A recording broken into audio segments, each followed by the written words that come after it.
learned the Burt revert. The Burt revert. I don't even know what a Bertlemann is. Bertlemann with another 180. Called the Burt revert. Oh yeah, you got to. Or a Bertlemann is like you put your hand down on the wall and you. Wait, now we're live. We're here. Live. We're here at Skateboarding Hall of Fame. We got Jaron Wilson here. I'm Chris Roberts. Sitting in is a Hall of Famer himself, Mr. Steve Caballero. Hello, boys. Yes. I was just talking to you when you were coming up here. You were inducted in 2010. Yes, that is correct. That is 15 years ago. Do you still got the trophy? It feels like yesterday. Really? I don't even know where the trophy is. Steve. It's somewhere in a box in my garage. That's amazing. Sorry. When you get so many trophies that it just comes down, it's in the garage somewhere. No, but I do have a board that they made me that has my name and then. So you do have a little memorabilia. I do have a little memorabilia. Okay. Yeah, it's on the mantle. Good. Okay. You know, I have the same problem, though. I just have so many trophies and stuff just in a box in the garage, you know? I should find that one and put it up, though. That's an important one. That's it. For sure. That is an important one. No doubt. You know what? I've been lurking around here for a little bit, and the word on the street is like everybody is so stoked to see Larry Bertlemann. I am, for sure. I've never met the guy, so I definitely want to meet him. I've talked to a lot of people, and all I've been hearing in the crowd is Bertlemann. He's the man of the hour at the moment? Everybody seems to want to meet this guy. He's a pioneer. I mean, he's definitely someone that we looked up to when I first started when I was 12, 13 years old, and ended up learning his trick, the Bertlemann, and then taking it another step, the Burt revert. Explain to people that don't know what is the Bertlemann. The Bertlemann is like a front side slash, but you put your right hand down. If you're goofy, you put your right hand down and kind of slide around and then come down a 180. It's like a front side kick turn slash with your hand down. Okay. Kind of like him, emulating that on a wave. But we're talking slashing the coping. We're slashing, well, more of a bank. Oh, in the bank. In the bank. Okay. Yeah. Okay. It's a little harder to do it on vert, but a lot of people used to do it on banks, and we used to call it a Bertlemann, and then people would revert it and call it a Burt revert. A bird revert? Burt revert. Burt revert. Burt revert. Okay. I like that. That has a good ring. Yeah, Burt revert. The Bertlemann has a good Bertlemann is a good, yeah. It's a good. And then Eddie Algara took it to another level and did a frontside invert. So they would it would look like a Bertlemann, but it was an aerial. So like a frontside Bertlemann aerial. And they just named it the frontside invert. Frontside invert. Okay. Yeah. Amazing. I love it because we got Bertlemann and we got Caballero. We've talked about the Caballero on the show, you know, like I still can't get over the fact that the nollie, it's a nollie full cab. It's not a cab. It's not a nollie cab. Hey, we brought this up recently. Which a lot of people. Nollie 360. Yeah. A nollie 360. Yeah. But I still can't get over the fact that if they were claiming. If my name was Caballero and they were claiming nollie cab, I would take it. I would take it. I would take any like, variation of it. It's going fakey, bro. Yeah. But I got to respect the sticking to the guns. You know, Thanks. you did a Caballero. They named it after you. That was a trick. I'm happy with just that trick. Okay. That's fine. Okay. We don't have to extend it. No, knowing me, I would try to be extending that thing from here to New York City. And also, just to clarify, I didn't invent the half cab either, because people always think about that as well. Right. They think the half cab came from me, but it didn't. Half cab. Yeah, half cab. It came from Kevin Staub. Kevin Staub. Yeah, Right. he's the one that invented the half cab. Okay. And it's kind of weird because when you're learning a Caballero on street, you're normally doing a fakie ollie, a half cab, then a full cab. So you kind of go in that sequence. Right. Sure. On vert, it kind of went full 360 first, and then it went half. That's why it was named the half cab. It would, if the half cab was invented first, it wouldn't have been called the half cab. That's what I was just gonna It would have ask. been Yeah. half Staub or something Yeah. or whatever. Yep. Totally. That's weird that it's weird that it just kind of like the half cab. But also you named a shoe after the half cab. So, Yes. But it was the half Caballero shoe. Right. So that makes sense. Just trying to tie it in all together, I make it all, make it kind of unified and make it kind of go with the flow of the way skateboarding is gone. I love it. But you guys are going to find out a lot of stuff come November 20th. I have a documentary coming out about my life. Talks about my childhood. Talks about me inventing the trick. Talks about the shoe. You guys are going to enjoy it. Nice. We a couple premieres. They had a premiere here for some of the people at Vans. But I'm really excited. So November 20th, it's going to be at theaters all over the nation. Really? Yeah, for 1 week. And if it That's books well that week, it'll come out for 2 weeks. Amazing. What's the Congrats on title? that. What's the title? We're of still it? working the title right now. I think it should just be called The Caballero. We got picked up by Fathom, and so they didn't like the title that we had before, so they want to have something that includes my name in it. So we're still working with the title right now, but Isn't it tough to come up with like names? it is very tough. Right? I mean, you think you come up with a name and then you Google it, and then it's already been a movie. Yeah. It's like when we're like thinking of band names. You think of a rad band name, right? And then all of a sudden you Google it, and you're like, dude, these guys have been a band for like 10 years already. It's been done. It's crazy. It's like you got to put weird words together to come up with a new band name. Yeah. You have to these make days. up words these Yeah. days. Yeah. Yeah. But That's we what were it lucky seems enough to people didn't use the band name Urethane, so my new band Urethane, That's we got sick. to use that. What a great tie-in. Thanks. Yeah, I love that. Everything ties skateboarding. in. Everything ties in. It has to tie in. So you're It excited. has to make sense. It man. does. So you're excited for Bertlemann. I am very excited for Larry You know who Bertlemann. I'm excited for? Not to throw any Bertlemann. Yeah, But in my era, Sean Sheffey. of course. I'm Yes. excited for Sean Sheffey. So Dude. excited. Did you see Sean skating at Poods last Yes. Monday? Switch 50-50. Oh my switch- goodness. Switch Okay. feeble. Like, dude. So Colin McKay called me and said, hey, we're having a session at Poods. I'm like, dude, I'm flying from Arkansas. I'll be there. My flight got canceled on Sunday. I had to book on Monday. That flight got delayed 2 hours. I was in traffic, and I couldn't make it to Poods. But I got to see Sean's skating online on his page, and it was blown away. I'm Seriously. like, that guy still has it, He's man. still- Amazing. He is I amazing. It's yeah. it's so inspiring, especially for me, because I mean, I grew up idolizing Sean in that sense, and Yeah. here we are going to celebrate him in the Hall of Fame. It's And he's still killing it. yes. I mean, when he was Truly. fake He's yelling killing it. over tables in the parking lot, I doubt he even considered being in a skateboarding Hall of Fame. I mean, I don't think it was born then, but yes, I'm gonna And let he you- switched stance front feeble. yes. That rail at Poods. Come on. I'm gonna let you in on a little secret. I talked to the DJ. Okay. The DJ said that he was gonna play the woo woo woo woo doo doo doo the from his guy. life part, right? Wow. And I said, listen, you got to play that when he's walking up. Yes. Yeah. When he gets on the stage, you play. Lash move, we ain't got nothing to prove. Lash move, right? Combination. Of Oh my God, bring him up. Let the anticipation sick. build, and then That boom, would hit be him over sick. with Lash move. I'm not mad at that. Right? I'm not mad at that at That's all. what, and the DJ loved it. No, so when I saw that footage of Sean, man, it just shows he's dedicated. He's still working hard. Yes. And I love that about Sean. Yeah. I mean, I moved here like 11 years ago down south, and when I would be driving through Carlsbad, I'd see Sean like riding his bike just randomly. And one time I almost ran over Sean on a crosswalk because I was getting ready to go, and all of a sudden this bike guy goes by, and I'm like, oh, that was Sean Sheffey. That chef. Well, So he may have not been getting this award if I ran over him. thank God that you did it. Yes. Wow. Thank goodness. Thank goodness for brakes. Well, when is your doc coming out? November 20th. November 20th. Yes. Man. Still a WIP title. We don't Yes. know the title yet. We don't we'll know. be surprised It's when gonna it work comes itself out. Yeah. It Yeah. will. Yeah. But it'll have Steve Caballero in the title. Okay. It has to at this point. Dubs. The Caballero. The Caballero. I mean, it has a ring to it, but I don't know if that's it yet. I don't know. I don't know. It's kind of like it's a producer, kind of the people that are distributing it. It's their plan. They didn't like the title. They wanted it to be clued in with my name. So I love the Caballero though. thanks. It embodies everything. Thank you. Shoes. You. Well, the first title was called Defying Gravity. That was the title. It should maybe Caballero defying gravity. Just add a little Caballero. Well, listen, we don't want to take up all your time. I know you got a lot of people here that you want to talk to and Yeah, everything. I'm excited. Thank you so much for stopping Yeah, by and thank you so sharing much, a little Steve. bit. We Appreciate it. appreciate you. Appreciate Steve Caballero, everybody. We'll be right back with another guest in like 2 minutes, so stay tuned. Peace. Hell yeah. Thank you, Steve. We appreciate you.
Here we are. Hello. We're back with the legendary Jaime Reyes. Yes. Aloha.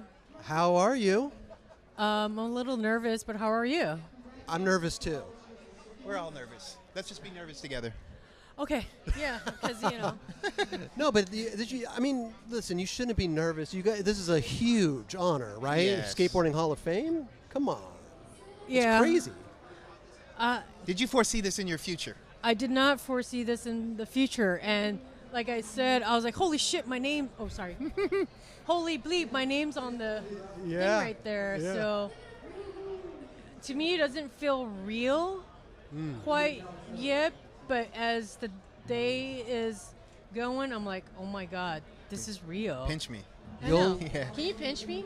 It'll sink in when you're shoving that trophy into your suitcase to take it back home. No doubt. I heard it's heavy. Yeah. It's It's going to add some weight. You might have to carry it on instead of putting it in your suitcase. Will I get?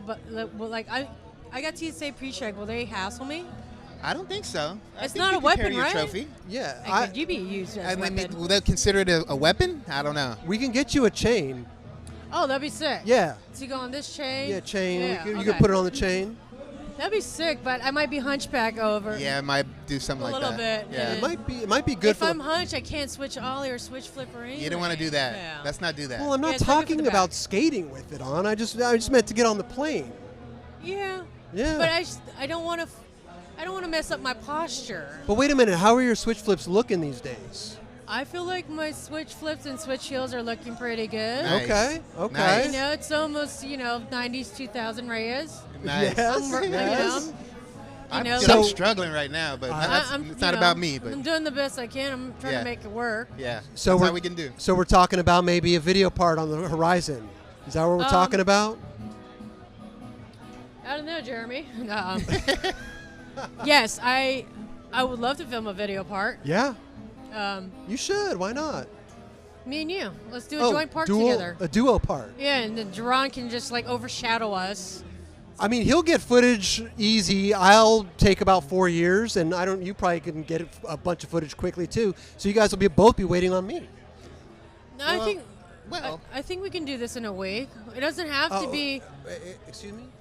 I think we can do this in a week. I don't. In a week? Yeah. I love your If attitude. if I had a whole week here, us together, I think we can do it. I definitely would try my I think hardest so. to get at least I a don't couple think- clips. It doesn't have to be like the 90s where the video had to be 2 hours long or Right. an hour and a half long. True. These days it's like Instaclips, right? So, what, a good 2.5, 3 minutes between all of us? I think we can make a good video part. That can work. I feel yeah, really it'll be a collabo part. I'm not mad at that. Yeah. I'll try my hardest. I feel really nervous right now. Nervous. Yeah, there's no way I can do a video part in a day. Excuse me, honey. I've been watching your YouTube clips. I know you got switch heel manuals. I know. I got a I few. see you skating on the gram and on the YouTube. I got a few YouTube little. Ron, don't be playing. I got I a can few still roll clips. around. I know you roll I don't put as around. much work as I should put into This it, guy but plays it down like he doesn't skate, and he's like, he acts like the goofball, but we all know. We all I don't know he man, rips. baby. he does still have it. Yeah. I gotta try. I got a few. Yeah. I mean, I sit in a chair these days and talk, so I gotta It's get out. I refreshing. gotta You get do out. talk a lot, but I see you skating. I gotta get out more. Let's put it that way. I gotta No, get out more. I feel like you do. I feel like you don't post anything. Right. But Well, I feel like you don't post anything, which is okay. You don't have to be an Instagram star. I don't care. I know because I've seen on other people's clips that you're skating. So, you don't necessarily have to Yeah. post. So I know you've been skating. I Same w- as Duran. Like, Duran doesn't post stuff. Duran doesn't post stuff, but I see on other people's gram that he's been skating. I know you guys have been skating. okay, yeah. okay. Let's let it be known that we've been skating. Yeah, and that's Yeah. why I Still feel like trying. we can do a part. Yeah. And like I said, if we did a collabo part, us three, like I said, it doesn't have to be like Okay, well, can I have a little 2 bit hours of long? can I, No. get can I have a little bit of heads up if you're going to come into town next? I gotta I can get a couple days in advance or a week to try to go out and film a couple clips. You come into town, we go skate for the weekend or a week or whatever. Then we'll wrap it up. Yeah. I just need a little head start. okay. Yeah, is that Yeah. okay? We'll figure it out. We got to figure something out. We'll figure something out. You teach me how to manual, because I suck at manuals. Okay. And That's not a strong point. No. have you ever any of my video parts have a manual in it? None. No. Not one of one. them. Really. Just ledges, stairs, gaps, flat ground. Okay. No. You're That's covering all- a lot of other territory, so it's all I- right. That's all my you need. manuals are basically manuals is like my kryptonite. I was out skating yesterday with Lisa, and I was like, manual pad probably 20 feet long, and I was like, I want to manual that, but I don't think I can. 20 feet is a little long. Yeah. It's a little long I was like, for a manual pad. yeah, but you could do it, and you Well, could do it. yes, you guys, of you course guys got I could manuals. do I it. It's want, still manual. Yeah. and I feel like I need to learn how to manual. It's low impact, and I won't get hurt. So true. This is very All right, true. you still can get hurt, but You not as can. bad. There I you mean, go. listen, Slow impact. There you I'll go. do a slappy curb and go down hard. Those things will take you out. So I think you could get hurt doing almost anything. Yeah, slappies are a little different. Yeah, they hit. You know, I learned slappies like during the pandemic, Yeah. and it took me forever to learn how to slap because everybody's been doing slappies, and I was like, That's how the new the trend. How the f is how do you do this? And I started skating in the 90s. Yeah. So, but I But you never avoided I that. never learned how to slappy, just like pressure flips. When everyone was doing pressure flips was in Yeah. pressure flips and late shove-its, Yeah. I was learning how to skate switch. That's There why I you go. can't. Those are my kryptonite. Okay. But now I'm like, I want to learn how to slappy. I can slappy, but you might have to give me 2 days. Okay. Okay. I'm gonna be real. So you feel comfortable.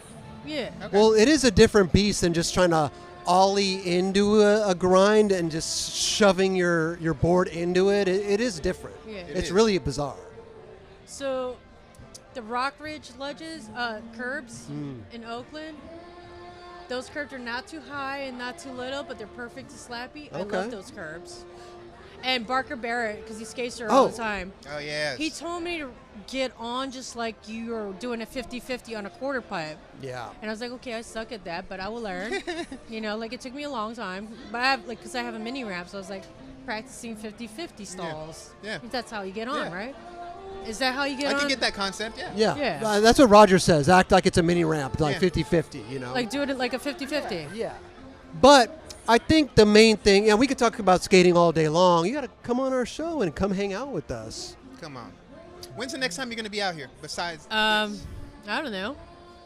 We got to make it happen. We got to get you this week then. Well, we got to do a 9 club and we got to film a video part, I guess. Yeah, we got to film the video part, then the 9 club. And but first and foremost, but drop the video part after the 9 club. First and foremost, you got to accept a trophy today. Yes. So congratulations on being inducted in the Skateboarding Hall of Fame. Very, amazing. very cool. I'm waiting for my trophy, although I probably won't get one for skateboarding. Maybe podcasting though. I'm Maybe trying to get them to do a podcast division. If you get one, it maybe might be 10 years from now. I think you get one. You know what I mean? I was always a fan of your skating. Oh, I appreciate that. Oh, you know what? If I don't get, maybe I could borrow your trophy. You can borrow it. Yeah, I can. Okay. Well, just scratch my name out, right? Or you meant just borrow it. I would never scratch Jaime Reyes' name off No. the trophy. I'll tell you. She said, huh? Okay, we get a sticker. How about that? Okay, Oh, to with a little cover it sticker, up? and then I'll fake and the then funk for a little yeah. bit, and then I'll give it back to you. Yeah. Yeah. Well, Jamie, thank you so much for stopping by. We really appreciate you. Yeah. And thank you for congrats having on me. everything. I've been a fan since day one. What year was that? I'm just wondering. She I'm going wants to to call break you it out. down now. We'll be right back in 2 minutes with another guest, so stay tuned. Appreciate Yes. Thank you, Jamie. You're welcome. Thank you so much.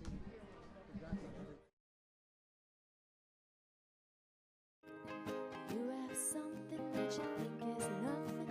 Nothing ever comes from something. You are everything in your story, and that's what makes you extraordinary.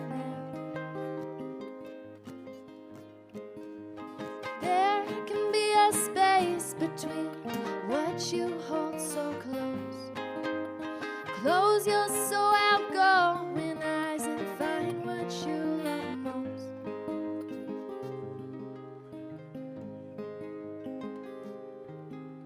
You have a gift, the ribbons detached, just for you to give it on back. A present that's wrapped for your sorority has no idea that you're extraordinary.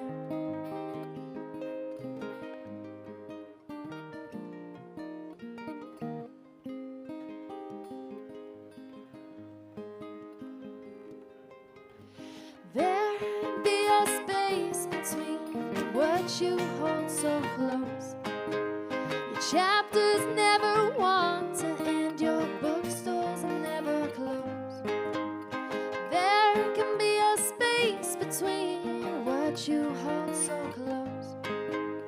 Diamonds on the inside and they're blooming into a rose. There the paper goes.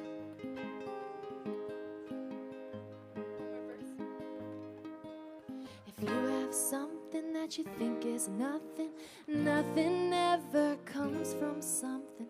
You are everything in your story, and that's what makes you so extraordinary. Extraordinary.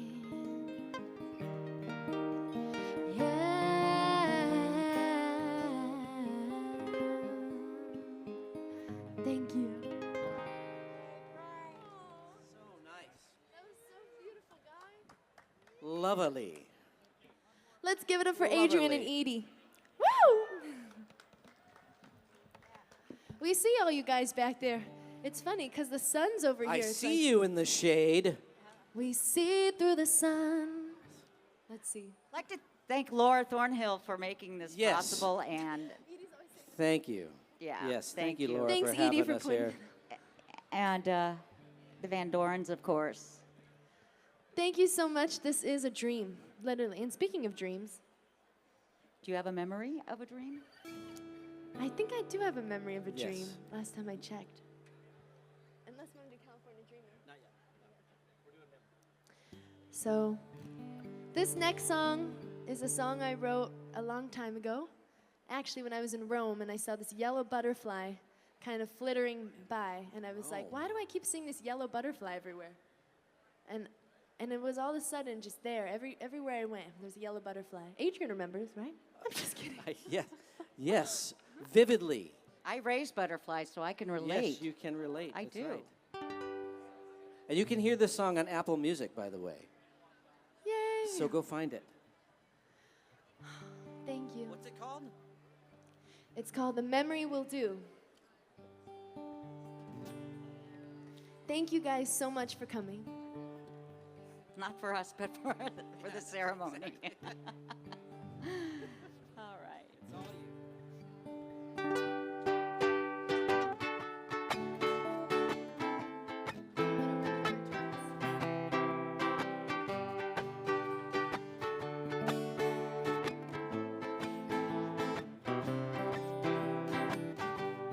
Waking up in a memory, I was in this perfect place. A day I never thought I'd have.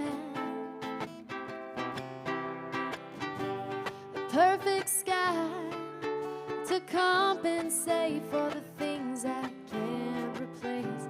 A day I knew I couldn't describe. Just missing the moment, high with grace, she laughs as the sun falls down. And you may catch her laughing too. Hi, Steve. Hi. A doleful laugh, the kind where you're so happy, you feel sad, but you know you'll see her soon. But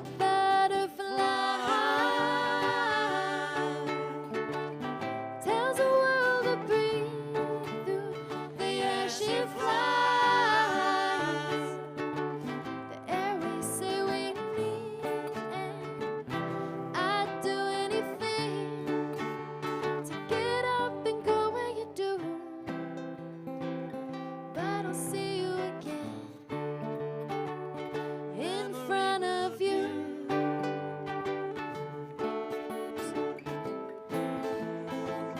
Memory will do, yeah. All the while I see the Fallbrook blue sky start to darken on me. And there I was looking for rain.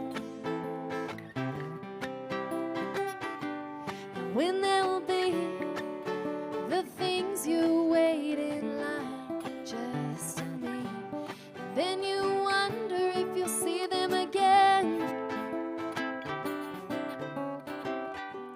And all the while you fall into the backseat of a smile, when no one's there to see what you're smiling about. Brush it off, the brush you run through when you were feeling tough. For a moment ran for a mile, but butterfly tells the world to breathe through the air she flies. The air we say we need, I'd do anything to get up and go where you do. But I'll see you again. A memory will do. Yeah, yeah. Memory will do. Yeah, yeah.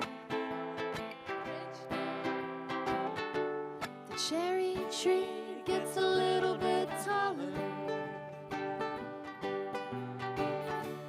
And that's okay because I'm taller too. The street I'm on gets a little bit bolder, bolder, bolder,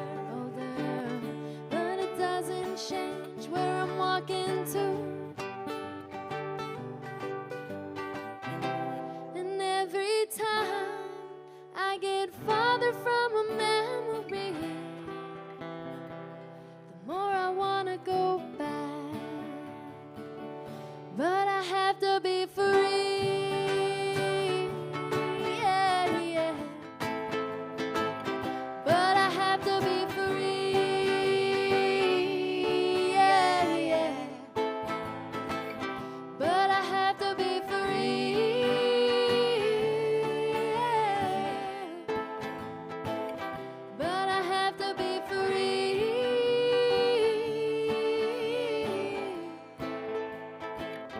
But I have to be free. Yeah. Bryce Wetstein. Beautiful. Original composition. You got to push with your Thank you. arm. And there's Mike. Also my greatest inspiration of all Yeah. time. Hey, Mike, guess what? Guess what's in front of me right now? A mic. I'm just kidding. Oh, God. Ba-dum-bum. First words Mike McGill ever said to me. Hey, is this your Tiger Milk Bar? Whose Tiger Milk Bar is this? Is this your Tiger Milk Bar? 2 in the morning Mike. at the Hoffman's house. Just before the Upland contest. Wait a second. Is Okay, that your Tiger Milk Bar? we're going to do a little song. It's called the Skateboard Yodel Song. And yes, I will yodel. Ooh. Glad I wore the right shirt. Yes, ma'am, sir. Let's go. 1, 2, 3, 4.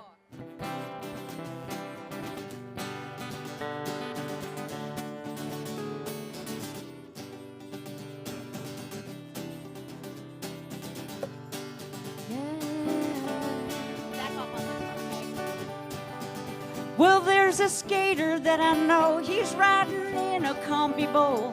A fellow, he really makes me glow. Uh-huh. Oh, I love him and he loves me, and that's the way it ought to be.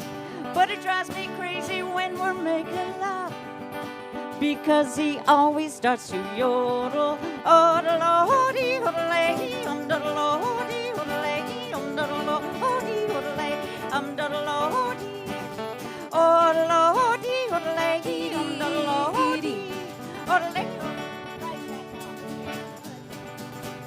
When he led me down that aisle, I had such a pretty smile. And my he wore blue suede Vans. Mm-hmm. And the parson said, do you always promise to be true? My cowboy smiled and skater sat, he cleared his throat. And he started to yodel. Oh, the lordy, oh, the lady, the lordy, oh, the lady, the lordy, oh, the lady, the lordy.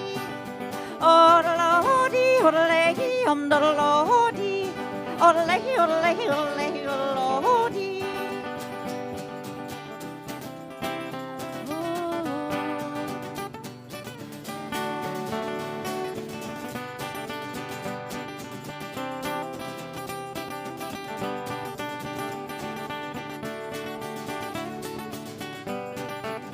Well, he was skating one night, and the moon was shining bright, and I knew I was under his spell.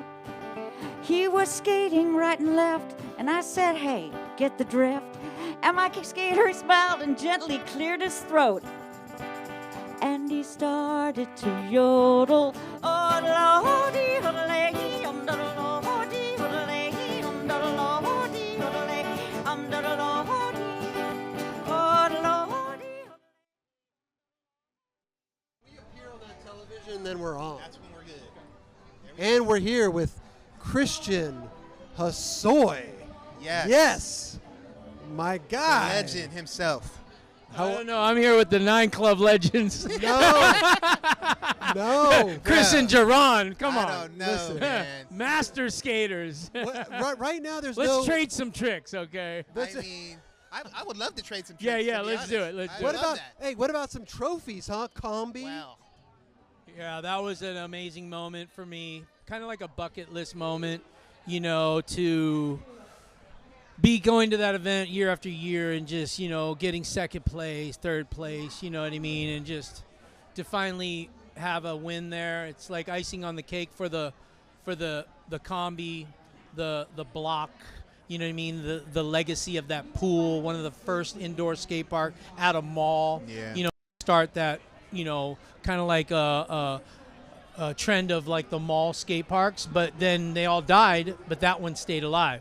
And so, and then obviously the Super Bowl of skateboarding was there, the Vans, Park Series pool party. Yeah. And, I judged them.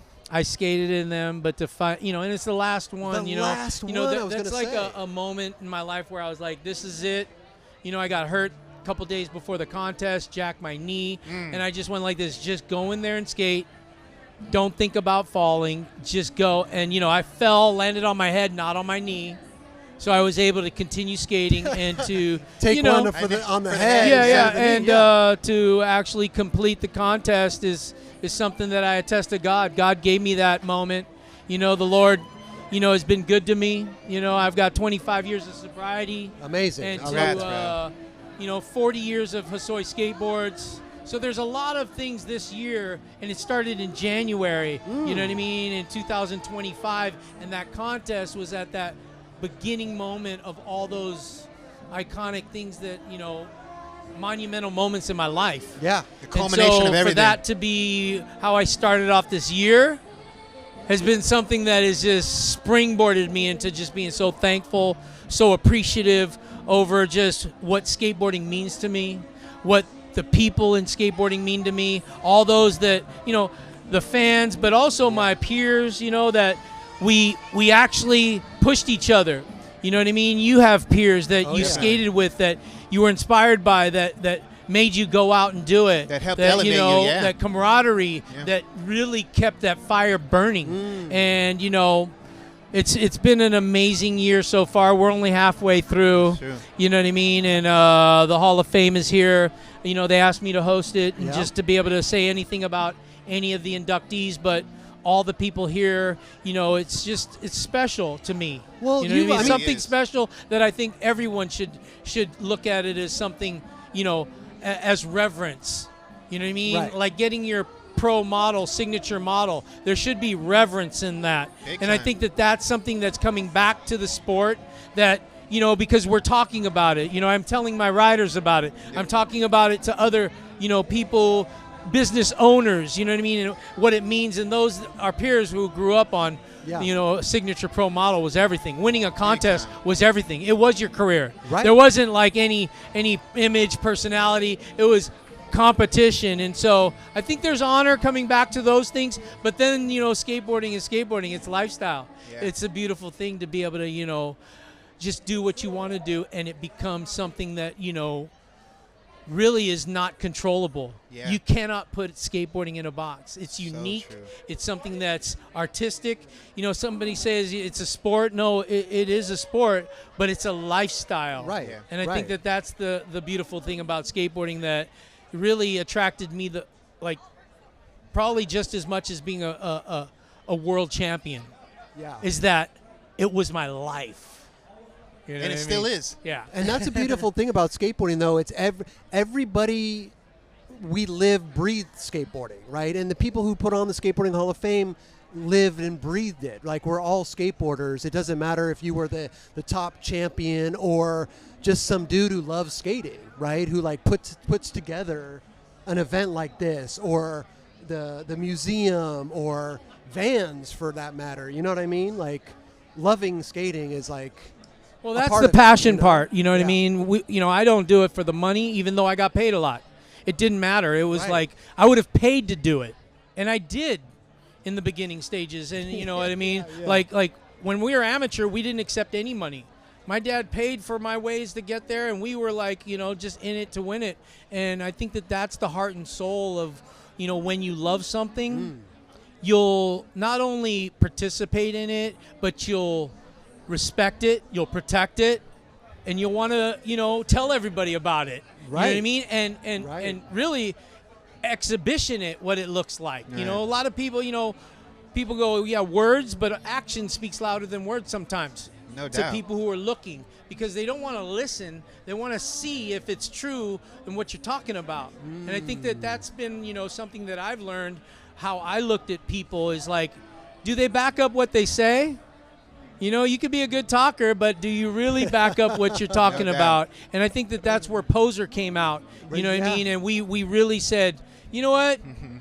poser, because you know you don't back up what you say. You're not. sure. You're a hypocrite, right? Right. But we put a word on it. Right. You're a poser, Yeah. and then you're just never wanted to be a poser. No. Like that's the last thing that we would, and that's why it's Jay Adams did 100% skateboarder. Yeah. He's a surfer.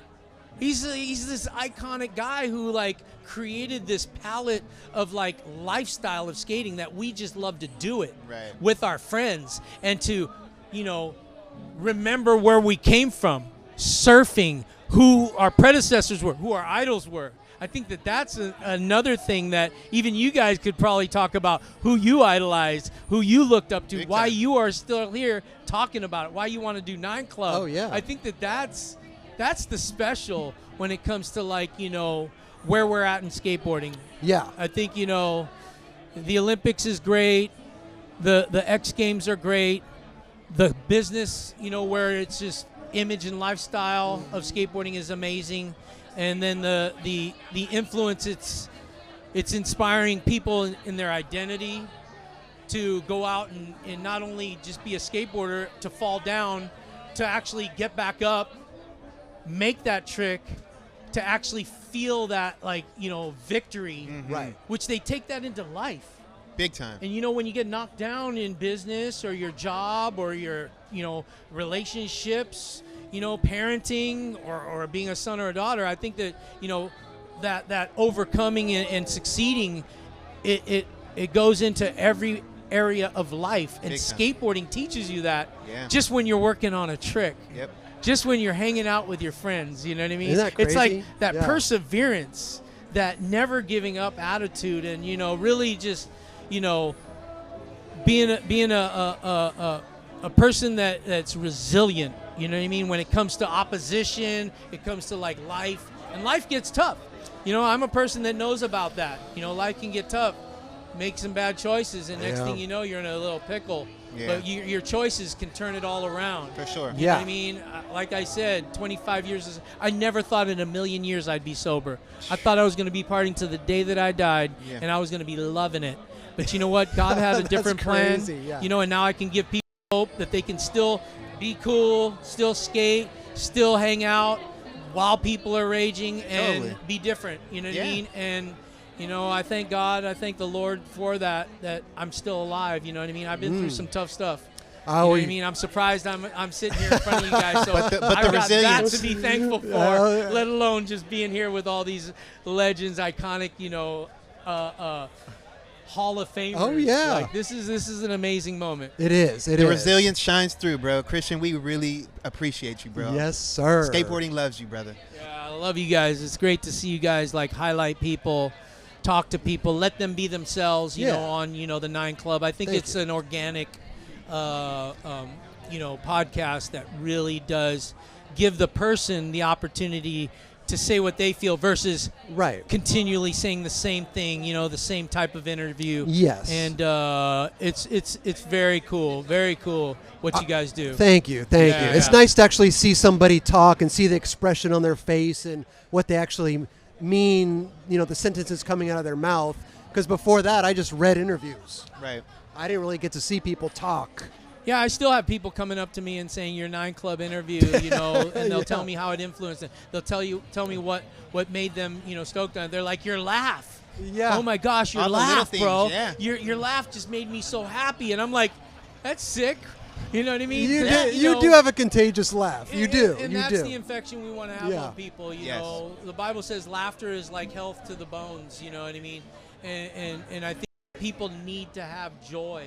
Oh, You yeah. know, and you don't know what people are going through at No times. doubt. And when you can bring a little bit of joy in their lives in an interview or telling a story, you know what I mean? Yeah. And sharing how you dealt with a hard, hardship in your life, a trial and tribulation, and then they go, wow, I need that right now. Totally. You Yep. know what I mean? I need that right now. I can't believe that now I can actually have a weapon in my arsenal, Right. to be able to fight this battle that I'm going through. Yeah. You know what I mean? So very, very cool opportunity that you guys gave me, and I people love still it. talk about it. You got to come back on and Yeah. come hang out with us. I would I love love that it was 77 too. 7. Yeah. I Oh, love the it- number. If you got You know what I mean? if you got It's- another number that you like, we'll save that Yeah, number for you, and you I'm come good. on down. It's organic. Whichever one it lands on, it lands on. you Yeah, go. that's You true know what I mean? too. God That's plans true. that. That's God true. plans that. My Hey, man. Christian, we really appreciate you.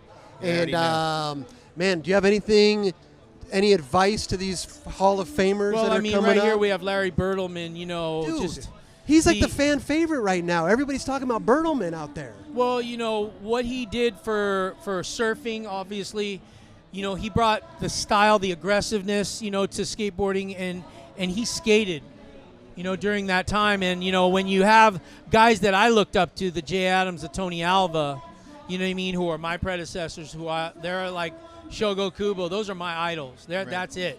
And when they're talking about him as being the guy, Right. and then Pat Ngoho being inducted, who does the Yes. Burt Revert, and I do the Burt Revert because Pat Ngoho did the Burt Revert, The Burt and it was Revert. all in ode to Larry Bertlemann. Yeah. You know what I mean? And so this is that time where we're actually giving homage to people who have caused an effect to what we do on a Oh. skateboard, and it's Larry Bertlemann Yeah. that brought that next level from surfing, and he changed surfing.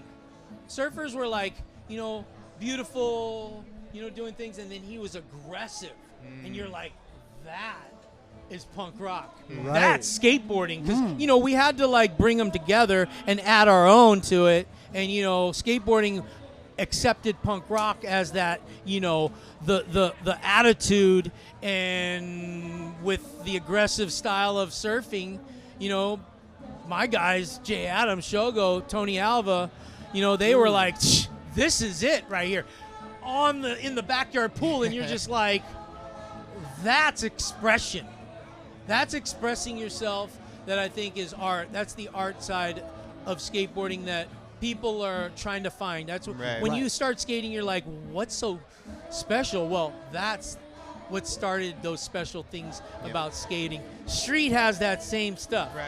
You know, you guys need to, you know, bring those guys up to talk about that. I yeah. happen to be there, so I'm pretty cool with understanding like those pinnacle moments with Yeah. Gons, Nodis, Dressen. Right. You know what I mean? That Tommy Guerrero. You know, me and Tommy were in the first street style contest ever. Yeah. In 1982. So me and Jay Adams drove up there. You know what I mean? Yeah, yeah, Straight yeah. to Frisco and entered. You know, Wow. so I'm blessed to be able to say I was there. I think the viewers that we get to, you know, share the stories with will get inspired. Yeah. And another decade, another, you know, however long, you know, people are watching these episodes or seeing us talk. Because I know I'm going to be here for a while. There you I go. believe Definitely God's are, got big man. plans for me, so you know what I mean. There's no way I'm gonna be sailing to the by and by yet. Like, I'm You know what I chilling. mean? I'm staying right here. Even though I can't wait for VIP status with my pool There you made go. out of gold with my mansion. It's still on the list. It's still on the Oh bucket yeah, list. yeah, it's being prepared for me. Well, listen, I know we got a short time here, and I know you got a lot of fans out there, and you want to go mingle and everything, but thanks for taking the time and Yeah. hanging out with us. Thank you, Chris. Thank you, Doren. We Really appreciate you, appreciate it. brother. God bless you guys out there. Wish you guys were all here. Yes. But you're not. We'll be right back. My God.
We're live. We're here. We're live here. We're back with none other than the man, Yes, he Salma is. Agha. Good to see you guys. We made flyers to not invite him, but he found out anyway. If you've man. watched his episode or love know that. his story, you'll You know brought it back exactly what full I'm circle talking here. Don't about. tell Solomon, but here he is. Dude, how are you doing? I'm doing great. Hey, I'm thank you doing so great. much for chatting with us a little bit. Did you say 2022 inductee? Yes, 22. How 3 was years that? ago. How did you, I mean, like when we're growing up skating, first of all, for me, turning pro or being sponsored wasn't even a thought in my mind. Yeah. Then that happens. And then, the Skateboarding Hall of Fame, that doesn't even seem like a thing either. You're not even thinking about that. Yes. But then it becomes a reality. Like, how does it feel? Is it like turning pro? Is it like just another honor, trophy, contest? Like, how do you sum it up? I mean, honestly, like my whole journey through skateboarding has been one of learning, right? So I kind of feel like, obviously at my age, it's hard to push those boundaries, they're more personal instead of like pushing the boundaries for what other people are going to aspire to, but I have to say that all of it feels surreal, really, because I was talking to, so I got an opportunity to see a sneak peek of the Caballero documentary. Heard that's We nothing were but coming good out. just things. talking about it. And I had to, it's crazy to think like how many people grow up idolizing someone and their first impression or first conscious sort of view or whatever, like perception of a person is that they're a god or a hero. And then over time to become intimately acquainted with someone as a close friend, like Cab and I've become, and it just, I don't know, it all just feels unreal, And honestly, I was telling someone the other day, like, actually, Cab and I were talking last night, and I said to him, when I got Skater of the Year, because he asked me about it, I said, I was so surprised, and I thought, I'm still learning how to skate. Like, how could I even be receiving something like this when I feel like I just learned to you ollie. you feel like it was I feel like like- I just learned to ollie like a couple years ago, But you got it early on. What- I did. Yeah. I mean, I was very young, and it was early. It was 93. I think, I was the fourth one to receive that award, Amazing. But anyhow, yeah, it all feels it's a crazy feeling. I can imagine. Yeah. I don't really try to put too much weight on it either, It's like, we're humans, we're brothers, we're family people, Totally. we're business people, we're artists, we're collaborators, we're all kinds of things. So I just feel very fortunate, and I honestly, I live in gratitude, and I say that, where I've ever gotten in life is because of riding a toy that I fell in love with when I was a little kid. Yes. It's and funny. and I really love that Yeah, it's about funny life. because I think 90% of the people can say that here. Yeah. It's like 1,000%. the only reason why I'm sitting here with you and with all these people is because of a skateboard, Yeah. a toy. It was a toy to me when Yeah, I when you first first got it. But it's an amazing connection. It's cool. Like, my wife's a total outsider, right? So she didn't grow up skating. We actually met at a skateboard contest at Powell when we were kids. And Powell then- Skate Zone? Yeah, and then Amazing. reconnected like decades later. But it's interesting to hear her talk about what it feels like to be around this. From an outside perspective. Like Yeah. we have a connection, this very intrinsic connection because of a love that we have for something that we grew up with and a passion, and it connects us in a way that other people marvel at, really. When they Truly. see it, they're like, wow, like it's beyond family, or Yeah. it's a spiritual connection It really in such is. a amazing, beautiful way. And like, I've really never thought of it that way, but she brought it to my attention, and I thought, yeah, it really is. Like, I get around people that I grew up with, I haven't seen them for a long time, or we have skateboarding in common, and it's just instantly like when we were kids, when you saw a skater and you're like, oh my God, like that's my homie. Yeah. You skate, I skate, we're buddies. I was gonna You know? say strangers. Yes. It's the only thing that I know of, and I can't even explain it to other people when they say like, I can go anywhere in the world. Yeah. and find a skateboarder and be accepted into their home, eat their food, be showed around the 100%. town, like it, and the same for them coming here or whatever. Yes. I can't even. I don't know if anybody else knows. No, there's no other sport that gets down like how skaters get down. It's just we have so much admiration for each other, and the respect level is just so. Yeah, it's very cool. Yeah. And tonight I'm really stoked. You know, Sheffey, something like this. Karma, Wade. Oh yeah. Sal Barbier. Sal Barbier. yeah. I mean, Bucky I Lasek. have so many memories with all those guys. Yeah. You know, Andrew Reynolds, who came later after me, who I have a lot of respect for as a skater, someone who's been so influential in skateboarding. And obviously there's people on that list tonight that preceded myself and us and whatever that I also have grown to respect. And as I've gotten older, have been able to get out of myself and like have appreciation for what they did and the groundwork that they laid. You know, You're one of the reasons why I'm here.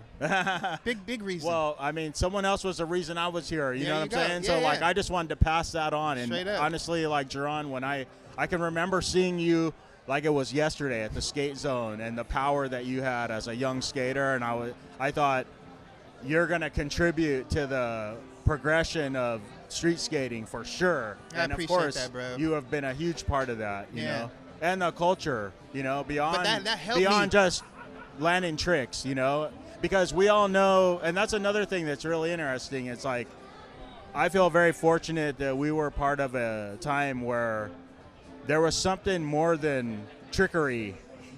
You know, everyone brought a little something else, you know, and Yeah. I think that's a beautiful thing. And I see that in a lot of the young skaters now. It's still carrying on, Yeah. even though it's a much more It's a bigger pool. exposed, you know, activity. But I'm just full of gratitude. I'm grateful. I love it, man. Regardless of whether I have any awards or accolades or respect or admiration, Right. as a child to come up loving something and to be able to stay connected to it all these years is a really amazing thing. Yeah. The I feel original the same. Switch God. Straight up. The original Switch God. Yeah. What were you think? Like, were you just like, I'm just gonna skate backwards? You know, it's funny. I was thinking about it. I was like, you know, we live in a world that's all about progress and pushing the envelope. And who would have thought going backwards would be going forward? You know what I'm saying? 100%. When you put it like that. 100%. You know, sometimes you got to go backwards to go forward. You know what I Man, mean? So and- I don't know. These were all. I don't want to say they were completely unconscious thoughts, but I think we grew up in a time where we were conscious about making our own, like being our own entity, like being Right. our own, having our own vibe, making a mark, like Right. doing something different, being outstanding, you know, in a way.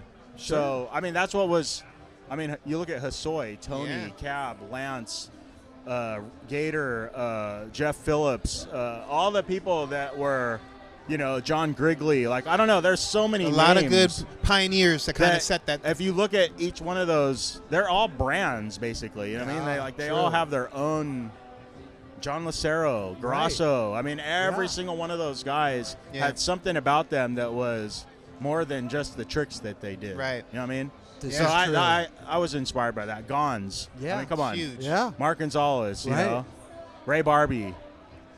Some of the biggest. You got to go backwards to go forward. Yeah. I like I that. love that. I love Yeah. that. I'm gonna steal that. Is that okay? Well, you've stolen a lot of stuff from Yeah. me, actually. No, just kidding. Dude, Salma and Agha, thank you so much for stopping by. No, thank And, you. Thank you, brother. Go Yeah. visit his pizza shop, Pizzanista. Pizza, Yeah. yes. Tell him Krob sent you. Get 40%. No, I'm just kidding. Pay triple. Oh, there you go. Yeah, don't drop my name. Don't Don't do drop that, my don't name. do that. Thank you, guys. It's great Dude, to see you guys. Salma and Great to see Agha, you. thank Of you course. so much. Big love. Appreciate Yeah, you. of We'll course. be right back. Right on, Jaron. Love you, bro. Love you, man. Yeah. Yeah.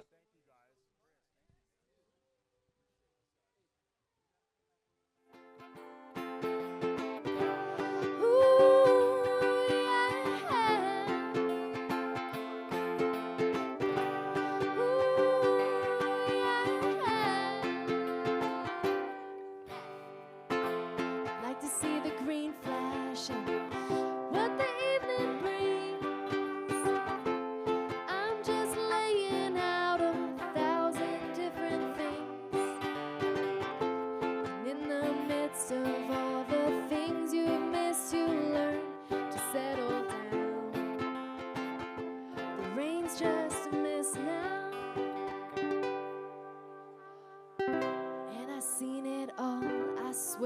tell myself every day.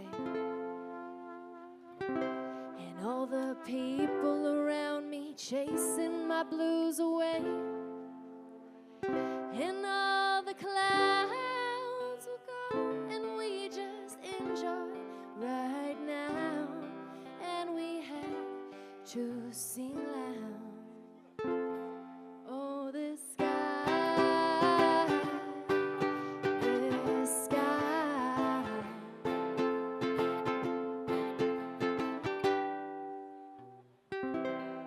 Thank you.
You guys may know this one. Extended set, extended set. Extended set. Sunset.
Thank you.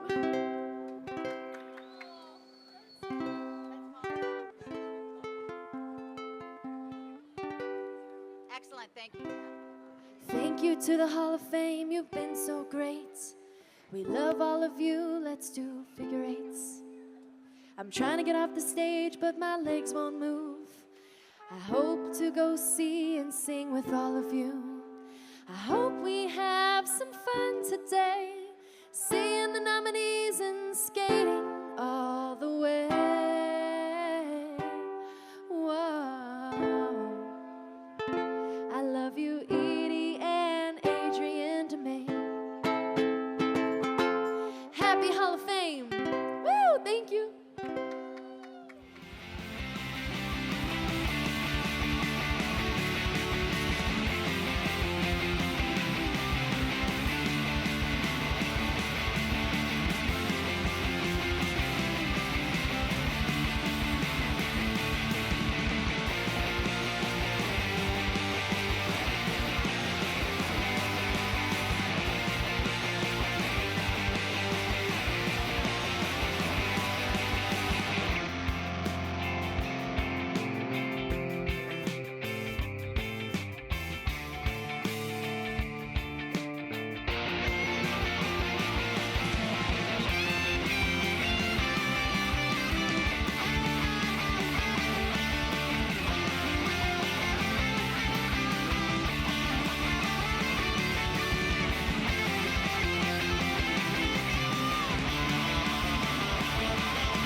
All right, we're here with an inductee for 2025. Sal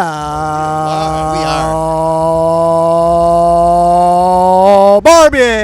Been working on that, huh? I just did it just now. It's freestyle. Dude, how are you? I'm great. Dude, congratulations Big on congrats. being inducted into the Skateboarding Hall of Fame. Thank you, Nine. That is awesome.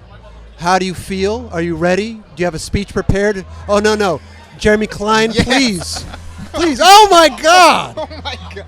Jeremy Klein just did a fireball. No, you didn't. That was an antic right there. Jesus. Somebody get security. Somebody get security in here right now. Dude. Jeremy Klein is on a fireball cruise around the skateboarding We're Hall trying to of get him Fame. on, but damn.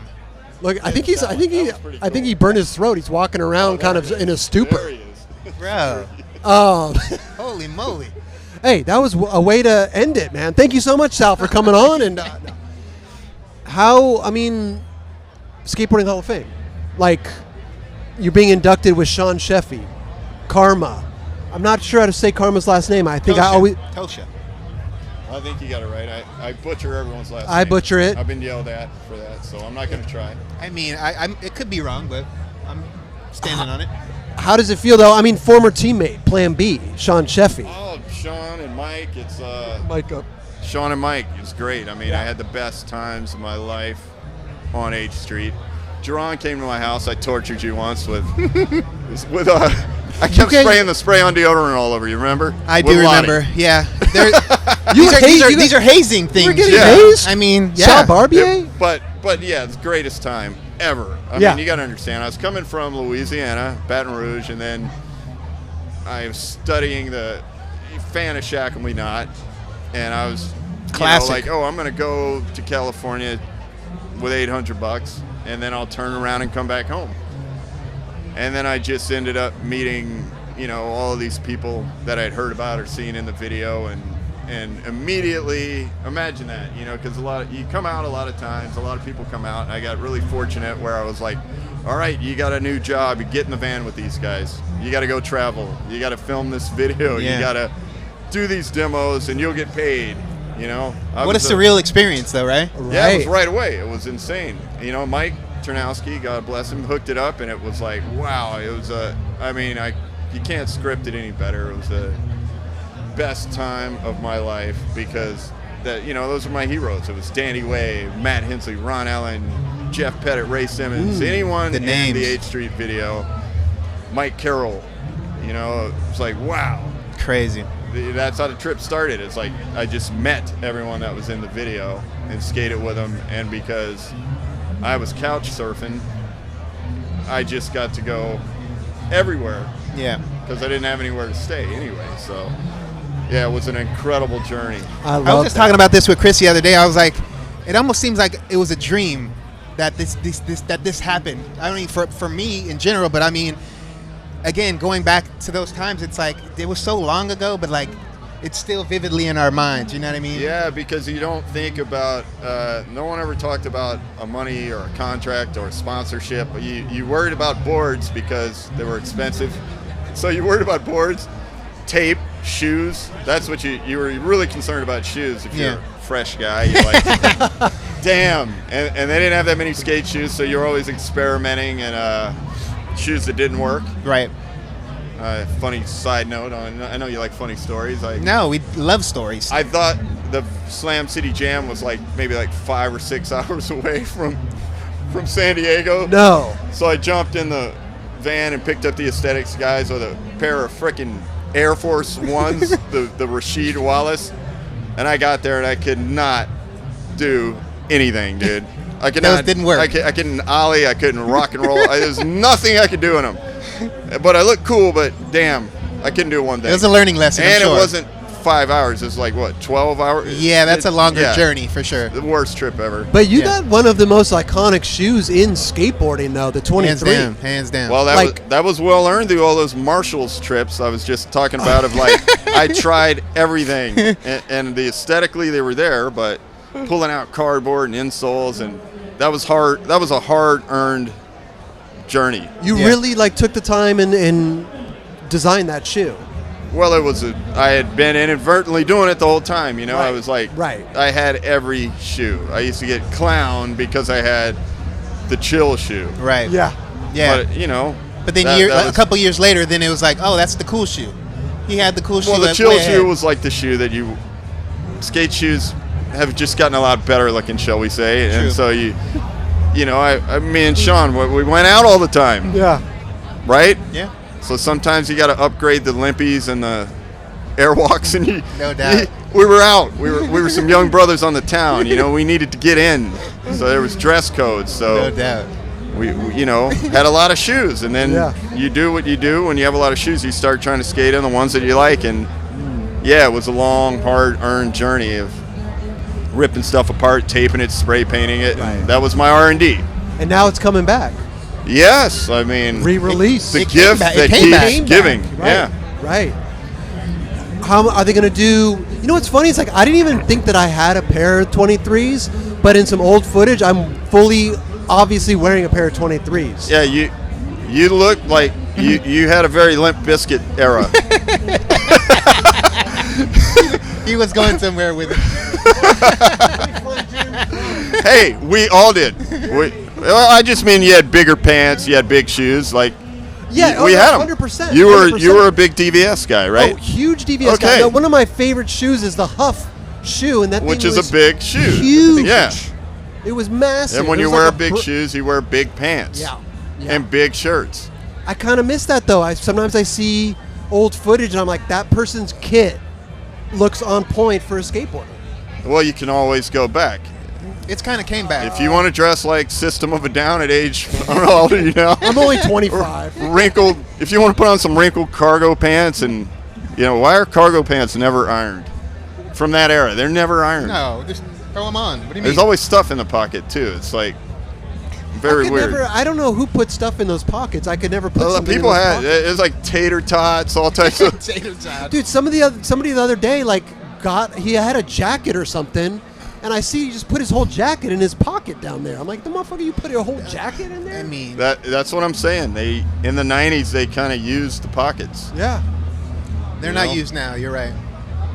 Well, I don't know. That's all throwback stuff. Juncos are back, and people use that pocket Right. in a way that was never used. I never wore those pants. We didn't wear them. What about fuck pants? No, I was a product of the blind gene. Ah, Yeah, the the blind blind. And the jeans. Plan B pant was like a Yeah, blind that's jean. you definitely had the Plan B pant. Well, Yeah. I want to tell you something because I may have told you this before when you were on our show, but I started skating in '91. Plan B videos were shortly after the blind video days, and you and the Plan B team were kind of my first taste of like skateboarding. Like blind video days was, but then to go on another level, like the way you guys were skating was just like beyond my comprehension, And I watched that video every day. I knew every click, I knew every clack, I knew your part to the T. So I want to just thank you Oh wow! for skating and just doing what you did, because that impacted me, and I'm sure it impacted a lot of people. It impacted me as well. Well, thank A you, lot of Mr. Robertson Giron. I never knew that. Dude, Awesome. Especially sure. seeing a brother out there, because at that time there wasn't that many brothers. Yes. So we stood. It Small stood out. unit, It stood huh? out to me. Yeah. And it definitely Right on. helped me Thank you, along my Jerron. journey. So tonight, well-deserved Skateboarding Hall of Fame. Congratulations, bro. Yeah. Thank big you so congrats. much. I Yeah, appreciate dude. that. And have fun out there. Go. Their ceremony's about to start. So I think you're the first person up on stage to receive their trophy. Really? No, I don't know. Really? But dude, Sal, thank you so much. Yes, thank Appreciate you you. guys. We gotta get you on Congratulations the on show everything. soon. Thank you guys that for date. watching, and stay tuned for the ceremony coming up next. Let's see if I can find.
Welcome, here we go.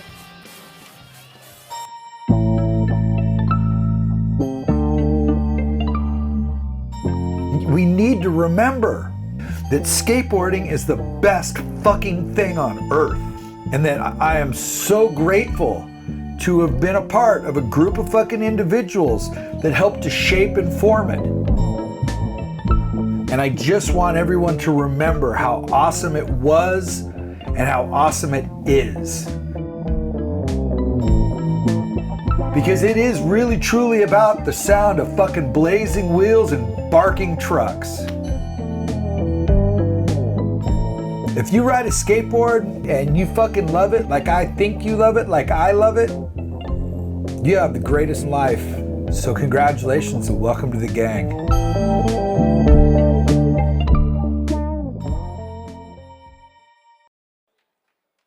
All right. What's up, everybody? Welcome. Thank you, guys. Wow, I'm so hyped right now. Thank you, guys. I really appreciate you guys. Welcome to the Vans HQ. This is our third or fourth time being here at Vans, but I want everyone to know that Vans has been our main sponsor since day one. The very first ceremony we did in 2009 was at the Vans skate park, and it was much smaller than this. But who could have ever imagined it was going to turn into this? So I'm Todd Huber, and I'm the dude that started the Skateboarding Hall of Fame. So thank you, guys. Welcome, everybody. Trying to get some enthusiasm going tonight, get this thing started in a good way. So is there anybody here that has ridden a skateboard in the 1940s? I believe you, Ed. Okay, let's skip forward to the 1950s. Where's Jim Fitzpatrick? All right. How about the 1960s? TA, all right, I love it. The 1970s, that's going to be all of us. I'm even part of that crew.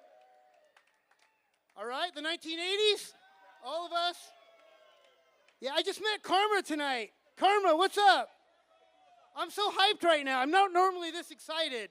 But just real quick, I just want to thank everybody for coming. I want to thank Vance. I want to thank Steve and his team. They're just legends. Like, seriously, without them, we would never happen. I've been wearing Vans since 1969. It's a long time. I'm old.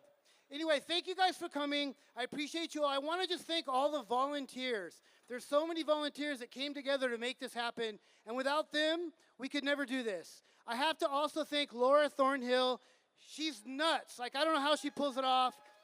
She's insane. Like, she can become grouchy when she's busy, but I know when she's grouchy, things are getting done. So thank you, Laura. Honestly, you never get the love that you deserve. Stand up. Stand up. Laura, I guarantee everybody here talked to Laura. She really gets it done, and I like people that do things. So thank you, Laura. Without you, this would never have happened. I mean, that's pretty much it. I just want to thank everybody, welcome everybody here, and I want to encourage everybody to come visit the museum. If you've never been to the museum, we have a beautiful 10,000 square foot location that's open all the time. So this is a great night, and skateboarding brought us all together tonight. But come to the museum and visit because I think you'll be blown away. With that said, I want to introduce you to our chairman of the board, our board of directors, Mr. Jim Fitzpatrick. Thank you guys for coming.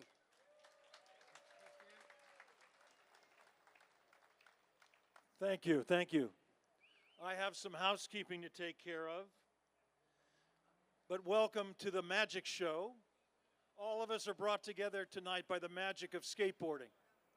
Whether you're a skateboarder or not, you're here tonight supporting skateboarding. Quick acknowledgement to the sidewalk surfers. Round of applause for our musicians, please. Edie, Adrian, and Bryce, as well as Chopper Dave for his DJ work. And also a shout out to Buddy Cohn and the Six Stairs production team who have put together an incredible array of video productions that will entertain us tonight.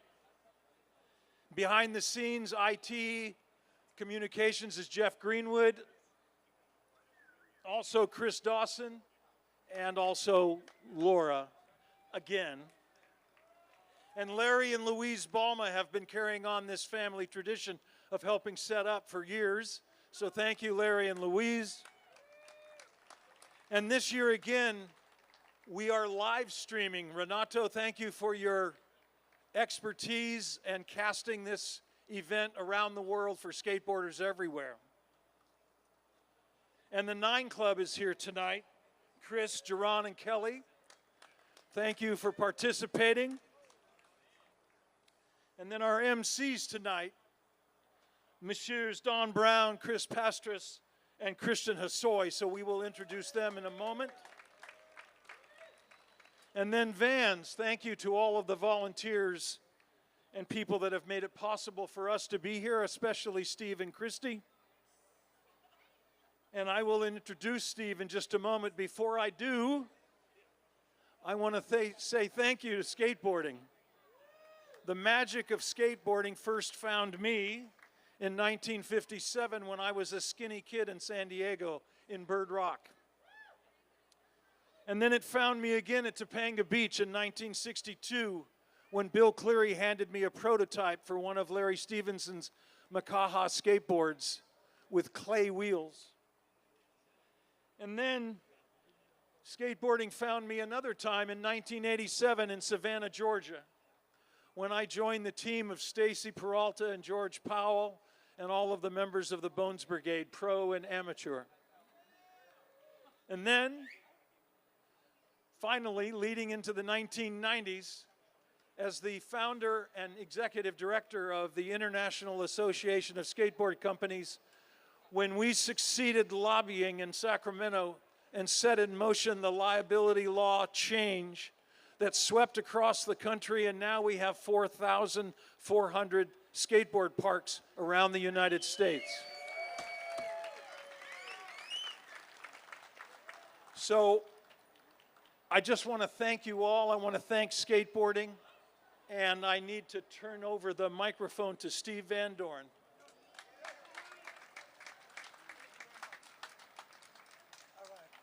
Hey, thank you, everybody. We haven't heard a good cheer today. Let's hear it for skateboarding out there. Come on. All right. Lots of thanks going on. You know, one thing we started the very first year, we were in the Van Skate Park in Orange, and there was 100 people there. 2 of those inductees are here tonight. They're both named Tony Hawk and Tony Alva. Let's hear it for them, because we got like 600-700 here tonight and stuff. I want to thank our crew with Pete, Christy, Bob, Rhythm, Jose, everybody that helps out here with, of course, Louise. Thank you very much, Louise, for coming out all the time. Laura and Todd for putting their whole year worth of efforts into making this happen. And then you, of course, all the skaters being inducted as well as the past ones, come together to see the new inductees. So we're just very, very honored. I'm fired up because it's our 30th anniversary of the Vans Warp Tour, and we're going to have skateboarding on that again this year. We got Bucky Lasek, Caballero, Hosoi going to be out there ripping it up there this year and stuff. So if you're up to it, it's coming out for our 30th anniversary. It's in Long Beach. There's 82,000 people going to be there, but stop off and see a great time. But thank you to everybody in skateboarding for making this night happen. It's just a big reunion. I'm so proud to be able to host it here for Vans and everybody involved. Have a great night. Let's take it away. So Don Brown, Christian Hosoi, and Chris Pastras, are we ready?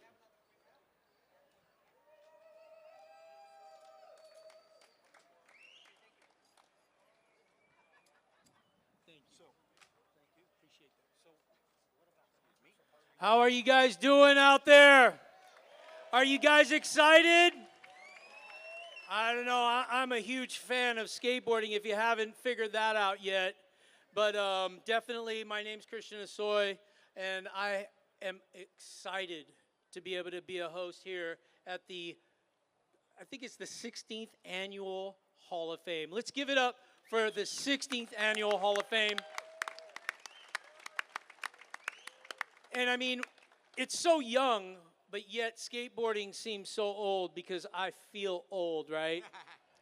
I'll be 58 this year, and I'm still skateboarding. Earlier today, I was at the Van Skate Park with Pat Ngoho doing board slides. There he is. And he's getting inducted today, but this has been our life. This is what we have done since we were young. This is what we have respected. We've honored the past, honored those that did it before us, and that's what the Hall of Fame is. It's honoring the past, honoring those people who have paved the way before I ever even got a skateboard for the first time, which was I was about 6 months old when Jim Ganser brought a Makaha skateboard to my dad while I was still in diapers, rolling around the kitchen floor. But this is what we need to do to give honor to those who are in the past. So let's give it up for the Hall of Fame that gives honor to those who have done so much for the thing that we love. And hey, so let me interrupt. Let's get a round of applause for this legend, Christian Hosoi. How much he's done for skateboarding. I mean, I grew up idolizing this guy, Marina Del Rey, the long hair, 1979. I had the magazines, thanks to my brother.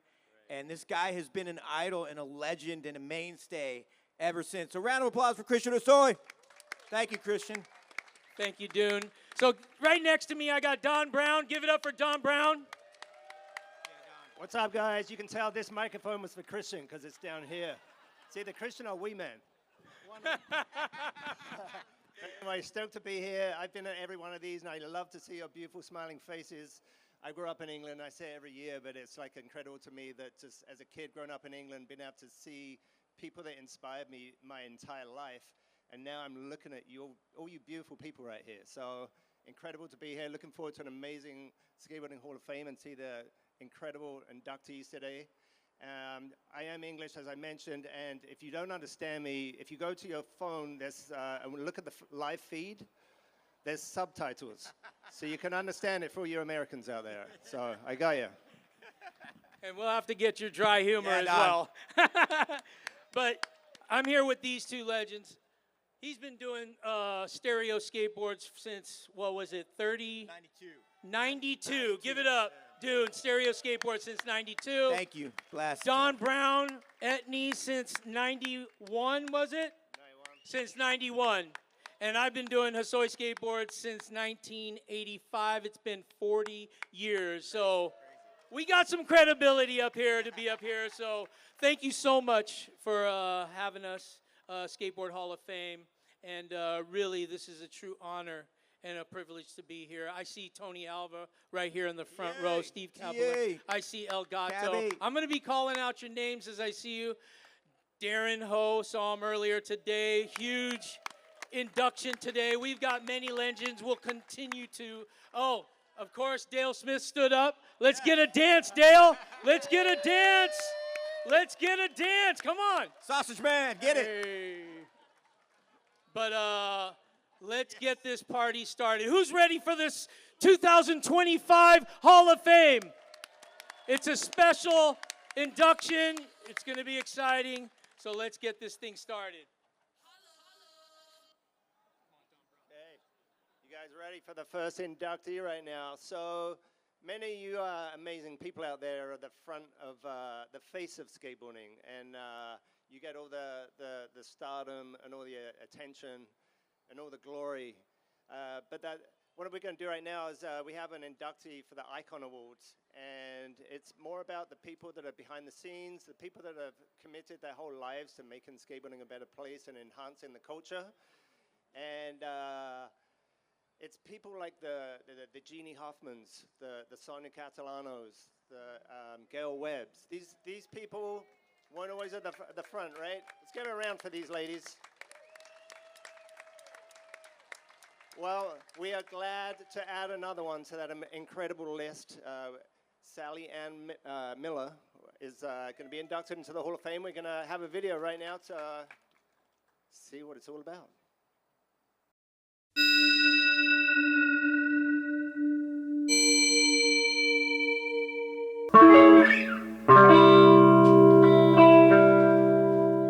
Today, the tiny island town of Avalon is host to downhill and slalom racing events in the Catalina Skateboard Classic.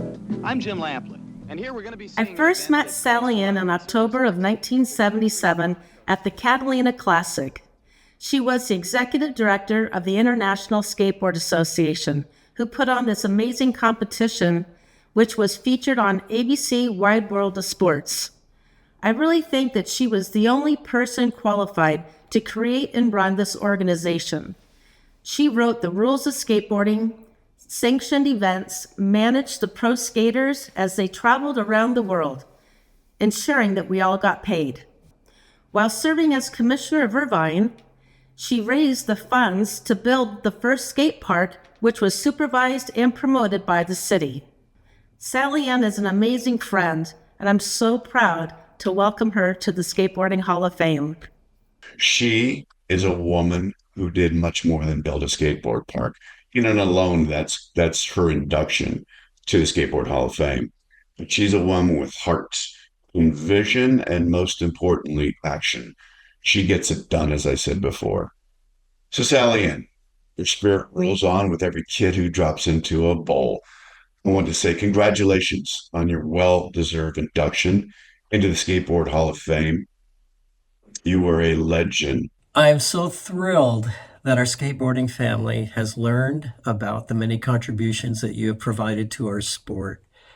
The blueprint that you created for fairly judging skateboarding contests, to gathering the different brands in the industry and creating safe and quality products, and for the multitude of things that you have done behind the scenes to grow the sport, fighting off the federal government and trying to shut down skateboarding as an unsafe and reckless sport.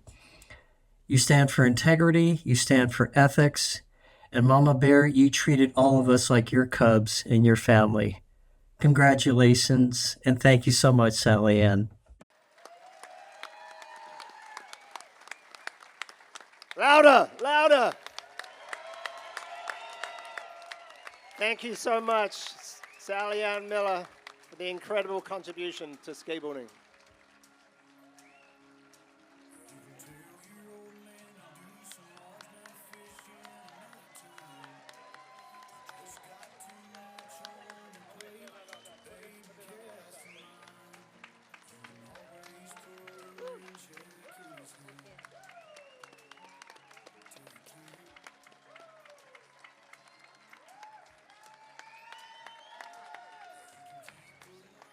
Let's fix this up. Okay. I want it back there. So thank you, Darren. I can't see my. Oh,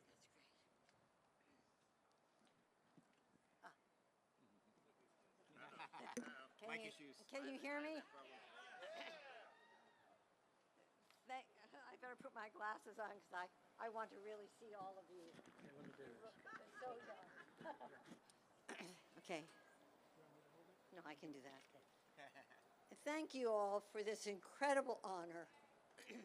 I'm deeply humbled to be inducted to the Skateboard Hall of Fame. 50 years ago, building that free skate park in Irvine was a labor of love, and it opened doors I never imagined, including leading the International Skateboard Association. I may have played a small part in the history of skateboarding, but it was you who redefined what could be done with a piece of wood and 4 wheels. You rolled out of broken homes, many with learning disabilities, questioned authority and defied gravity on ramps, asphalt, cement, and pool plaster. You took skateboarding popularity across America and around the world. You achieved the impossible dream of making skateboarding an Olympic sport. This honor belongs to you, the skaters from yesterday, today, and tomorrow. You are the Hall of Famers. Tonight, I want to acknowledge my 3 favorite skaters. My husband, Don,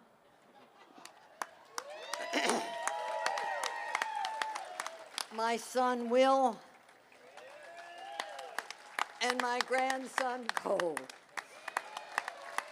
who are all with me here tonight. You keep me going, and I love you very much.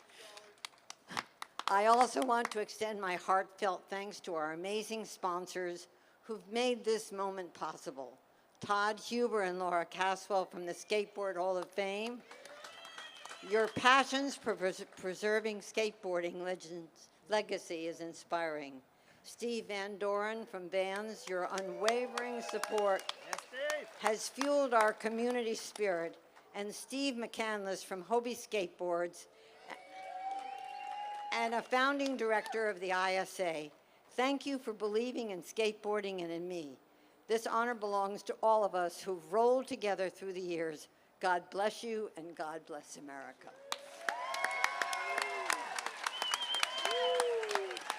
God bless you, Sally.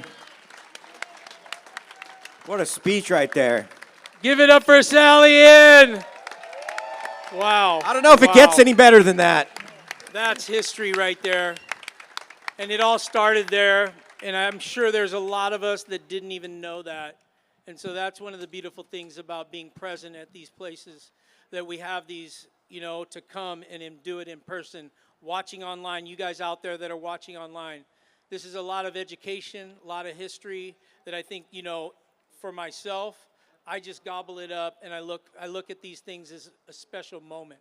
And that's what this place is. So let's get right down into the 1960s with Steve and Dave Hilton. Give it up for the Hilton brothers.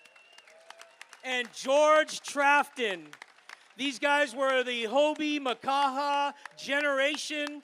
It was surf, it was skate, it was sidewalk surfing. But as I watched the videos and as I studied for myself, I heard it from my predecessors like Jay Adams and Tony Alva, David Hackett, the stories, because I was always inquisitive about what it was like before them. How did they get inspired? And it was because of these guys. And when I watched the video of the Hilton brothers skate, it was like they had this surf style that I emulated after seeing Jay Adams and Tony Alva, and they were just doing the walkovers, doing the like bottom turns and the off the lips on flat ground at a freestyle contest where freestyle, nothing against freestyle 360s and dappies, you know what I mean? That's back in the day when I was like, a little bit aggressive towards freestyle because I was a pool skater, vert skater, skate park skater, but the history of it is so incredible because style, which is what I always was attracted to, was a big part of this era. So let's check out what's going on with those three guys live right now.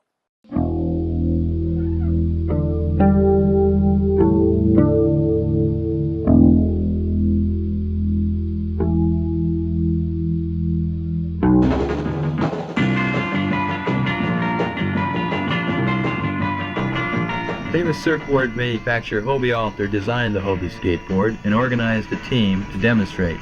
Torger Johnson, Danny Bear, John Freeze, George Trafton, Steve Hilton, and his younger brother, Davey. The Hilton brothers definitely were, in their time, I'd say they were the best because they were just, they had the style, they had the flow, they knew how to sidewalk surf, and sidewalk surfing was where skateboarding was at in the 60s. That was the deal, and they were the best at it. Grab your board and go sidewalk surfing with me. Don't be afraid to try the... By the time the Hiltons and I came around, that's what, early 60s, mid 60s, 62, 63, and people were starting to really notice it was going, and people from West LA that went to University High School started writing skateboard songs.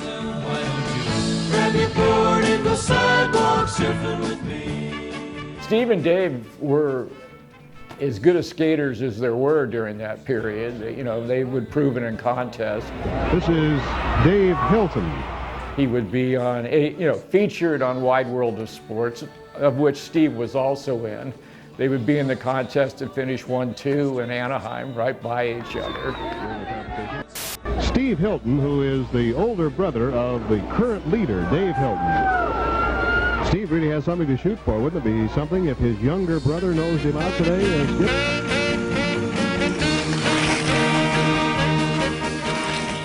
Dave was so photogenic, he would be on the first Skateboarder magazine cover. There was the whole first wave of organized skateboarding in the 60s, so there was different Hobie team and Makaha and Vitapack had a team, and those were the guys that we looked up to and tried to emulate because those were the guys that we heard they were the pioneers. Whenever they come up with a move, they have to think of a name for it. Here's Davey Hilton with what he calls a coffin. Steve and Dave Hilton are OG. I mean, I was a little young to appreciate their contributions at the time, but I understand them now. Skateboarding the sidewalk, surfing with me. The template, if you will, of modern day skateboarding goes all the way back to Davey and Stevie and the Hilton family. And within all of that, here we are celebrating your induction into the Skateboarding Hall of Fame, and I congratulate you. It's fantastic.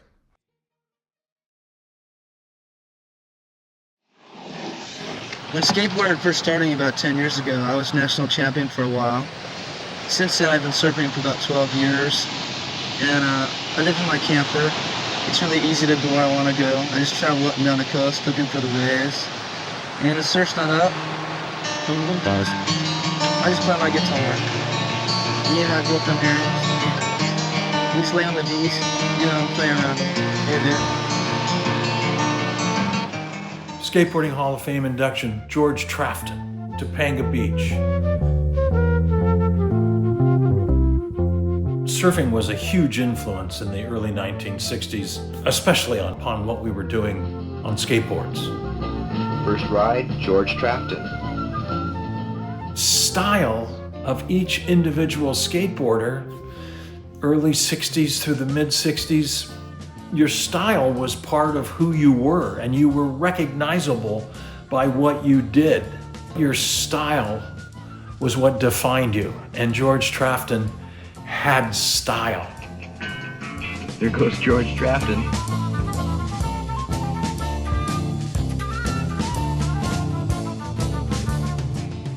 We're here to talk about George Trafton, who is on the Hobie skateboard team with me back in the 60s. We traveled all over everywhere, LA County, and then they took us around the United States giving demonstrations showing people how to skateboard or what even a skateboard was.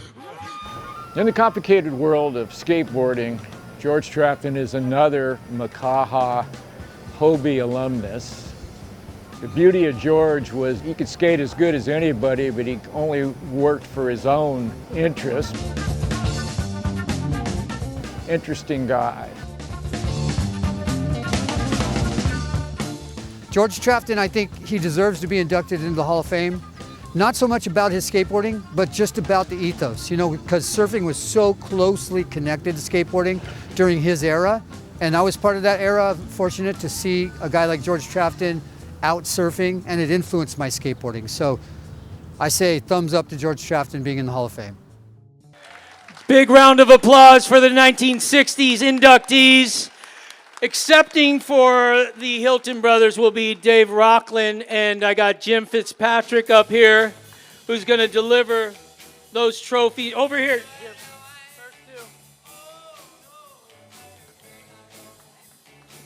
Give it up for Dave Rockland, who's here to accept that award. Once they get to him, I'll just say, hey, give a wave. Give a wave. Dave Rockland right there. And I want to bring up, to accept his award, George Trafton, who in my eyes exudes the reason why we surf and skate. It's not because of the money. It ain't because of the fame. It's because the waves are good, because the ramp is perfect. Give it up for George Trafton.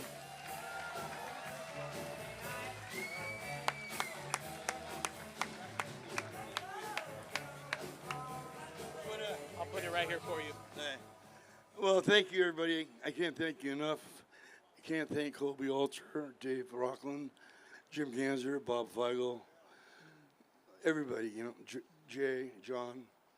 We were really lucky to be the first ones to break the mold, I guess, and get sponsored. And I really don't have much more to say. Thank you very much. My throat's a little harsh because I got kind of burned at the fire, so I would go on, but my throat hurts. I got a million stories I could tell you, but we'll save that for next year. Oh, no. Anyway, touring on the skateboard team with Dave and all the boys was so fun at our age. We had the world by the hair. I mean, we couldn't do no wrong. we had like 500 people, fans waiting for us when we landed, like Texas, when we were on Hobie. And, you know, it's nothing but fun. And you guys that taken it up about 10 notches are just, you know, unbelievable athletes. And thank you, everybody. And that's about it for now. Congratulations. Yeah, brother. Congratulations. Thank you, bro. Congratulations. Give it up for the whole 1960s inductees. Steve and Dave Hilton and George Trafton. Thank you, guys. Amazing, amazing. Next, what do we got, Don? You're going to say a little... This is a shout out to one of those that are online, a great friends of the Vance family with Pete Derricks. This is somebody who's obviously a veteran to the sport. It's a shout out to Mel O'Young, who's watching from Marin County. He was part of the Napa Malahini skate team in the 1960s. And he wanted to be here. I know you wanted to be here, Mel. And he's dealing with some health issues, so we're gonna definitely keep you in prayer for that. And he wishes that he was here with us, but you are in spirit. So we wish you the best, Mel. Let's give Mel some encouragement right now. You'll be here next year. Right on. Good stuff. You guys having fun out there? Oh, yeah. Let's keep it going. Let's keep it going. So we have a very special guest. I said that like Chris from the 9 Club, just to make him happy. But we have someone that came all the way from Germany. Yes. And for those of you who don't know where Germany is, if you go on the 405 South, you hit the 55 and you keep going, you're going to get there eventually. It's that way. And they drink a lot of beer, I think. I'm actually still recovering from Munster 89 myself, and I'm sure many of you guys are too. I know Cab is definitely recovering from Munster 89. But so, often considered the father of German skateboarding. Would you guys agree? This guy didn't just build a brand, he built a culture through incredible magazines, contests, skate parks. Big heart, he gave back to the community through skateboarding and made people that didn't have everything, like, just get the best out of their lives. Incredible human being here. And really just helped to elevate skateboarding as a whole around the world. And we definitely owe a lot to this incredible man. I even heard that he did a kickflip on top of Mount Everest.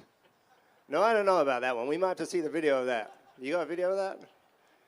It's probably a pinhole camera or something, but anyway, yeah, let's check out this video and see the magic come to life. Titus Dittmann.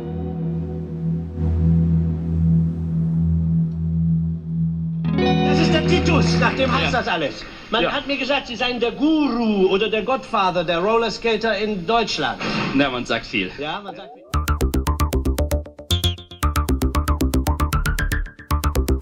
Titus Dittmann is a big fan of skateboarding, a big mentor, a big help to a lot of people, a big promoter for skateboarding. I met Titus because he also started a show team. He had a self-made half pipe on a trailer, and we met him there, became members of the show team, and he was all over the place, much like Gail Webb back here in the US. That's what he was for Germany. He also had a skateboard brand called Titus Skates. I was the first pro for the company. My first ever pro model came out on Titus Skates. Titus Dittmann was holding down, for the most part, the skate industry in Germany and most of Europe through the 80s and through the 90s. And, you know, as much as a businessman that he was committed to skateboarding. Titus started with the shop in the living room, then had a shop in the basement, then had an actual shop. The shops got bigger and bigger. Skateboarding got bigger. I had the crazy idea to say, Titus, we need a competition. He loved the idea. I think we had like maybe 50 people at the first one, and maybe 100 at the second one, and it got bigger and bigger and bigger. Eventually, we didn't do it in the outdoor skate park. We did it in like an ice hockey stadium, and it's really down to his vision for the whole thing that made it work so very well and eventually became the World Championship. Without Titus in Europe putting on events and having a place for everyone in Europe to come see it live, Skateboarding wouldn't have grown internationally without Titus's love and passion for what he did for years and years to try to have them have their own scene and build scenes from it. It was great to have someone like Titus on our side because he wasn't just all about money. He was all about skateboarding. He wanted to promote and help skateboarders around him. I feel personally very happy, really happy to see my friend Titus be inducted into the Skateboarding Hall of Fame. Congratulations, Titus.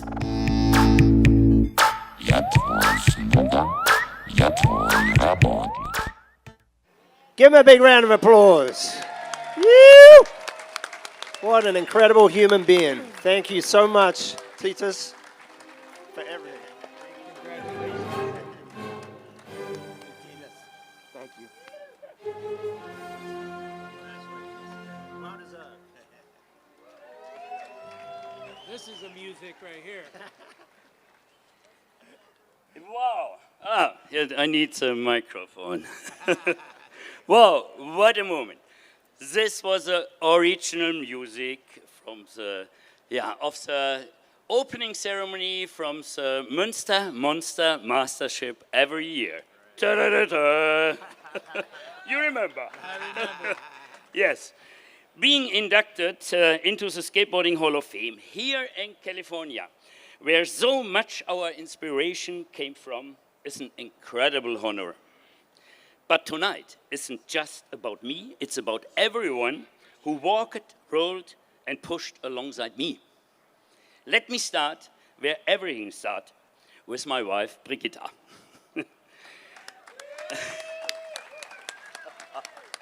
You know her. In 1977, I was 30 years old, a real old guy to start skateboarding. We stepped onto a skateboard together for the very first time. From that day on, skateboarding wasn't just a passion. It became our shared language, our freedom, our way of life. Brigitta, thank you for being there from the very first push, for every transition, every turning point. This moment belongs to you just as much as it does to me. In the early 80s, the journey took shape with the Titus Skates team. One of the first names that must be mentioned tonight is Klaus Krapke. Our first official Titus Pro, with the very first Titus Pro model.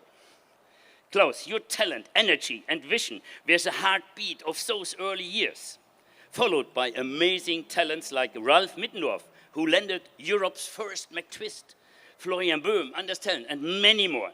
International legends like Nicky Guerrero, Lee Ralph, and Putties helped connect our German story to the global scene. The Titus team became a launchpad. Just look at Pierre-André Sénisserre, who won the Monster Mastership, joined our team, and later founded Soul Tech in the US. But this wouldn't happen without the trust of industry pioneers across the ocean. George Powell, Rich Novak, Larry Balmer, Fausto Vitello, Tony Magnuson, Jim Gray. You believed in us early and helped shape the European skate scene in ways we couldn't have imagined. And of course, Vans distribution. Vans distribution, sorry. Yeah, I need papers. I'm a German guy.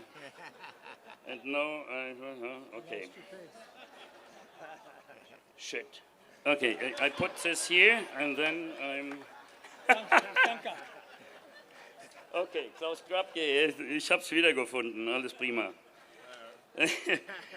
But it would happen without the trust of industry pioneers across the ocean. George Powell, Rich Novak, Larry Balmer, Fausto Vitello, Tony Magnuson, Jim Gray. You believe in us early and helped shape the European skate scene in ways we couldn't have imagined.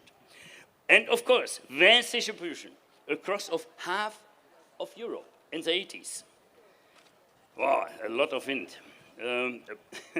Building more than just business, building community.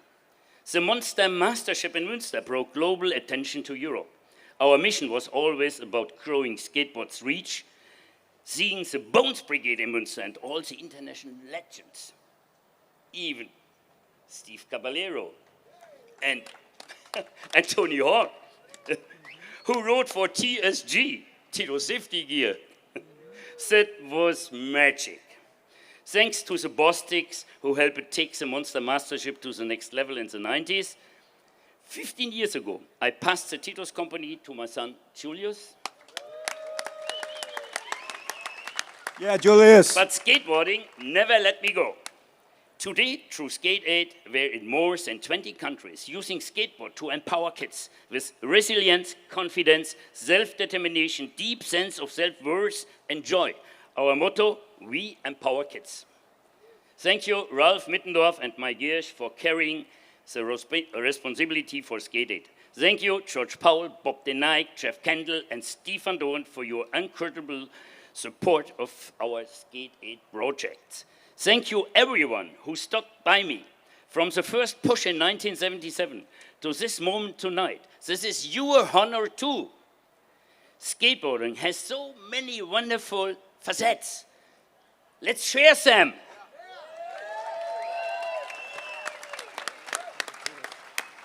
Congratulations, brother.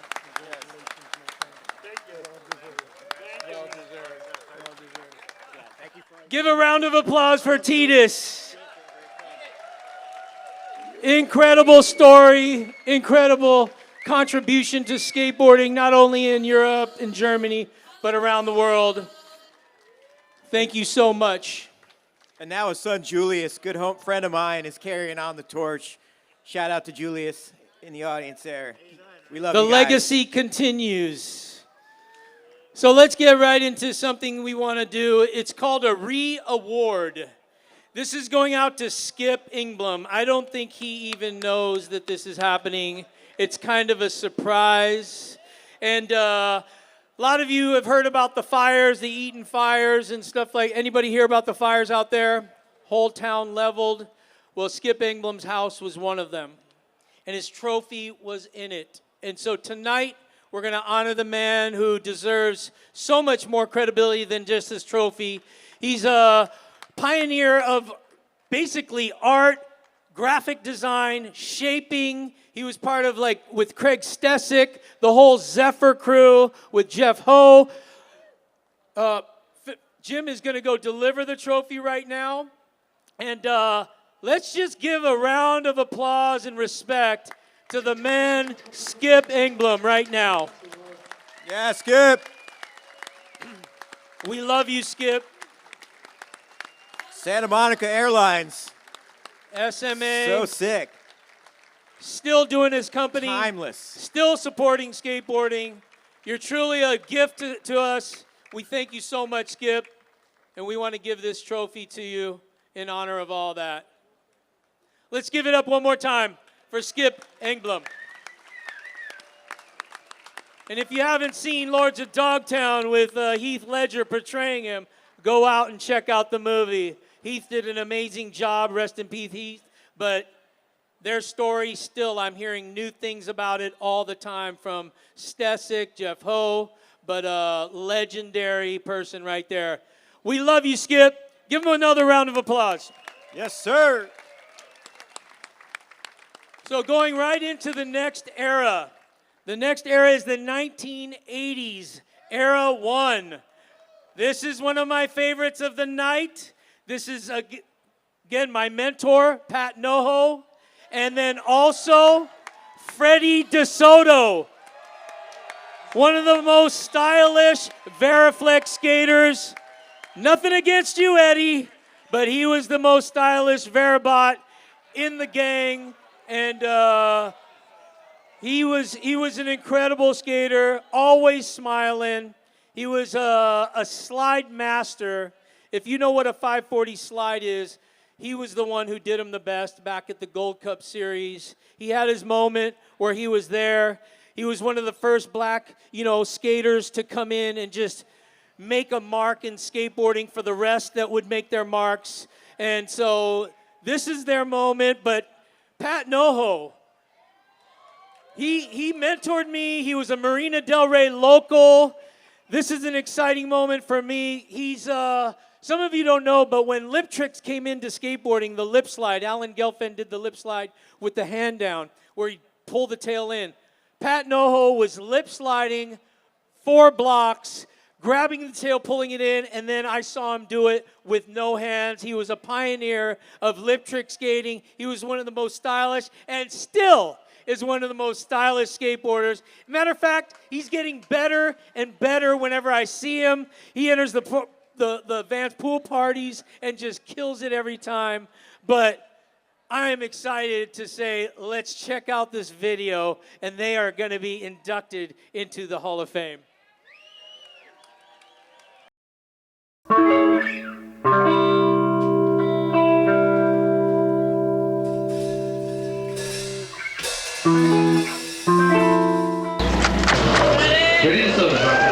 What can you say about Freddie? Well, Freddie was a trailblazer.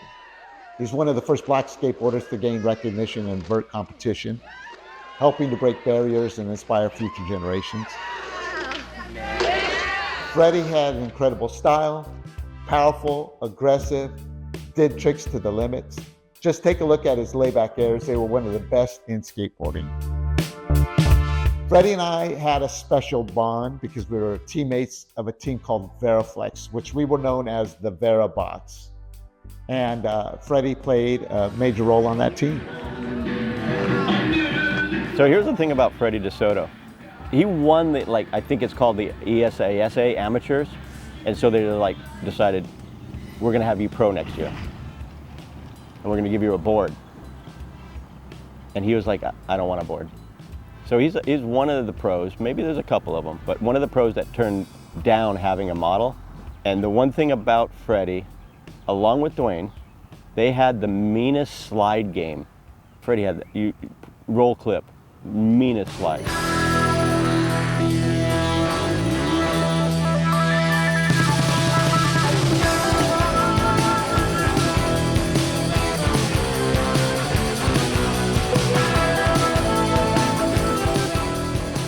It was being a lost art, so it didn't count in contests that much. But all of 540 airs and all of these 1, 2, 3 slides and all this stuff, those techniques are all things that became something in the air later. All right, Freddie, anytime Freddie de Sota for ground. Freddie de Sota. Nobody's name on the list of the Skateboard Hall of Fame inductees for 2025 got me more excited than yours. I've known you since the 70s when we started skating Big O Skate Park, and you're still one of my best friends today. You're a great skater, a great photographer, and a good human being. Can't ask for more than that. Skateboarding is lucky to have you. I love Freddie de Sota. He's a legend. Still. And was always cool, always supportive. I feel like he was like an older brother to me, honestly. Yo, why didn't y'all tell me Freddie de Sota was up in that joint? Yo, triple OG Freddie de Sota. He held it down back in the day. He could do a frontside invert too. Bam. You know what I'm saying? He could do a frontside invert. Congratulations to Freddie de Sota Jr. on your much-deserved induction into the Skateboard Hall of Fame. And that's time for Freddie de Sota in his first qualifying run. From the Veriflex team, Fred de Sota.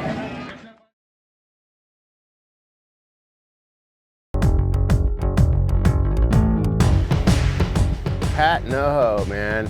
Well, first of all, he's probably one of the longest shredding still to this day. Like, I don't know what he does, what diet he's on or whatever, but to this day, he still can board slide 15, 20 blocks at any moment.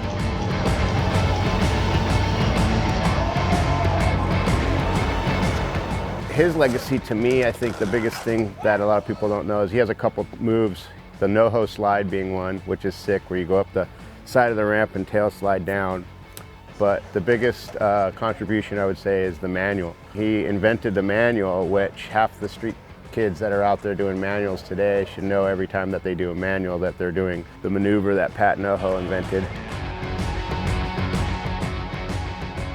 One of my earliest memories of Pat is when we were both competing in 1979 at the Marina del Rey Dog Bowl Pro Contest. Bring him on, Pat Ngoho from I didn't really know who he was, but he was ripping and he had the best style. To this day, Pat still rips and still has that amazing style. now skateboarding in his 60s. Pat Ngoho, style master, Venice negotiator.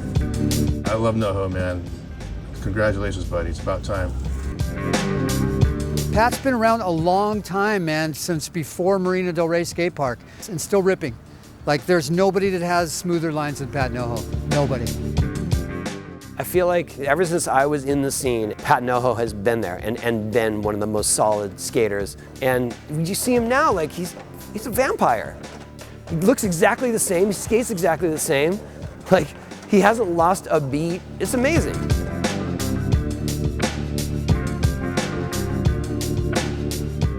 Man, Pat Ngoho was my mentor.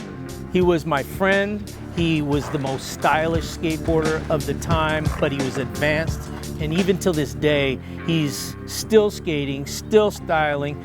And one thing about him is he's still progressing. And I'm proud to say, welcome to the Skateboarding Hall of Fame, Pat Ngoho. I love you, buddy.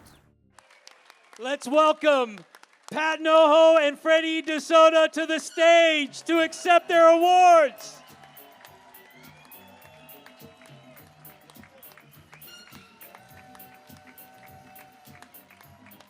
Yeah.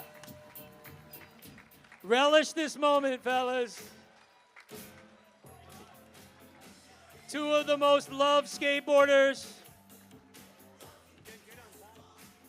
Still in the scene. At almost every event.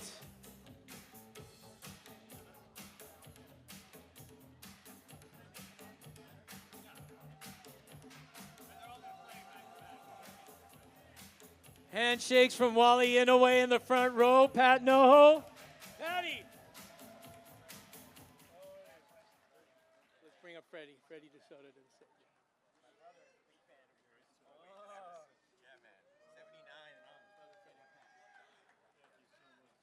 Freddie de Sota, come on up.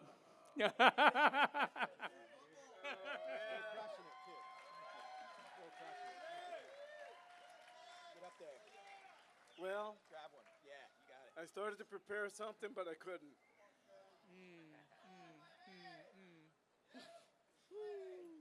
I knew this was going to happen. Yep.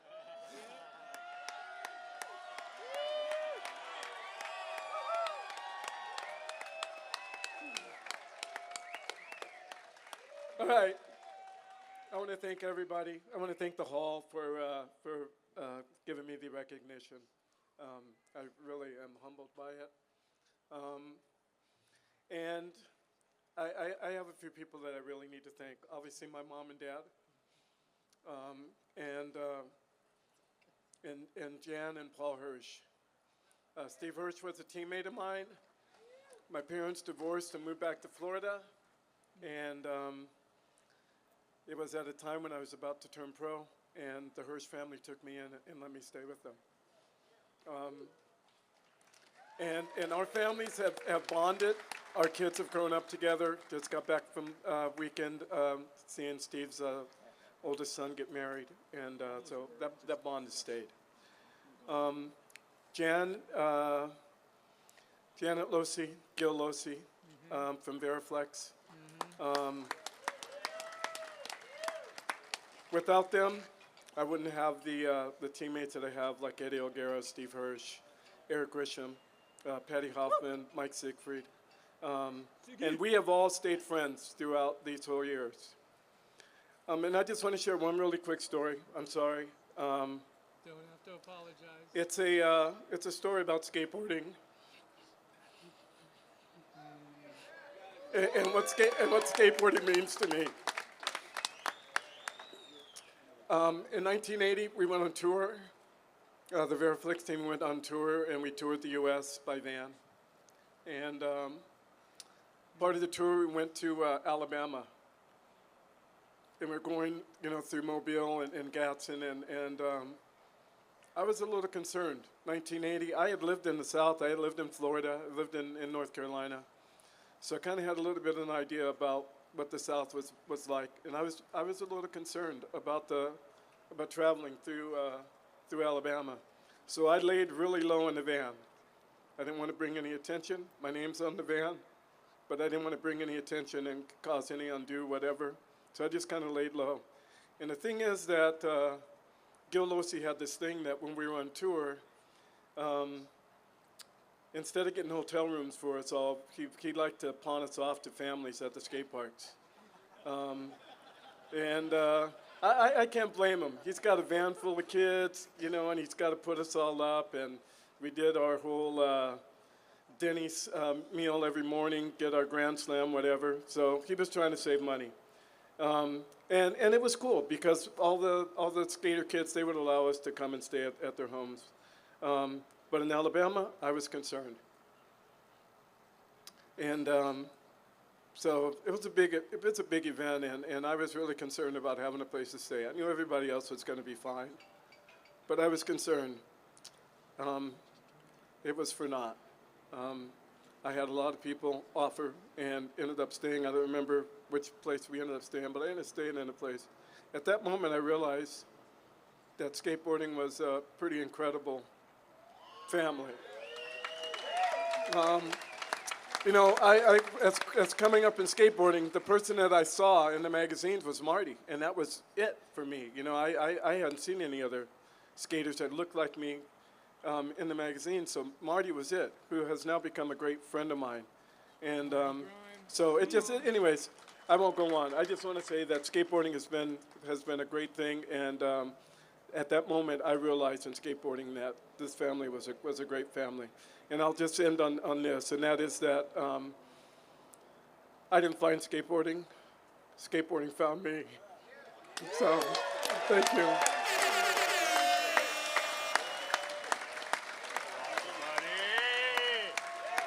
Give it up for Freddie de Sota. Hall of Fame. Hall of Fame. All right, let's welcome Pat Ngoho up to the microphone.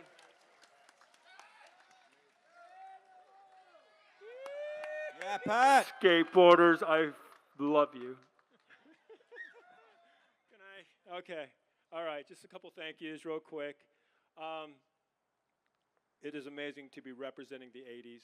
What an incredible era. A couple thank yous, they have to go out regarding the 80s. Special thanks to Steve Alba, Steve Olson, Brad Bowman, and Dwayne Peters. I watched those guys basically single-handedly derail skateboarding and put it on a path to rebellion, defiance, and anarchy that most people still fear today. I want to thank my mom. Thank you so much. I could not be up here without you. Thank you for all your love, your care, so many sacrifices that you made. She raised 2 insane boys by herself, and she somehow survived, and in fact is thriving today. So please say hello to Brenda. She's at the Ngoho table. She is so awesome. Woo! I got to thank my girlfriend, Carrie. She's been so supportive. She understands skateboarding culture. She's really made me a better person, made me a better skater. I just tear up thinking about it, so woo! I love you, babe. I want to thank all of my competitors over the years. From when we were amateurs, 12 to 14, me and Cab, to when we became pros, when we became masters, and even legends, right? It just kept going. So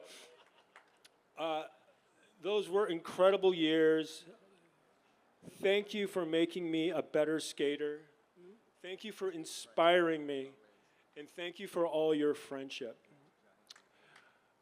All of you. I mean, just all the skating, especially the last years as the Masters. I mean, just skating with all these guys over and over. I mean, the heart was always there. The dedication in those Masters contests, the Bolorama and the Vans pool party, were just, Steve, it was just the greatest years in skateboarding. Thank you. Yeah, and so I was asking Buddy, like, let's give it up for Buddy. I mean, these visuals, these animations are so amazing. Thank you, Buddy. And I was like, well, you know, what do I say after my thank yous? He was like, Pat, just tell them your thoughts on skateboarding. So I was thinking, I got a couple things. First thought is, some of you may not like this, but do not pursue greatness. Do not be exceptional. Do not be extraordinary. Instead, be yourself. Be unique. Be different. Go into skateboarding. Go deeper into skateboarding. Find out who you are. Find out who that inner voice is and express that through your skating and your life. My second thing is skate with great people.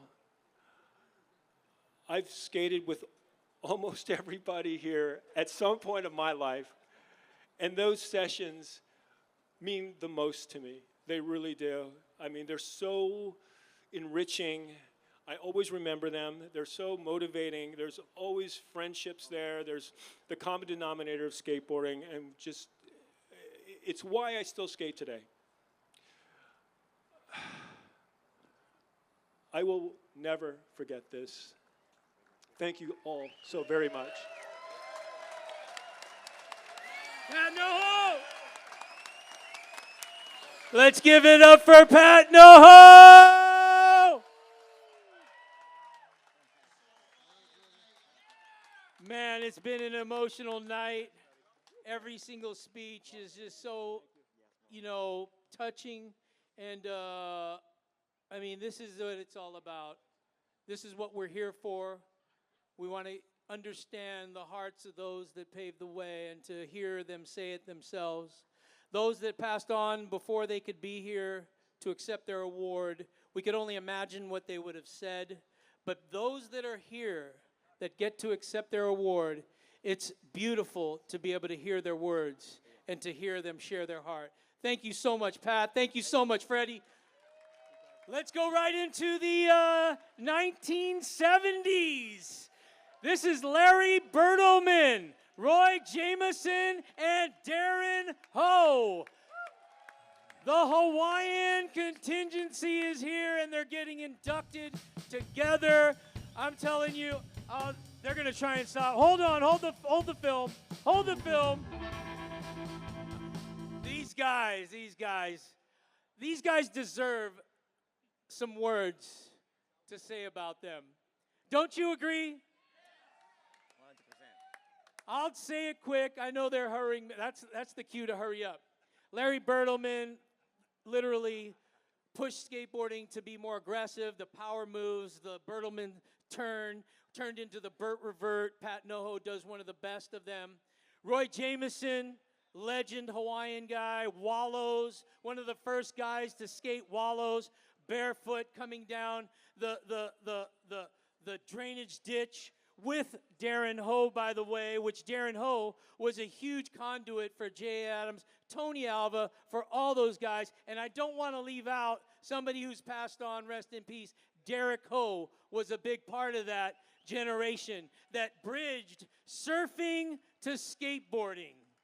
So now let's check it out. Let's see what these guys are all about.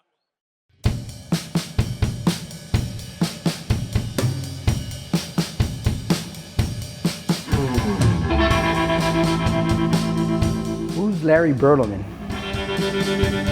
Obviously, if you're asking that question, you probably didn't live on this island, because that guy was pretty much next to Duke Hanamoko in the era of 70s.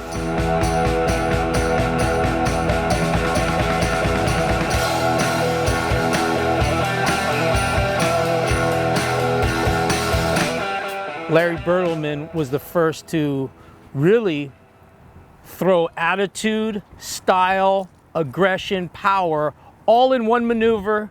A lot of people forget that it's how your face looks, your hands look, everything about what you're doing on your board matters, and Larry Bertlemann had it. We loved Larry so much that it was like, screw Superman, fuck that, you know what I mean? It's like, there's Larry, you know?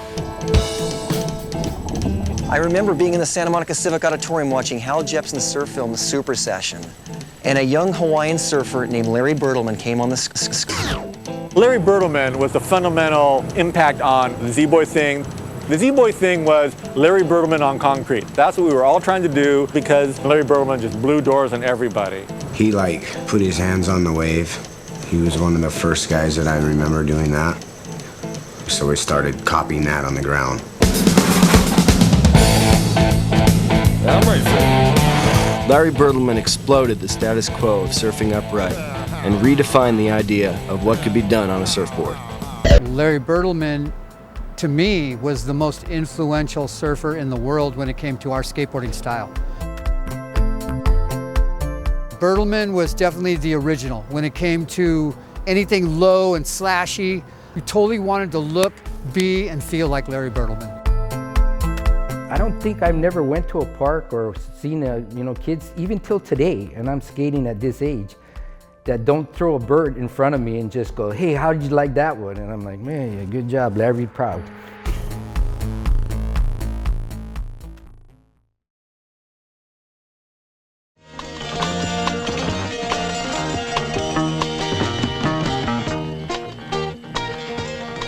At Walos in Hawaii, Roy Jamieson is the resident wizard, ripping this long drainage ditch with quick kick turns off the top. An obviously surfing-inspired performance. When it comes to Roy Jamieson, it created a lot of excitement for me when I saw him for the first time with his unique and smooth surf style. He was barefooted, carving the banks of Walos in Hawaii. I was impressed, and I could relate to those bare feet. Eventually, he did start wearing shoes.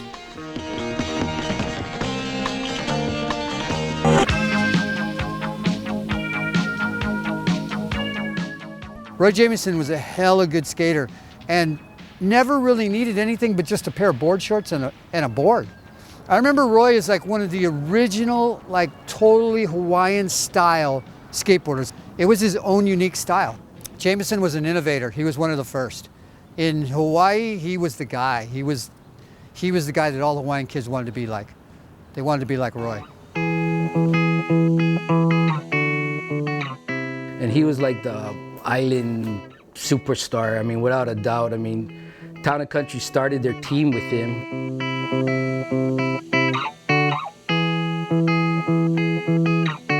That era, you're still growing, right? So Roy's contribution was like, he'd do a lot of freestyle.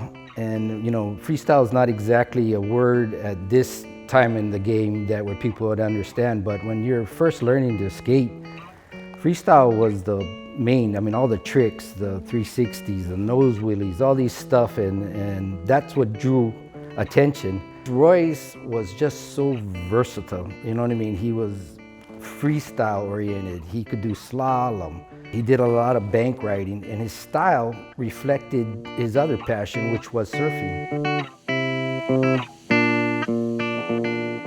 I always had an affinity to people who came from Hawaii, and Roy Jamieson was one of those guys that I knew was from Hawaii.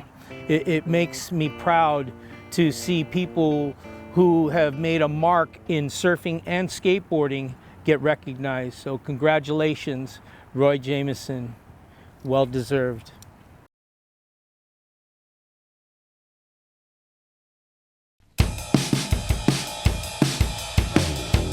Yeah, man, Darren Ho. When I think of Darren, I think of style. Darren's style was aggressive. He attacked everything, yet he was graceful.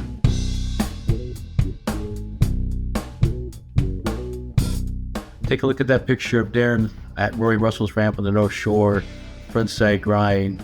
That says it all. 8-foot wide ramp. And how about some of them photos of Darren in Pearl City Pool, which was another rad pool? Yeah, of course, Darren Ho, he came over, but I just remember seeing pictures of Darren Ho at the Pearl City Pool. And it was like, wow, who's this Hawaiian kid that rips? Zephyr team members would go over, they would stay in Hawaii, and there was a whole exchange of cultures going on.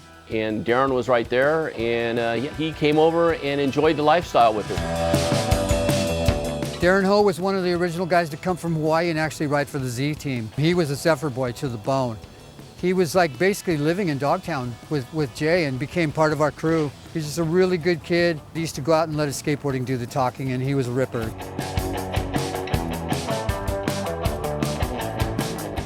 Skating in San Diego, Los Angeles, everywhere. Skating in Hawaii.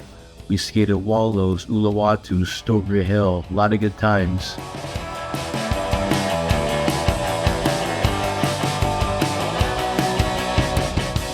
Darren Ho, early 70s, Hawaiian Z-boy. Quickly rose to the golden boy of Hawaii. Still skateboards to this very day. Congratulations, Santa Claus. Hawaii boy to the bone. Congrats, my brother. I love you. Now let's see a little video of Larry Bertlemann himself. Uncle Larry. Yes, sir. You've been inducted into the Skateboard Hall of Fame. Wow. What does that mean to you, especially as someone primarily known for surfing? It's an honor. It's an honor? To be inducted, yes. Is there anyone you want to thank? Everybody who inducted me. Aloha. You revolutionized surfing with moves inspired by skateboarding. How did skateboarding influence your surfing style and vice versa? I just out having fun, doing what I feel. I feel something skateboarding and do it in the water surfing, doing on land. Same thing. What kind of guidance can you give young skaters and surfers today that might not know you? Just go out there and do the best you can, just no matter what. Just keep getting better and better. Now we're going to have some words from Joel Tudor about Larry Bertlemann. Good evening. It's an honor to get up and speak on Larry's behalf. I met Larry in 1987. I was a young surf-stoked kid who looked at magazines, and he showed up at a contest, and the guy was just so cool. Within like the first 10 minutes, he was digging in his bag and giving me locomotion stickers, and just the kind of thing when you're a 10-year-old kid, it really has a long-lasting impression. I didn't know then the impact that he had on skateboarding. I grew up skating. I got sponsored by Skip Engblom when I was 12 for SMA. I had a lot of chances to be in the skate scene, but I learned a lot about Larry as time went on, being friends with Jay Adams and Tony and Craig Stesick, being a mentor, and really kind of studying the story of the two. I know the skate world doesn't like being the stepchild of surf, but you are, so remember that, okay? Everything cool that you do came from surfing, right? The style, the way that we rode, because you have to remember, before the Phil Edwards was the first pro model ever, by the way, just so you know. You guys that have pro models, that came with Phil Edwards. Before that era, skateboarding was this. Yeah, goofy foot. And in a lot of ways, it was kind of gymnast, guys doing like floor routine, like jumping up and doing stuff, and that's kind of where Larry's story comes in. Larry was so different. If you think about where surfing was 4 years before he popped up on the scene, it wasn't even the same activity. It was not even the same story, and the things that Larry did, the laybacks that he did, are the lead-in to the layback grind that you guys do today, the layback Smith. It all comes from Larry and the way that he rode. I remember Jay telling me this as a kid, like, man, you have no idea the impact that him and Buttons made on all of us, He's like, they were so advanced at the time, and we were just kind of figuring it out. And at that time, skating didn't really have a template to follow other than surf magazines, right? Seymour, good to see you, buddy. It's really a story you need to not ignore. I know that a lot of the guys in the 90s there are like, we're not the stepchild of surfers. Well, you are, right? Surfing gave you guys your style, right? The Hawaiian shirts, right, that Tony wore, that shit all came from surfing, right? And then later to Mark Gonzalez and the Blind movie, that's all surf derived. I know you don't want to hear it, but I'm here to tell it to you. You need to hear it. Hang on, what else? So the first pool, right? Herbie Fletcher was the first guy to ride in a pool. I called Herbie yesterday to get the story correct. What I wanted 5 minutes turned to, fuck, man, this is going to be like 20 minutes. I'm going to tell you right now. And he like laid into me, you know, and he said, you have to understand. He was like, my father-in-law was taking apart scooters in the late 40s, steel wheels and you know, riding. He was like, no one really knows who invented skateboarding. They have no idea. But we do know a pivotal moment when it became stylish, and it led into all the things that we do today. And that's the moment that the surf world picked it up. The Beach Boys didn't coin it sidewalk surfing for nothing. It really was, right? And then as the sport evolved and people did different things, and Tony, and I see guys that I looked up to in the 90s that were my heroes that are out here today. We're all old now and have gray hair and shit. But Larry was that major change from the Davey Hilton era. You know, you have to understand, Davey Hilton was one of the first skate stars. That's Paris Hilton's uncle. I don't know if he's ever been inducted. He was the first guy to do airs. He was doing gorilla grip airs where he would, you know, go up on a ledge and grip his toes and spin around. Oh, keep it going. All right, I'm going to shut up. Larry, we love you. Skateboarding, you owe surfing for life. Ow! Give it up for Joel Tudor, one of the greatest longboarders of ever. Now accepting for Larry Bertlemann, Craig Sugihara, and then for Roy Jamieson, Chuck Jamieson, and for Darren Ho, he's coming up to accept. Come on up to accept your awards.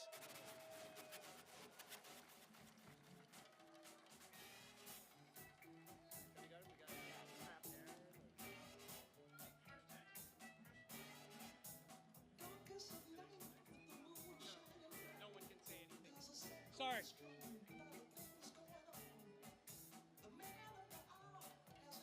Come on, let's give him a hand. That's some of the best footage I've seen all night. Surfing, skating. Joel talking about style. That's what it's all about. And let me say something. Skateboarding is not a stepchild. It's blood in. We're the younger brother. Remember that, Joel. We're the younger brother. We're not a stepchild. We love you, Joel. Coming to accept for Larry Bertlemann is Craig. Come on up here, Craig.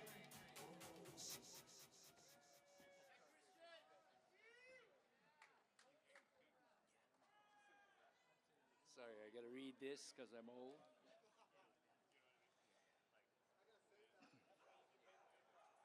I'm here to accept for Larry as he is not able to be here tonight. After Larry won the U.S. Championships in Malibu and getting to ride his skateboard with Cadillac wheels. Cadillac wheels was a game changer. I still have one. It's called a Stoker, the last one, with ball bearings. Anyway, Cadillac wheels was a game changer. We surf in skate shops and our host bands all made bank. Maybe I wouldn't be here today had it not been for skateboards. So thank you, Larry, for introducing me to Cadillac wheels. Thank you, Skateboard Hall of Fame, for acknowledging his great talent. Mahalo.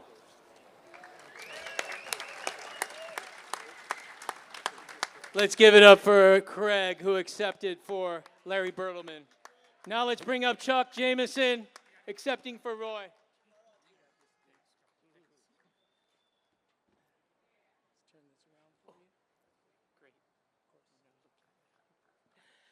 I don't have the kind of stories that everyone else has been able to share. I just know that Roy would be really appreciative of the honor of being inducted. So I know he would want me to thank all of you, especially people like Craig Sugihara, who was Roy's first sponsor with Town and Country, and Darren Ho's support, and also his friendship with Roy. I will tell you one little story about the beginning of skateboarding for Roy. In the old days in Hawaii, we would take metal skates that people had that you'd put on your shoes, and the front of the skate you'd use a key to tighten it around the shoe, and the back of the skate had a strap that you put on your ankle.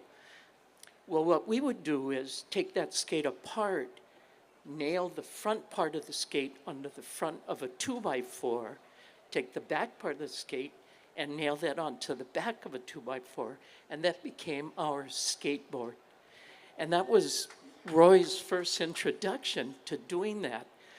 His other brother, or my brother and his brother and I, used to skate on that in Pearl City in Hawaii, and all we would do is just go down a hill. That was our only trick. If you made it to the bottom of the hill, you were a good skateboarder.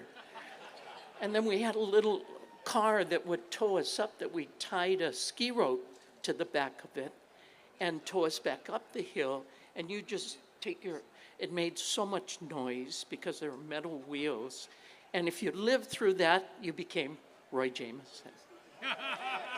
Anyway, thank you. And Roy would really thank you for this. Great story, great story. Thank you, Chuck. And congratulations, Roy Jamieson. Darren Ho, come to the microphone. Let's give it up for Darren Ho.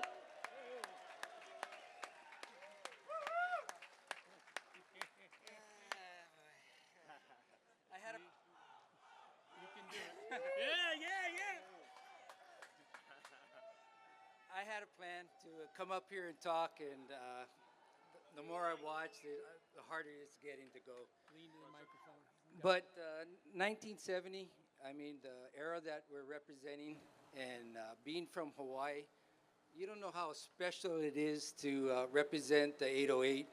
I mean, it's a small island, but it's a strong culture, and God, I mean, to be the first Hawaiians to be inducted into the Hall of Fame, all I can say is mahalo.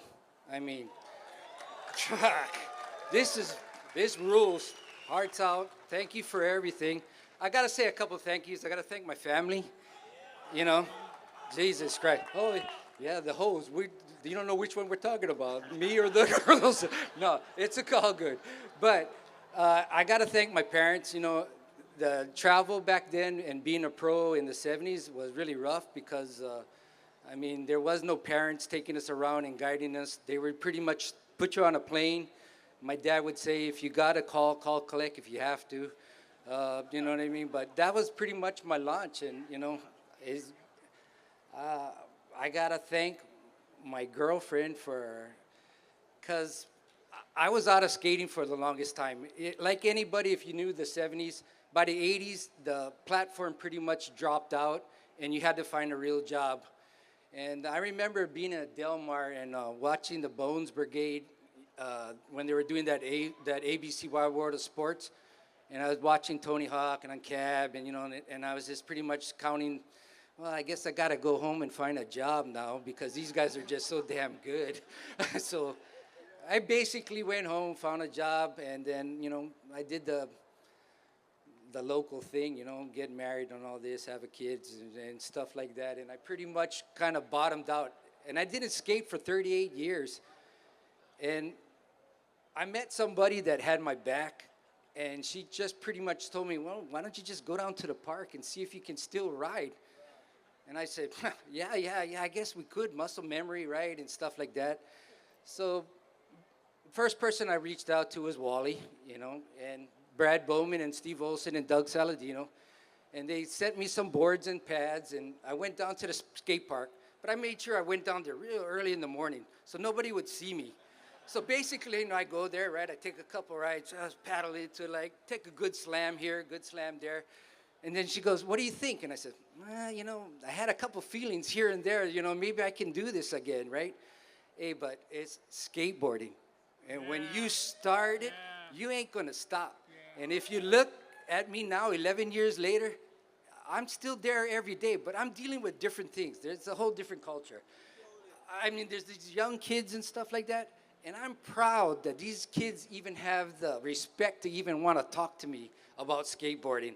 And I reach out. I try to give them advice of what I can and can do, but skateboarding is special, man, because I don't care what age you are. I'm going to be 65, and let me tell you, I'm hanging out with young kids and stuff like that, and I'm just like applauding. I'm watching where they took this sport.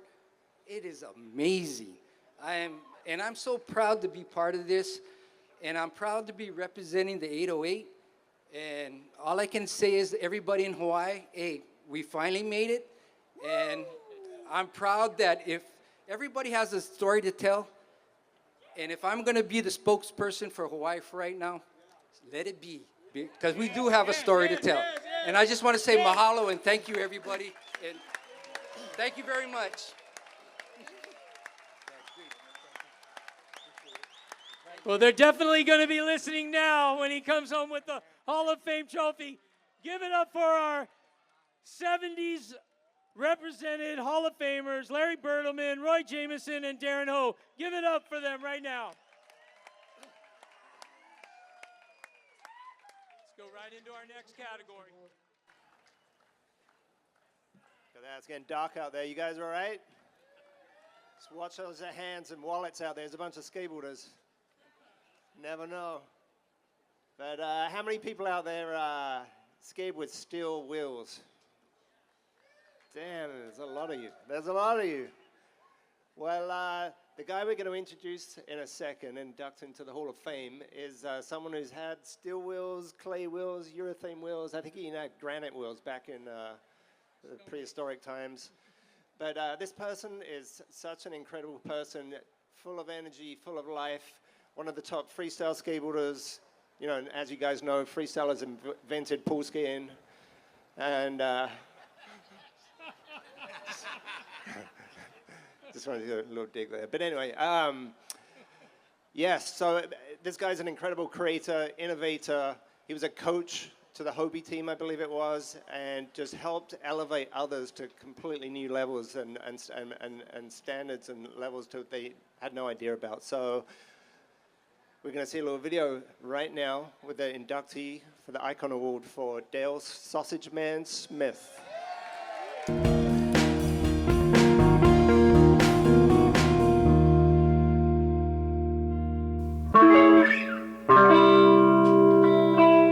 Who is Dale Smith, also known as the Sausage Man? He was a freestyler in the early 70s and definitely had his own style with his dance moves within his routine.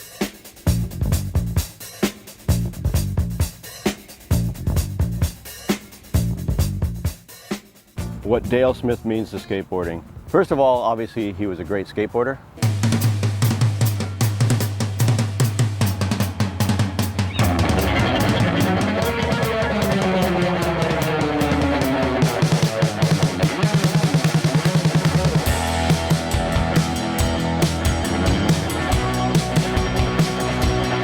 Second of all, I think he, as a team manager or a coach for the Hobie team, he coached Daryl Miller, Dwayne Peters, and Eddie Alguera into having new moves and pushing the progression of how tricks were done. Some of the tricks that we invented together were the El Guerrero, the first 360 hand plant, the frontside rock and roll, the Papa Rocker, which later evolved into what is known as the half cab to rock and roll. His influence didn't just impact me, but it shaped the future of skateboarding in itself.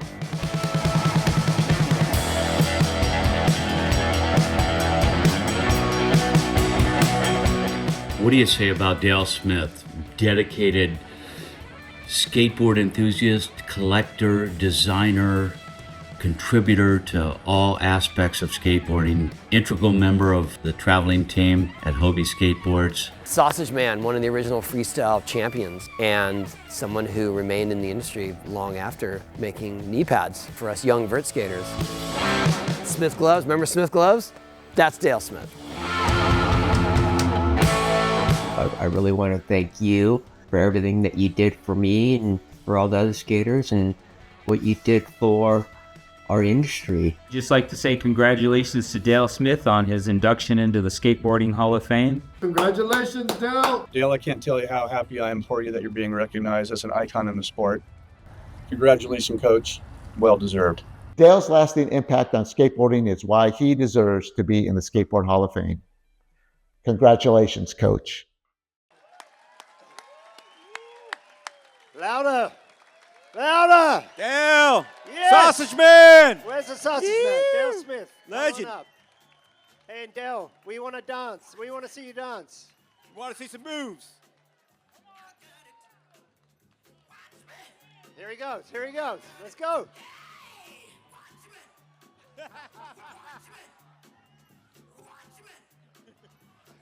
Yes!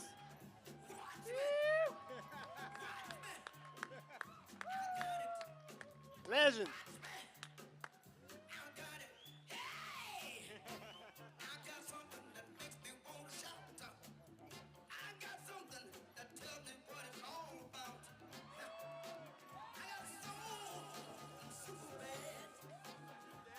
If only he had TikTok.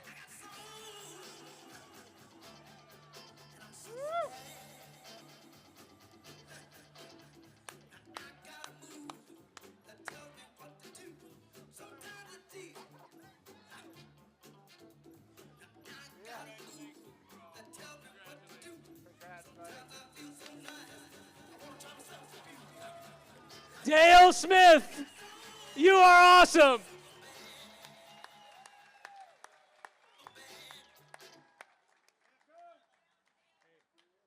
Well, my wife told me to keep it short. Hey, let me stand up. Let me stand up. Hey, let me stand up here. Okay. Let's get to it. Let's get to it. My daughter didn't show me how to use this. So, analog. Okay.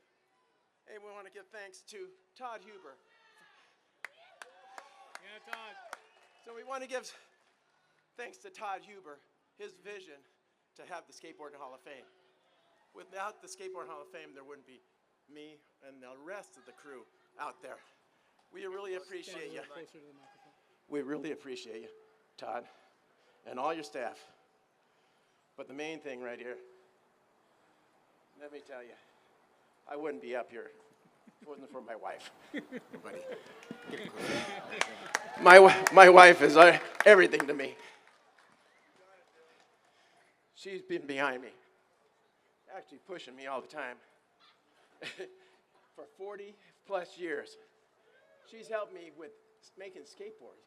Pads, caps, scraping them, putting them in bags, taping them and throwing them into boxes, taking our son to UPS, and my son was saying, no more freeway, I don't want to go to UPS, but she did it all, and she raised with me some terrific son and daughter.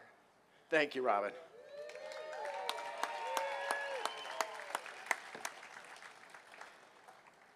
There's a few things that come to mind when I come up here. I started skateboarding in 1958. Mr. Martinez, the next door neighbor, he was super special to me. He taught me how to play baseball, and he made me my first skateboard, a teardrop shape. But after that, it was going, you're on your own. And my buddy, Jerry McCormick, and Don Crosby, and Bob Thomas, we all made skateboards. We made our own skateboards with clay wheels, and out of a 1x6, 30, you saw it in the film, it was 36 inches long. It wasn't easy to ride, no kicktail at all on it, but it was great. Bob Thomas ended up making surfboards with me, and we had a surfboard company. It was great. But when the 70s came around, we didn't know what to do. And Skitch Hitchcock came to mind, and he says, we got to skate some more. He was world champion, but then it was Wally in a way. Right up here in front. Let's give a hand to Wally. Yeah, Wally and I went from clay wheels to urethane wheels because of Skitch Hitchcock. He put us on the Stinger skateboard team. When we got to the Stinger skateboard team, we had to do freestyle slalom racing. So I said, Wally, I'm going to teach you a great move. It's called the Daffy handstand. And he says, nobody's ever done it. I says, well, you're going to do it. He says, okay, I'll do it, but I won't do your dance routine on a skateboard. So I said, okay, Wally, fine. You're doing it. And he did it successfully in the skateboard contest in front of Warren Bolster, the famous photographer. After that, Wally went on to Sim's skateboard team and made history. With everything he did, he had style, technique. He could do anything on a skateboard that nobody else was doing at the time. Then after that, Wally said, hey, you got to get going. I said, okay, I'm on the Hobie team with Skitch Hitchcock. If it wasn't for Skitch and the owners of Hobie, Steve Cash McCandless and Doc McCandless licensed the Hobie skateboard team. Second generation, the best skateboard teams money can buy. Roy Jamieson was one of them that was out here. A number of Eddie Elguera, Dwayne Peters, you name them. Bob Skolberg, the world champion, slalom racer, inductee. Skitch Hitchcock, the first world champion. You got Dwayne Peters, the master of disaster. You had the Carrasco brothers. Let me tell you about the Carrasco brothers. Let me get a hand for Richie and Renee. They were the best at putting on the Pepsi skateboard shows on. They did a great job. And Richie Carrasco, Guinness Book World Record on 360 wheels of 142 360s. So after that, it was kind of like it shut down. And then Grant Britton came to me and said, hey, I'll take some photos of your skateboard pads, skateboard Smith caps. The Smith caps went on and made history. But Grant Britton, I appreciate all your stuff that you did for us. Lonnie Hiramoto, Howard Hood, and other champions. You got it. Yeah. Hey.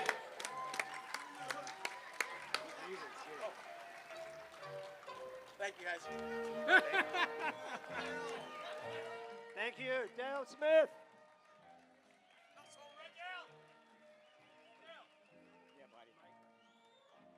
Let's give it up for Dale Smith. Yeah, Dale. He has taught and he's coached so many riders that he could go on, but we love the dance moves. We love what you've done for skateboarding. Let's give it up again for Dale Smith. You. Hall of Famer. Sausage man. So now we want to turn this a little bit down and recognize those who have gone on before us. This is those that have passed on, those who have, are not able to be here. This is the RIP kind of like moment that we have. I know we have loved ones that have passed on, and we have friends, we have skateboarders that have passed on, but we just want to recognize that we remember those that have passed on. We remember the memories, and we want to always keep those alive. And so I'm up here with Chris Pastras. I know that, yes, skateboarding is not your pansy sport. No. It's dangerous. And the lifestyle of it can be dangerous and reckless too. And so we've lost some that, might not have, had to have gone in certain ways, but that's why we got to look out for each other. We got to always check on right? Yeah, we got to check on each other. Those that are going through hard times, we got to just say, hey, how are you doing? Sometimes just reaching out and saying, I care, I love you. Is there anything that, I could pray for you or if I could do, in your situation? And I tell you, you could save a life. And so I know Chris Pastras wants to say a couple words as well, but this is a moment we're going to show a video of those who have passed on. Yeah, 1 second real quick. I just want to say I lost my father this past Sunday, Philip Pastras. And, people were like, are you going to do the event? I'm like, of course I'm going to do the event. I want to be with my skateboard family. This is the greatest family in the world. So I just want to say I love you guys, and thank you for holding me up here on the mic. And R.I.P. Philip Pastras, survived by my mother, Judith, my lady Gina and my son Henry. I love you guys, and I love all of you so much. Thank you. Keep it rolling. Let's check out this video.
Our hearts and prayers go out to each one of those that have passed on, all the families. We love you and we remember you. Yes, and this is bringing it into my generation of turning pro, the 90s. So shout out for the 90s crew out there. It's not all back foot flips. So this next guy, man, what a legend. All right. Yeah, I just got promoted. Did you guys see that? Awesome. Okay, so this next guy, God, there's so many words I could say. There's so many countless stories, but I ran into him in 1986. He was flying off a jump ramp at me 100 miles an hour, and it looked like Mike Tyson coming towards me, and I was like, oh, what? And he embraced me and grabbed me, and he said, what's your name? And I was like, Dune. He's like, Dune, you was Shut, right? Shut Skateboards? I was like, yeah. It was Sean Sheffey. So, yeah, Sean is just a powerhouse, man. His brother was a college football star, and Sean was an athlete and a huge, like, great at sports, great at everything he did, and magical, powerful, stylish, speed and strength, and he's still ripping. We love you, Sean. And this will bring me into another legend I met the same year, 1986, Bucky Lasek. So I met Bucky when he was like a kind of like a fresh street skater. He ripped street just as hard. I had no idea what he did on a vert ramp, and we wanted to put him on Shut Skateboards, which was the NYC sort of dogtown, if you will. But anyway, Bucky was already getting hooked up by Powell. He blew our minds, and then about 2-3 years later, I met him at our local skate park, Cheapskates, and he was doing 540s, just the best Siga style. And I went, this is one of the best skateboarders of all time in Bucky Lasek, and he's still ripping it today, and he's always progressive. So shouts out to you, Bucky. Well deserved. We're super stoked. And finally, another guy who blew my mind. Sal Barbier. So, yeah,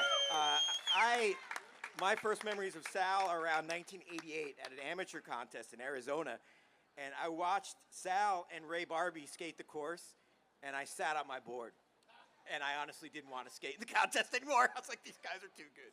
So, yeah, props to you, Sal, for being so progressive with skateboarding and really bringing it. And let's see the video about the 1990s legends. All right.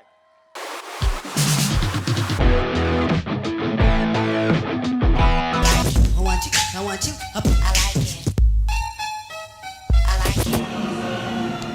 it. Sal Barbier is the guy that brought us the flip into a handrail. He's also the guy known for the finger flip to fakie on a ramp. You don't get those two together anymore. It doesn't happen anymore. That, to me, is just such a perfect combination of someone who grew up riding a giant board with rails, with giant trucks and wheels, doing the prehistoric caveman street skateboarding, and not too long after, in the 90s, a slightly smaller board, slightly smaller wheels and trucks. It's such a perfect merge of 1980s skateboarding and what is now skateboarding. Sal Barbier. When Sal showed up, my job was in jeopardy. You see, Sal had charisma, had style, just, I would just say black excellence.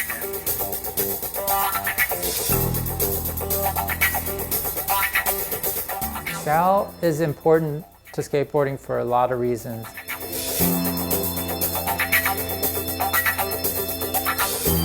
The biggest one is because he was such an incredible skater. Really cool style, incredible pop. Anything from flat ground. But then was a really well-rounded skater. He could skate mini ramps, he could skate blocks, but he was also inventive. He skated flat rails in a way that no one was skating early on and had his own bag of tricks. He was kind of like this combination of like really inventive, really all-terrain, but then powerful and skated fast. Came up with stuff that no one else was doing. Sal is every bit as influential to street skateboarding as Nodis, as Gons, as Frankie Hills, the Matt Hensleys. He's right there with them. He set the tone for so many skateboarders, whether it be handrails or flat ground tricks, technical skating. He could do it all, man. He could really, really do it all, and he made it look great. I'd like to congratulate a lifelong friend, Mr. Salvador Lucas Barbier, to the Skateboarding Hall of Fame. Go Sal! Let me see how my clothes look.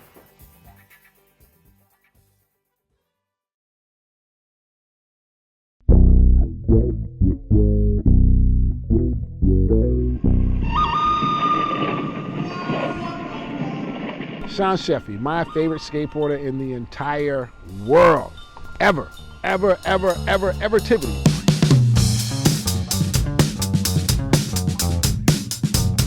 Sheffey, to me, is like one of those great characters in skateboarding.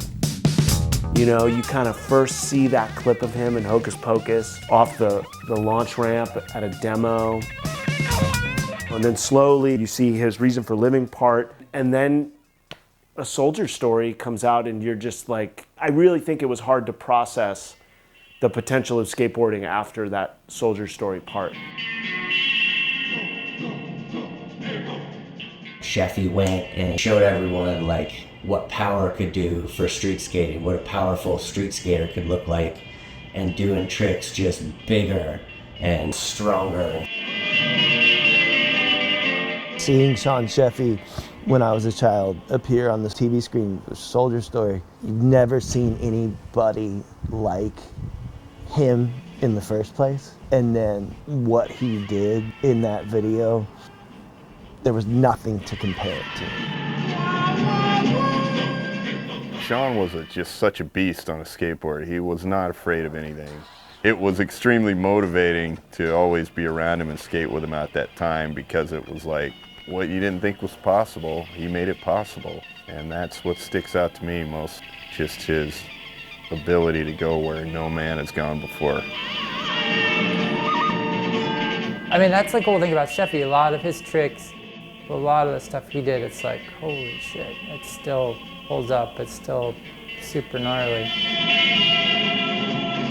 The backside tail slide on the top of a picnic table, I think he did a backside lip slide too. And that's the early stuff, but then even later on, like frontside 360 ollies and tricks over gaps, and he's really good at late shove-its too. He does look super, super fun.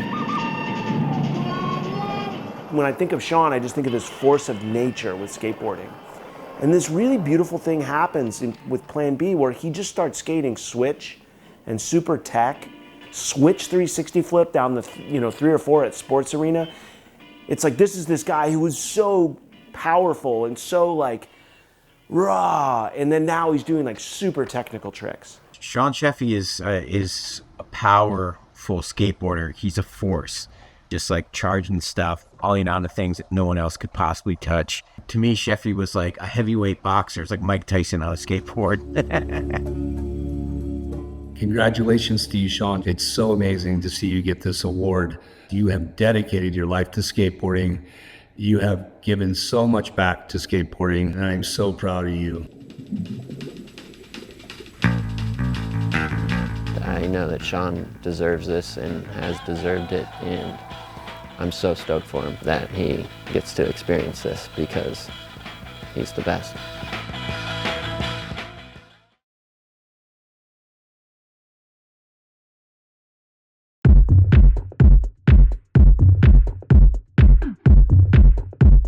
Bucky Lasek is pretty much one of the best skateboarders of all time.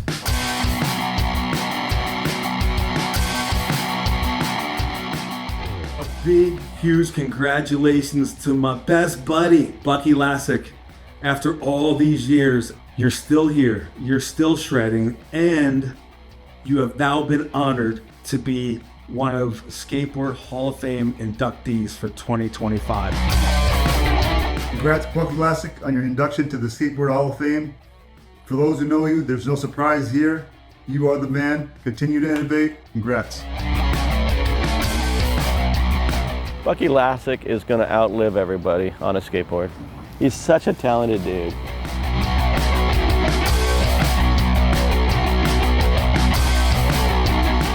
That period of time where skateboarding had collapsed and he just street skated around Baltimore, that era of Bucky, and then having a career revived out of it when it sorted itself out, most skateboarders just move on when it's all collapsed. That period of time is like the most important period of his time because that shows that it was burned in his heart and soul that he was going to ride a skateboard.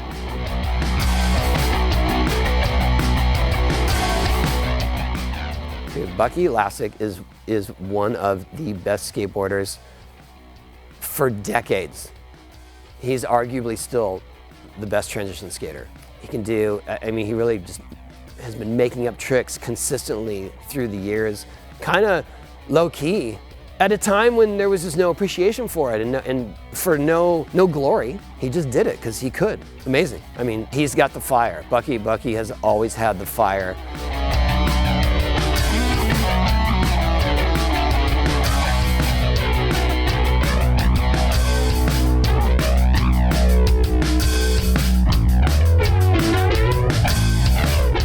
Bucky's a skate rat, straight up. Since he was 13 years old, he's a skate rat.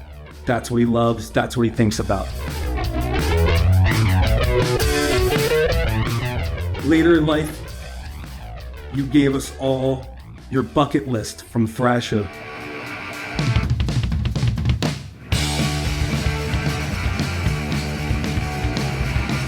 At that point in your career, you could have taken in cruise control and just done your thing, but instead you upped your own game another level and you still showed how on point you were.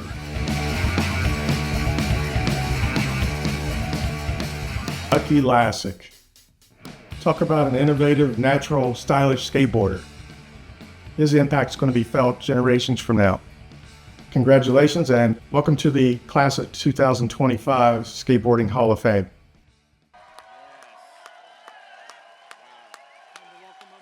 Hey, welcome up Sean Sheffey, Sal Barbier, and Bucky Lasek. Come on up to accept your awards. 100%. 100%.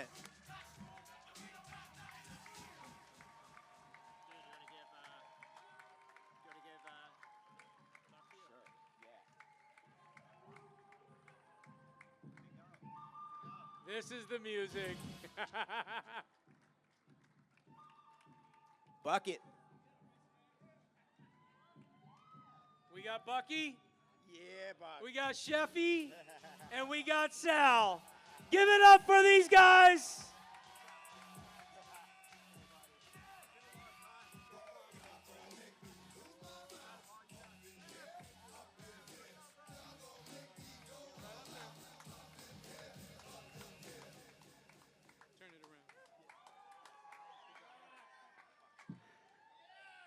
I'm sure a lot of you are thinking the same thing I'm thinking. Finally? I'll take that. I'm backing that. I'm backing that. Are you backing that? 100%. I mean, I am so honored. Like, literally, my whole life has been about this. Acceptance. Like, that's what skateboarding has given me. It's crazy. Like, shout out to my mom, first off. Raised me single-handedly. My dad, not in my life. We had hard times. Grew up in some rough neighborhoods in Baltimore. Moved to Florida, lived on an island for a couple years. It's where my love of turtles, fishing. Yeah. Like, it's insane. Like, I was 8 years old and living on an island. So imagine that. Like, I had myself, I had my family. Yeah, that's where my love of, like, Hot Wheels and, like, you guys all know my skateboarding side, so I'm going to give you a little Bucky salad right now, okay?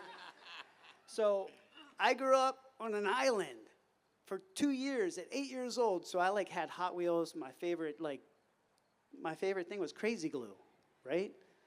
Really? Crazy Glue. So I would, like, take my Hot Wheels apart, make, like, sick cars, and then, like, my mom has some bad history with boyfriends. So she met this new guy, and we moved to Florida, right? So I'm like hanging out with my stepfather he's my stepfather now. And he kind of pissed me off a little bit, right? So I'm like, I woke up late. Well, I was late one night. I was like, all right, I dropped Crazy Glue in the silverware. I crazy glued the coffee pot. I crazy glued his shoes to the floor. I'm sure I crazy glued some other things too. But yeah, they woke up and that's who I am, you know what I mean? Like, it happens, you know? I had some issues, you know? I floated around with family members for a while. My grandmom, shout out to my grandmom, love her. Yeah. My Aunt Mary, thank you for, you know, I was raised with 3 of my cousins. Imagine growing up in a household, being that 4th kid that was just like a visitor, you know? So I kind of had like a weird bringing up, almost like a foster home type of thing. But within family, so I was raised with family. Then in Florida, when I lived on that island, I moved out to, sorry about this story, a little Bucky salad. So I moved to North Carolina, I think it was Manio, is that North Carolina? Yeah, on a tugboat. I lived on a tugboat for like a year. And then I moved back to Baltimore, and that's where I met some of my friends that are here tonight. Like, I went to Skateland, was breakdancing, met my friend Fred Cornell.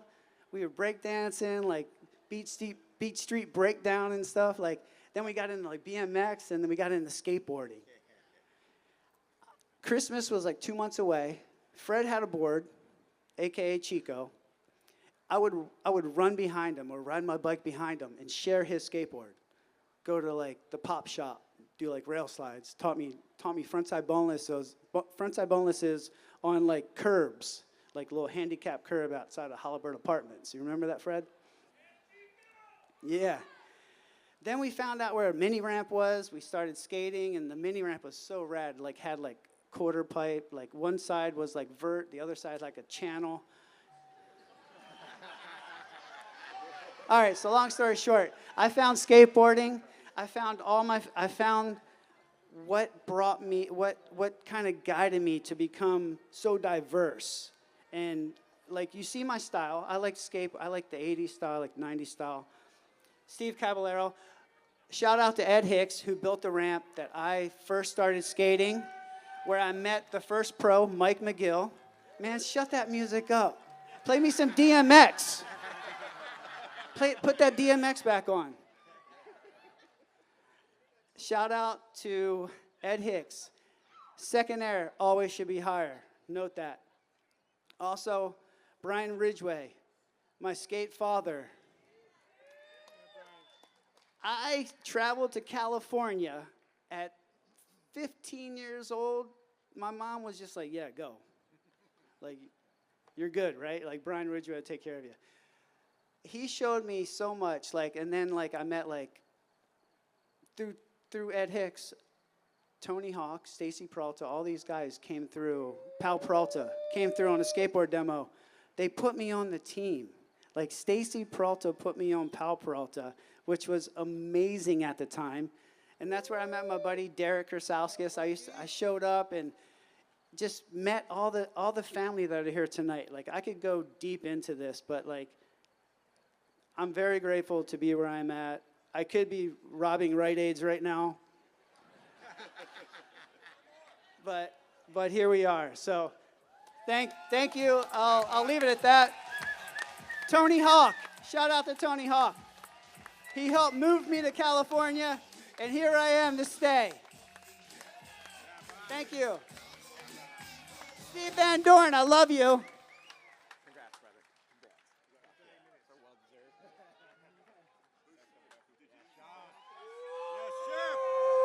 Yes, Chef. I'd just like to say thank you, skateboarding. Thank you, skateboarding, and more thank you, skateboarding. I know through my self-expression of skateboarding that it's brought me a long way. It's brought me from Washington, D.C. to Maryland, out through Grand Rapids, where I met a young lady and got her pregnant and had my kid, Julian, and we came out west. And through that, I went through New York City, out to California, came through a couple of trade shows, and we got to skate in Del Mar, 1988, my first pro contest, so the history of the Del Mar Ranch has been in my blood since then, too. After the landfill, they still find us to be a part of skateboarding history somehow. I guess when you got it, you know? And I really enjoy it. I feel like skateboarding is one of the most exciting and perfect way to express balance and skill. It's really exciting to me to go out there and stay out of trouble, keep my head out of the dirt, keep my head out of the mayhem, you know, do my prayers, ask God to look out for me and keep me from being injured. But skateboarding does hurt. I mean, it does hurt. But I guess if you enjoy like challenges and excitement, the hurt goes away. You know, the pain goes away, and you want to complete your daily task and things like that. And I was given that through sponsorships and things, a free ride to promote skateboarding and to go, Sean, use this as a vessel to stay out of trouble and to create and to show others that this is possible. So I love it, man. It's amazing. I'm still doing it. I mean, I think for me, everyone I've ever met in skateboarding is a part of me every day, you know. It's like the greatest thing possible. So thank you, skateboarding, and thank you for recognizing that skateboarding will never die. Amen.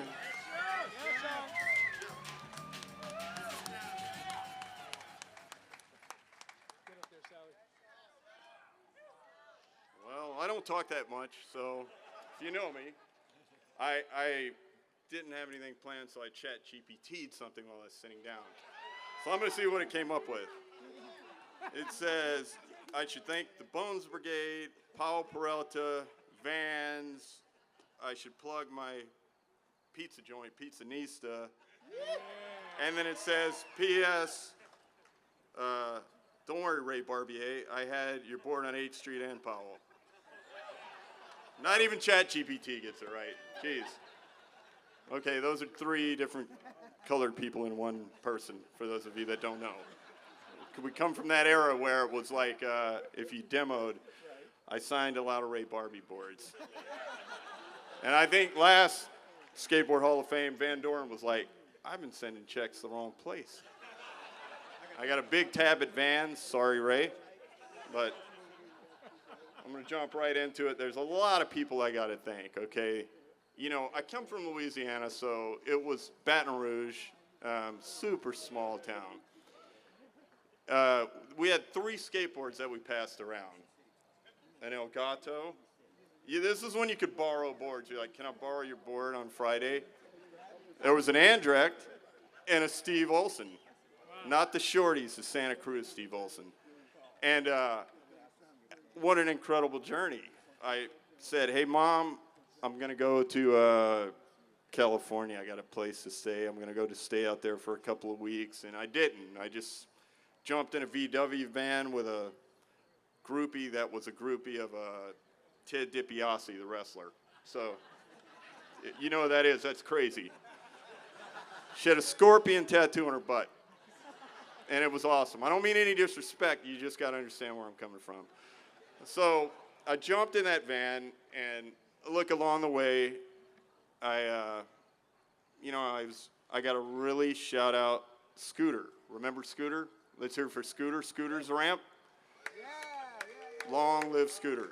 I didn't have a place to stay, and he just let me stay at his house with his mom, and they had that refrigerator that had everything in it, and you could eat it. No one said anything, and they left the house and let me stay there. So I really got to thank Scooter and the Anderson family and the Miller family. And I'm going to back it up. There was some shops that were really cool. Remember when skate shops were skate shops, when you could touch a shirt? They were like, what are you doing? You unfolded it?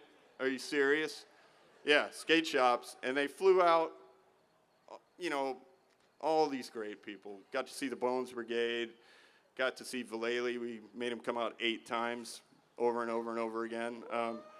But I want to shout out Surf and Skate. I want to shout out Bicycle Source. I want to shout out Pacific Drive. I want to shout out Jim. And I want to shout out Humidity, who keeps everything going. And, I'll go back to the journey. It was just great. I mean, how did I know I ran into Eddie. I rode for the same team as Eddie. Wow. To me, I was like, that's bragging rights where I'm from. I was like, you won't believe it. I was like, Andrecht. I was like, Dave Andrecht. I was at H Street. The guy comes out of the office looking like a Kinko salesman with a tucked-in shirt, topsiders, and I'm like, dude, that guy can still ride. And I would tell that story all the time. I'm like, that is insane. And then one of my great friends, Steve Olson. This is just awesome. I mean, I didn't know how to go front side in pools, which I still kind of don't, because we didn't have that many. And it was a treat to have him, and he still does make fun of me every time we go to a pool. But I like to think that's where I learned how to somewhat carve. So I'd really like to shout out the guys from the 80s, everybody that was on a VHS or Betamax tape. You were my best friend in high school. Geraldo and you guys is all I looked at. And I really got to break it down. I mean, I was fortunate enough to skate with Ngoho from time to time now, but as a kid, I knew him as a guy that did the front side grind to fakie. So that's where we all took it. I knew Malba from staring at the Chicago. I had one videotape, the Chicago Blowout. So I worshipped Fedge. I knew Malba from doing a rock and roll shuffle. Studied every street skating video that I could get a hand on. My Trick, Danforth, Nose Pick on a Curb, Lucero. I mean, the list could just go on. So I'm just humbled because I don't take that stuff lightly. So every time I see these guys, it's like, it's unbelievable. You'd have to be where I'm from to really understand that, but it's truly an awesome thing, and I'm really glad that some people thought of me and put me in somehow with these people. So thank you all.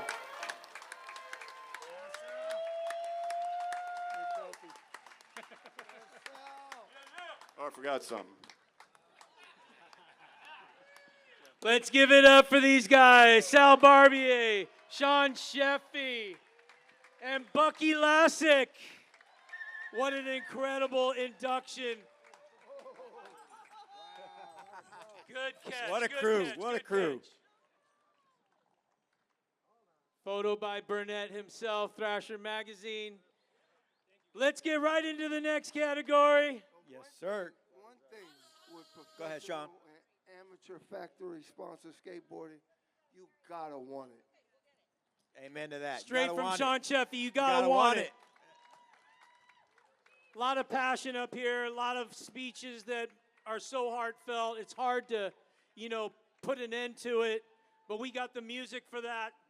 But we're going right into the next category, and this is Jaime Reyes. Yes. Definitely touches my heart. She's from Hawaii. She's one of the first female street skaters. To bring it raw, to bring it legit. She was the first female street skater to grace the cover of Thrasher in 1994. That's right. She was tech. She was stylish. She was, I can't say it enough. She's from Hawaii. She was very cool at the time, I remember, and seeing her come on the scene. And I always supported the girls. And, before that, there was only Carabeth Burnside on the cover of Thrasher. Let's give it up for her to start the spark for these girls. And then now you have Jaime Reyes, who sparking it off. One of the street brought skaters. in the street skating. 100%. Brought in the street skating for the women. We love you, Jaime. Come on up. Let's check out this video of Jaime Reyes.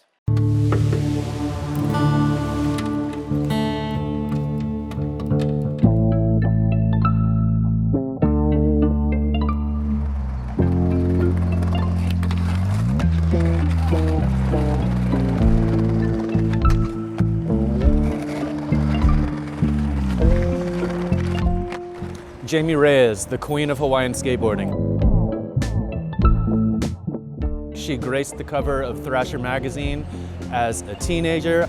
She definitely has the best switch backside tail slide out of any female I've ever seen, and definitely a pioneer of women's street skateboarding.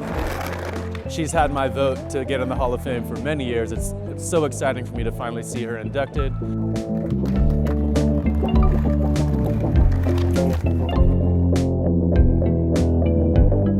Jamie's skating at 14 through 16. She was so technically advanced for skateboarding and as a woman, where I feel that the last two generations of women is finally caught up to her and is progressing further than what she was at 16. Jaime Reyes means like everything to skateboarding. Not even just women's skateboarding, like skateboarding in general, and East Coast skateboarding. She's the best. She's the best, dude. I don't know. Switchback tail? Like, come on. I don't know. She's the best. It makes me feel really good to see someone like Jaime, like a real ass baddie bitch, get that kind of recognition, like Hall of Fame stuff. I'm like, that is super important and so well deserved. Congratulations, Jaime. From iconic video parts, signature shoe on Gallus, the good times on rookie skateboards traveling the world skating contest. You were always pushing the progression and part of the reason why the current level is where it is today.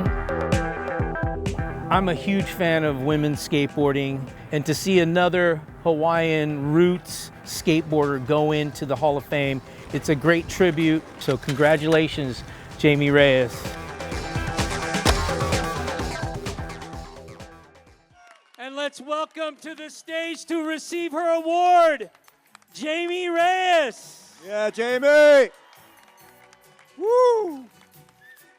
I know she's feeling overwhelmed right now. Here she comes. Crashed to death.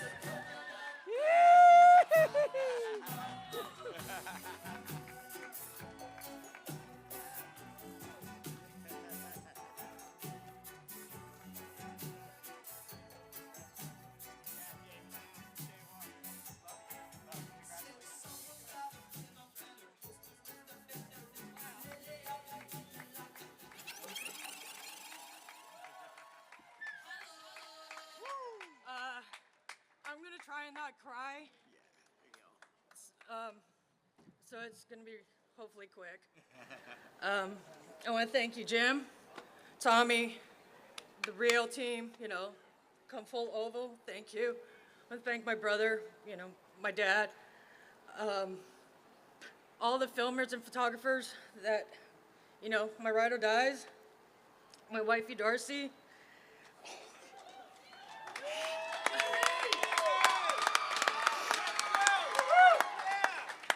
To all my friends and everyone, you know who you are. I wouldn't be out here without you guys.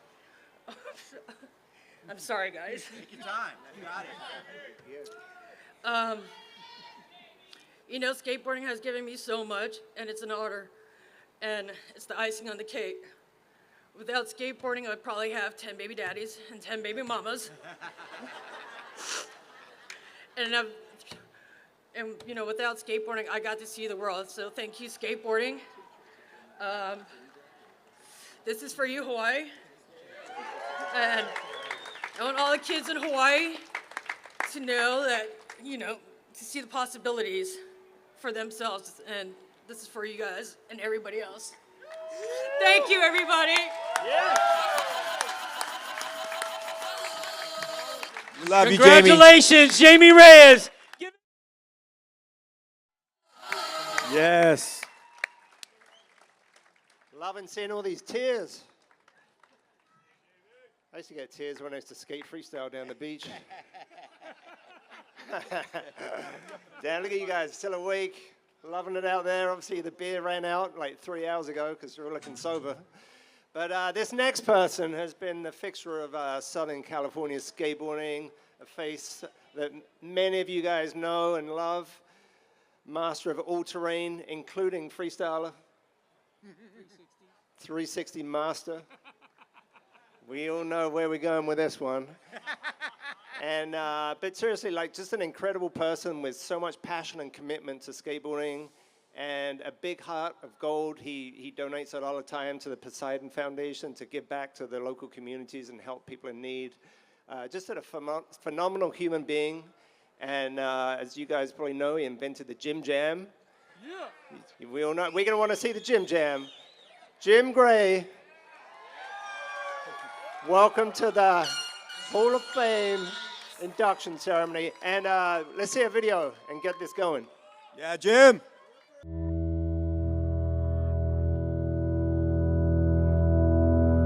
Okay, so what are we doing here? Oh, Skateboarding Hall of Fame. Cool. And who's being inducted? Jim Gray. Jim Gray in the Skateboarding Hall of Fame. All right, let's tackle this.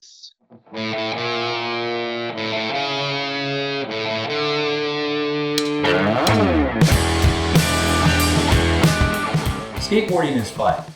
And when I think of the individual who has more fun skateboarding than anyone else, without a doubt, it's Jim Gray. Okay, here we go. Jim Gray ready for GNF.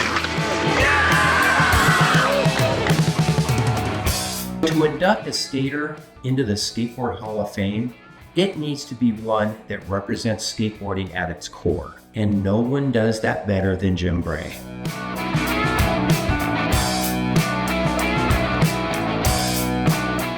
Jim Gray, he started out super young. He's such an original, old school skater, if you like power flex skater. Eventually, I want to say his most famous part of the career was when he rode for GNS. He had his own model boards on GNS. Jim Gray from Gordon Smith.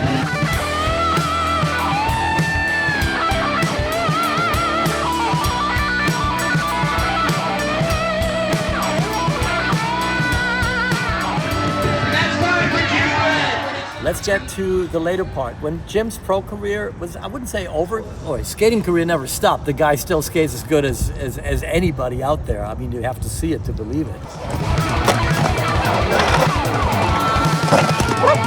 So he's riding for Blockhead, had a board on Blockhead.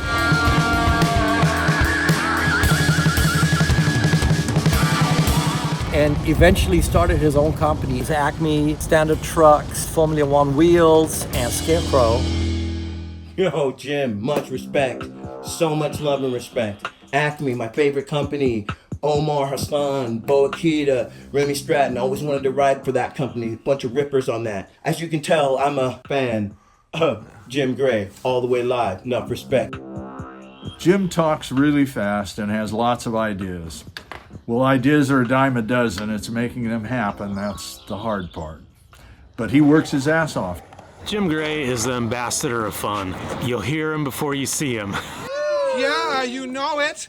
Gold medal, baby. He's just always hyping up skateboarding, hyping up everything that he's involved in skateboarding at every event, every function he can get to, helping get skate parks built, you name it. Congratulations on being inducted into the Skateboarding Hall of Fame. Long overdue. Congratulations, Jim Gray.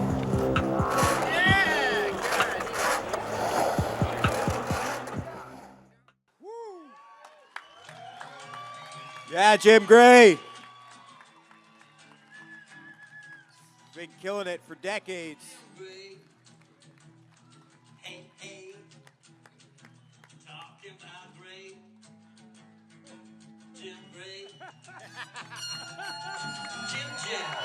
Great slide. Jim Gray, 50 shades of green.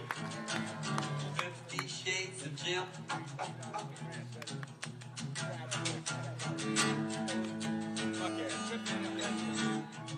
Wow, that's pretty cool. How is everybody? Let's turn that this way. No, that goes this way. Oh, okay. I gotta take a picture. I gotta take a picture of all you guys with my trophy. There you go. Good call. Wait, make some fucking noise!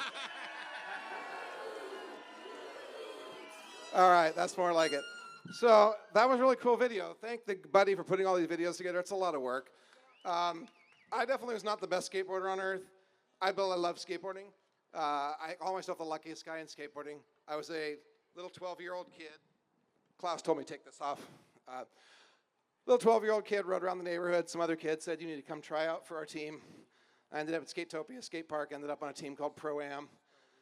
Started entering contests and eventually ended up on Powerflex and GNS. But the bottom line is just skateboarding is fun. I mean, we're all here because we love a skateboarder. We are a skateboarder. We've ridden a skateboard. It's not about how good you are. It's about how much fun you have. I'm the luckiest guy in skateboarding because I got to not only stand on a ramp next to Steve Caballero and Tony Hawk, I got to call George Powell and talk about the skateboard business and made a couple million skateboards in my own factory. I got to watch little kids like Omar Hassan grow up and become top pro skateboarders. And so I really got to do everything. I got to stand on all sides of the business. I helped form the group I Ask, which puts this event on in the early days. The first board meeting was held in my conference room.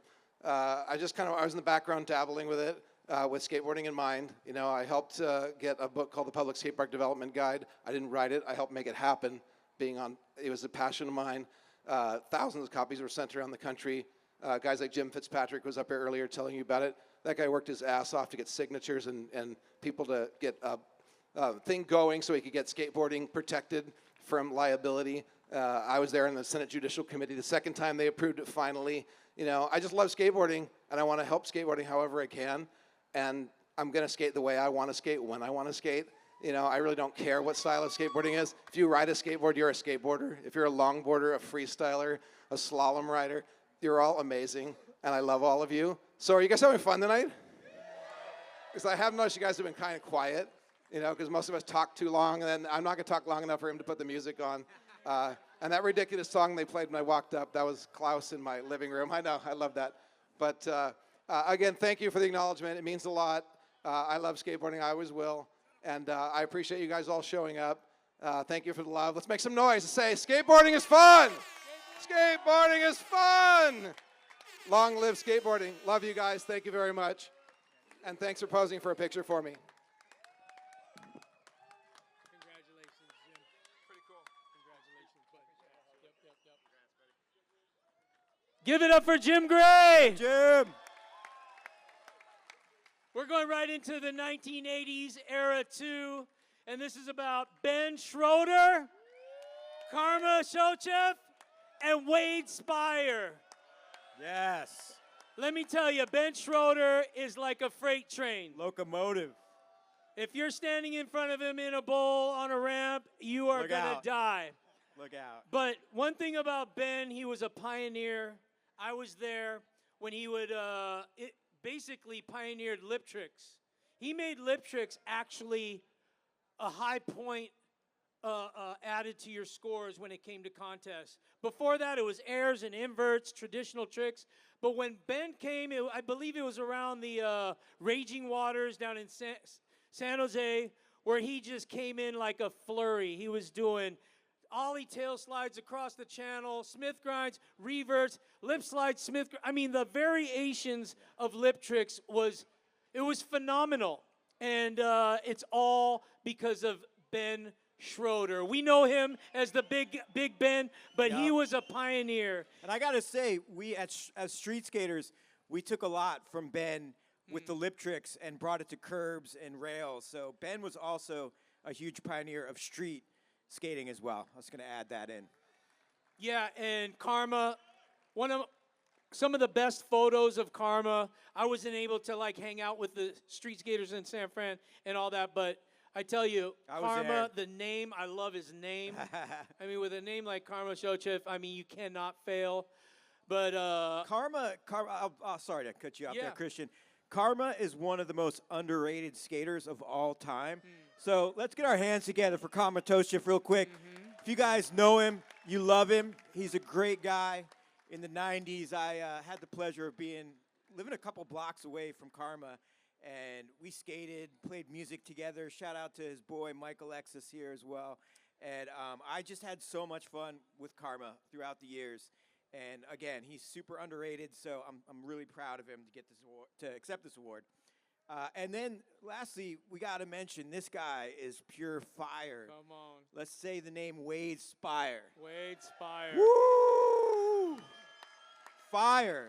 I mean, yeah, I was up in Northern California, and just watching him destroy parks, it's like nothing else, man. The guy is a locomotive as well. And pure fire, that's all I got to say. Wade Speyer. He was definitely an all-terrain skateboarder before all-terrain was a thing. Yeah. He could skate everything. He was one of the first guys that I saw skate and go big without pads. Yeah. He was one of the best spine skaters of all time, still to this day. And I'm just excited to invite all these guys up after we watch this video of them shredding our face off. Let's check it out. Ew.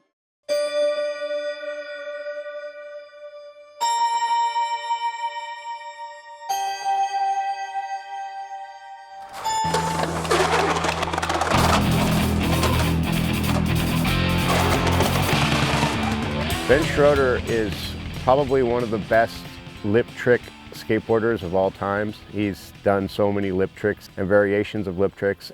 Up on the ramp right now and ready to drop in is Ben Schroeder. He is 18 years of age. He is one of the Big Ben, man, you came on the scene hot. I just remember you at Raging Waters coming in mock speed, doing lip tricks, and not only doing lip tricks, but making them look good. I remember thinking to myself, I have to learn lip tricks now. Ben Schroeder was one of our heroes growing up in the late 80s because of his lip trick mastery, like lip slides, Smith grinds, ollie Smith grind reverts, 50-50 to fakies. We got all that stuff from watching Ben Schroeder back in the day. Schroeder's an anomaly, man. Like, massive dude that had so much finesse. It's very important, I think, for skateboarding. He is the switch over between holding onto your board everywhere and street skating where you're not touching your board. I just remember thinking like, oh, this guy's doing stuff that is new that I can't really understand.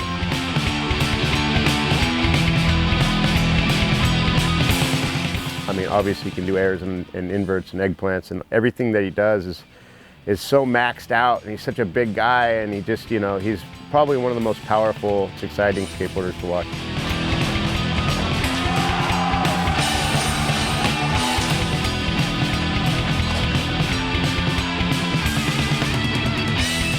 Hey, what's up, Ben? It's your buddy Mo.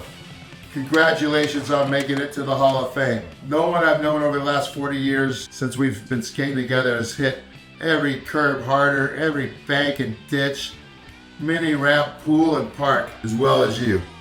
Well deserved, buddy. Thanks for all the memories from your boys in the STV and Chatry. Thanks for all the downhill sessions.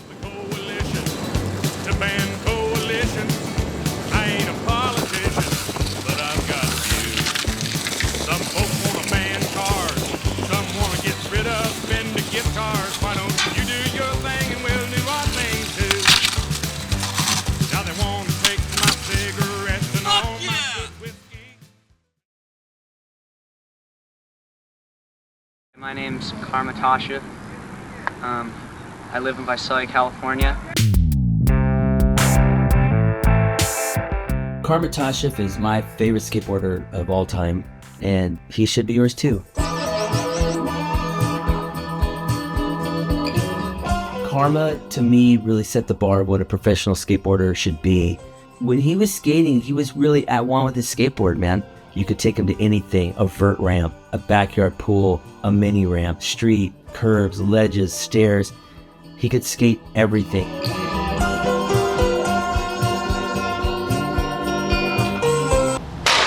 Oh yeah? Yeah. Hey, you got a cell phone? I'm gonna make a phone call. I think that when you think about the Hall of Fame, you know the icons like the Tony Hawks and the Rodney Mullins go in, but I think the like core of skateboarding wants to see skaters who are more like the glue. People who kind of really represent the core of the culture, the hard skating from the fringe places. And I think Karma, you know, he just had something really special. I mean, just look like, this gotta be like late 90, and he's ripping Fort Miley. You know, Red Dog shot this.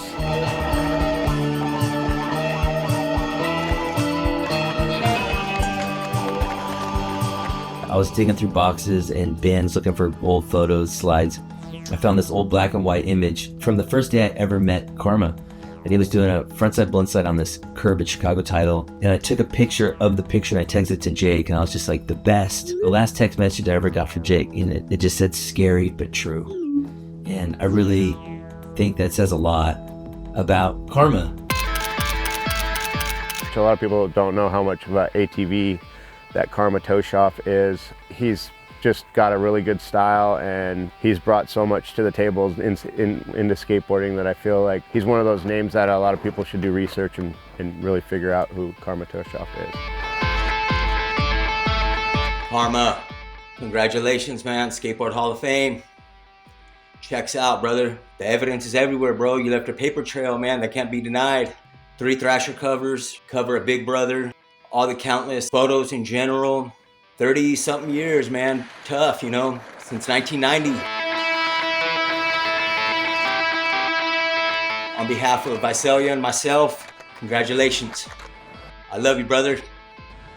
That's the end, folks.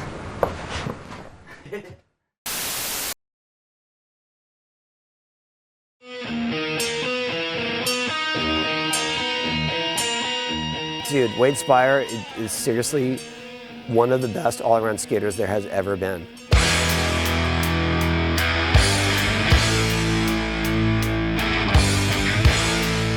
Wade Speyer, incredible, powerful, speed, aggressive, but made it look good. It's so hard to have those elements and put them together, but when you put them together, you got Wade Speyer. When the earth was green, sights and sounds of sea. I'm gonna give him and label him the best spine skater of all time, for sure. Like, he could skate a spine like no one else, and his attitude and his charisma. And, I mean, we all looked up to Wade, and we still do, and Wade's one of those dudes who's just legend forever. Spine ramp skating was gnarly because Wade made it gnarly. Life's a lot of work. Save the casket, don't be in the dirt. I'll be food for the world. 1992, 93, 94, 95, everybody kind of was in a realm of mental conformity. Skateboarding could have killed itself with being so fucking bad.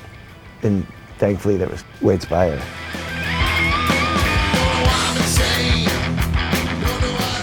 Wade's the guy that you want in the van, because he'll tell the stories, keep everybody hyped, get out of the van, and destroy whatever we're riding.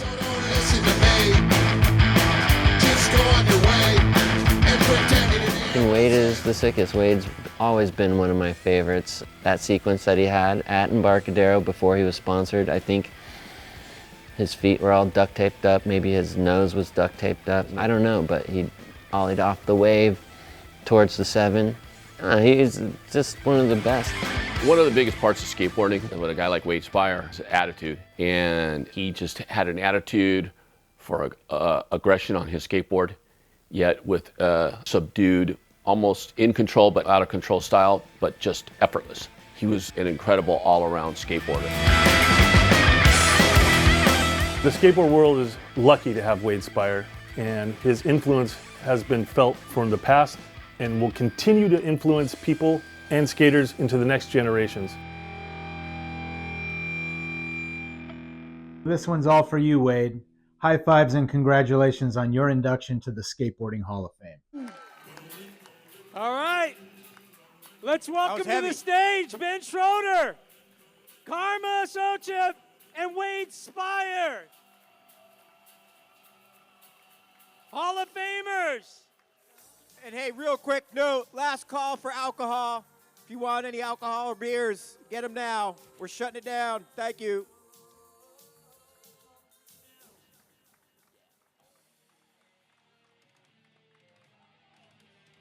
All right, I got Big Ben's. Yeah. Yeah, Wade. Yeah, Karma.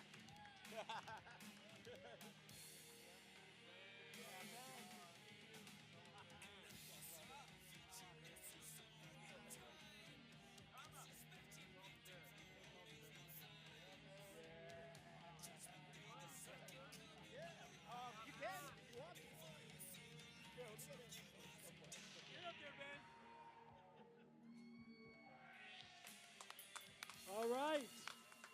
Thank you. So, first I want to thank, of course, my mother, my belated mother. She recently passed.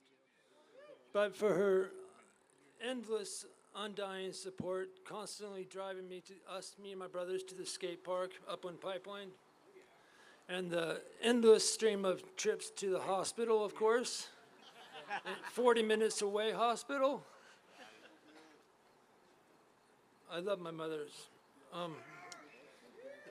And I'm also thankful for Madison Avenue, the street that my father moved to when I was, our house we moved to the top of Madison when I was 5 years old.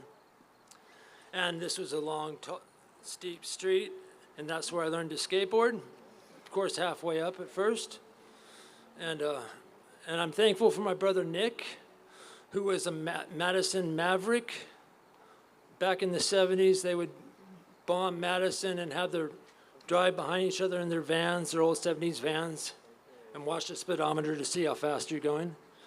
And Nick went 50 miles an hour down it, and that was a legend of my life, of my childhood. And sorry, I don't mean to shout, I don't mean to get emotional. I have a little list here. And I'm very thankful for the Upland Pipeline and Stan and Jean.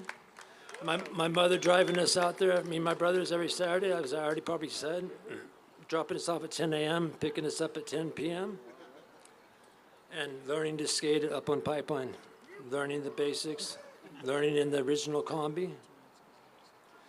And I also want to thank Ed and Red. Ed is Eric Dressen, Red is Red Dog. Eric Dressen got me on Dogtown when we skated the pipeline together. And I want to also thank Skate Dr. Rob, who ran the skate shop at the pipeline.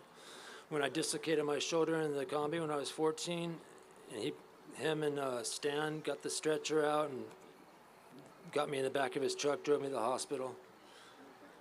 And I want to thank Ricky Barnes.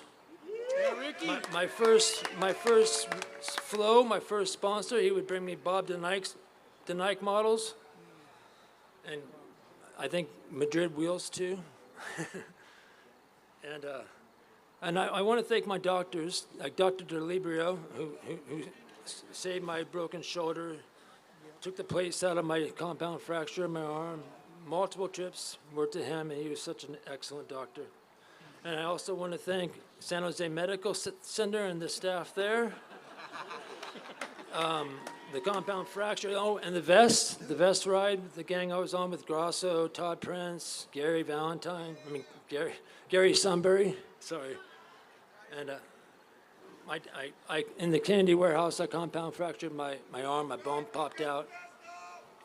And as we were driving to the hospital, that's the legend is, I demanded they don't let them cut the vest off me because we all had our vests on. In the hospital, they often cut your vest off.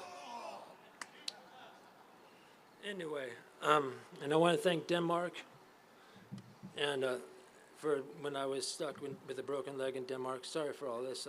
I'm gonna go faster.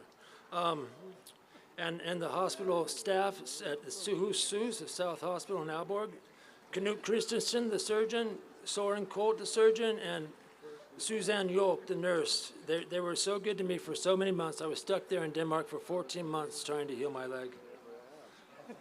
And I want to thank Steve Douglas for organizing a fundraiser so I could move out of the homeless shelter when I was stuck there. And to finalize my thanks, I'll skip some, is I want to thank Giovanna, gorgeous Giovanna, for the endless love and support.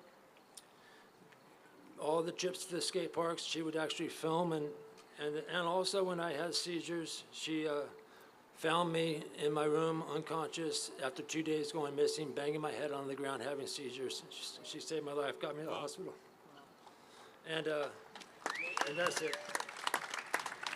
Well, you know what? I think I will go ahead and read this rhyme that I picked up off the ground out there. As I stand up here this evening, celebrating my love for our rolling art, my heart certainly rejoices, but then soon remorses the day that skateboarding and I will part. My skateboarding will have no ending, cries out my heart. In its refusal to surrender, it continues to spout, I'll love you, skateboarding, I'll love you, until all of the concrete on the planet has turned to dust. I'll love you, skateboarding, I'll love you, until all of the steel pipe coping is disintegrated with eons of rust. The years shall chicane like a snake run, turning side to side rather than rushing ahead to be done. Our time together, skateboarding is still in its infancy, for the love for you that I hold is above all of the ages and the most eternal of all the world. But then the clock atop the tower, old Ben, begins to whir and chime. Oh, let not time deceive you. You cannot conquer time. In the 2x4s under the transitions of the vert ramp, where justice naked is, time watches from the shadows and slams you despite your bliss. In self-doubt and in hesitation, vaguely life leaks away, and time will have his fancy tomorrow or today. Onto many a masonite vert ramp drifts the appalling snow. Time cracks the smooth riding surface that once so nicely flowed. The pools get filled with water, the bowls get filled with sand. Oh, dive into a pool and feel the transitions with your hand. My old knee pads mold in the basement, my back moans and groans in the bed, and the crack in the pool block opens a lane to the land of the dead. Where the backstabbers reel in the banknotes, the two-faced are glorified by photogs. The sponsors determine who's to be exalted, and only the regular skaters celebrate the underdogs. It's getting late in the evening. Yes, my competitive skateboarding might be gone. Old Big Ben has ceased his chiming, but my love for skateboarding runs on. And the final line, yes, even if it's time for me to breathe a new breath, skateboarding will be with me always, like my own flesh until death. Thank you.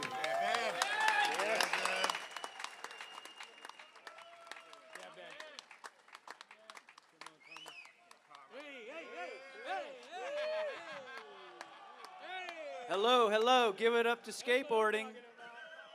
Hi, my name is Karma Tsocheff, and I'm a skateboarder. No, there's a lot of people I'd like to thank. Skateboarding Hall of Fame, Laura, and Todd, and all the flames out there.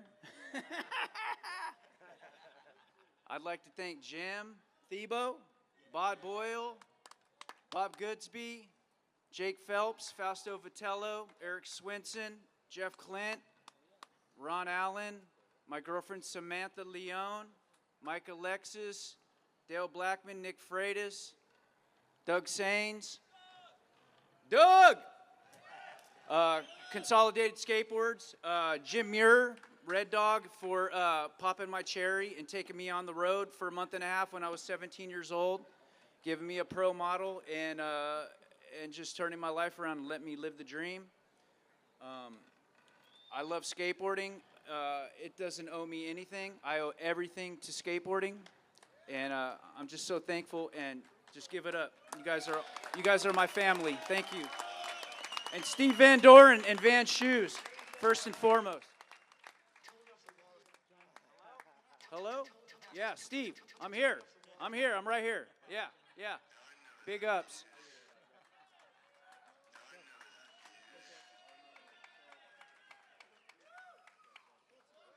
Hey, so just a few minutes from me before these guys, but got a few things to say. What a rad night. Congratulations to Big Ben and Karma. Yeah! Thank you! Rad dudes. We love it. And congrats to all the Skateboarding Hall of Fame 2025 inductees. I just want to take a few minutes to say a few words about everybody's favorite skater, Wade Speyer. One of Northern California's favorite sons at a time when skateboarding was becoming overly specialized in street skating and in vert.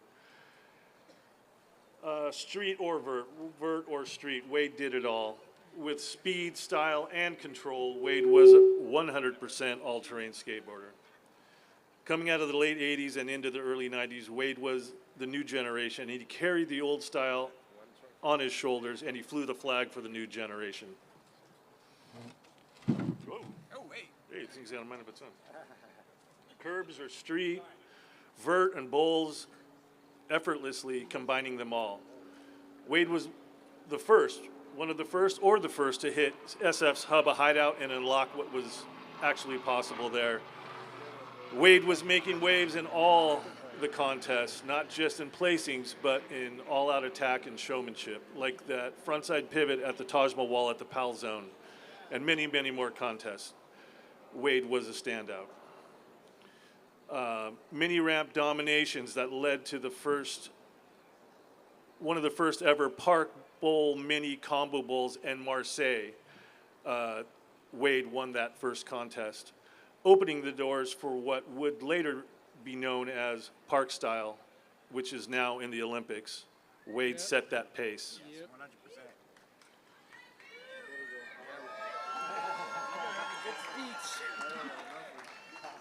From the Dogtown video to the Think videos to label kills, Wade inspired generations before and every generation after. He's a family man. He's a truck driver with a curled mesh cap and a flannel on his back and some cuffed Wranglers and a pair of old Vans. A funny story about Wade too, he actually met his wife at Hensley's Bar and Grill, which Matt Hensley is here. And they had a son. His name is Hensley. So pretty awesome. That's what skateboarding does. Brings everybody together.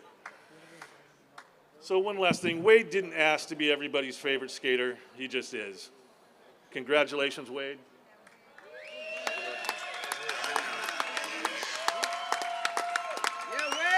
Now it's Wade's turn to talk.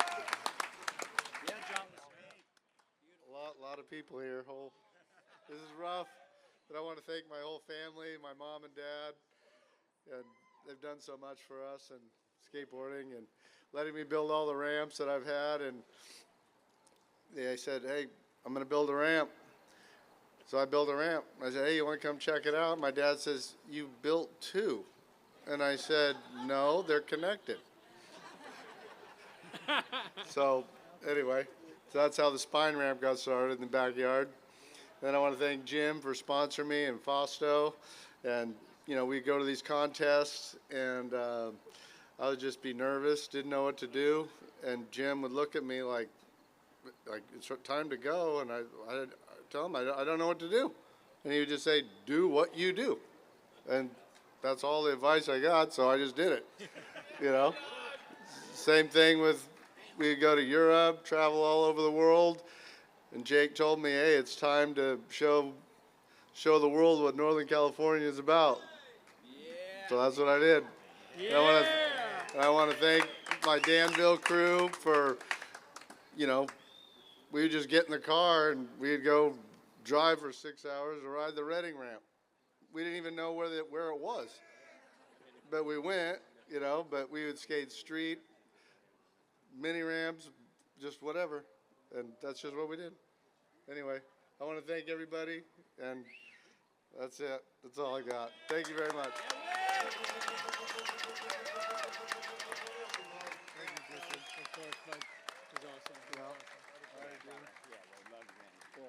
Give it up for Wade Speyer, Karma Tsocheff, and Ben Schroeder. Yes! 80s era too. Oh, and also I want to say thank you for Ben for taking me under his wing when I first started. And Karma, little people didn't know that he used to live with me for 7 years in Concord. And it saved my life. He got me out of Visalia, California. All right, thank you very much. Thanks, buddy, and Six Stair for the videos. Appreciate it. Give it up for these guys. 3 of my favorite skateboarders They of are all now time. Hall of Famers. Cheers.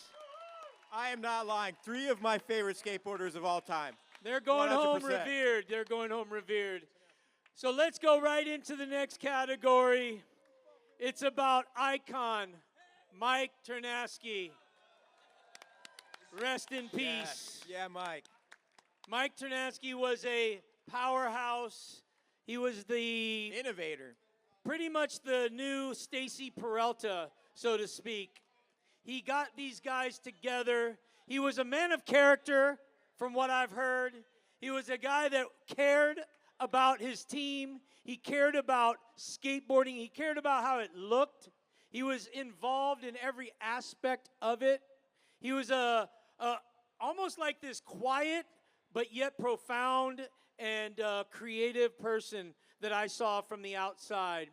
And it sucks that, sometimes life comes up short, but it's about what you've done in your life that really makes your dent in this world that we live in. And Mike Ternasky made such a huge dent in the lives of so many skateboarders, so many people who have been inspired to follow skateboarding. And so it's a huge, huge icon award to get right now that Mike Ternasky is receiving. And so, I don't know, Chris, you have some words to say. Oh, man, Mike, he was just an innovator, and he had a vision. Exactly like you said, like Stacy Peralta. Mike had a real vision. And I remember we were at an amateur contest in about '88, and somebody threw on the H Street video. Was it Shackle Me Not, I believe, and Hocus Pocus. Anyway, but those 2 videos blew our fucking minds. And, Mike went on to form Plan B Skateboards, which is still alive today. Just look at Sean Sheffey. And the world misses Mike Ternasky. So if you're looking at us, Mike, we love you. Thank you for all the inspiration, all the technical skateboarding you brought forth, and your vision. And we miss you, and we love you. Check out this video right now.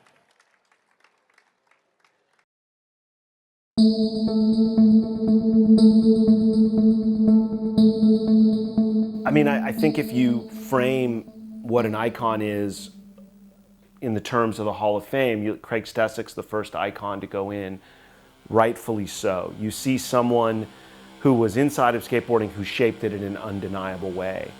And Mike going in as an icon really acknowledges, the seismic impact that he had being a company owner, being a filmmaker, being a visionary for what skateboarding could be.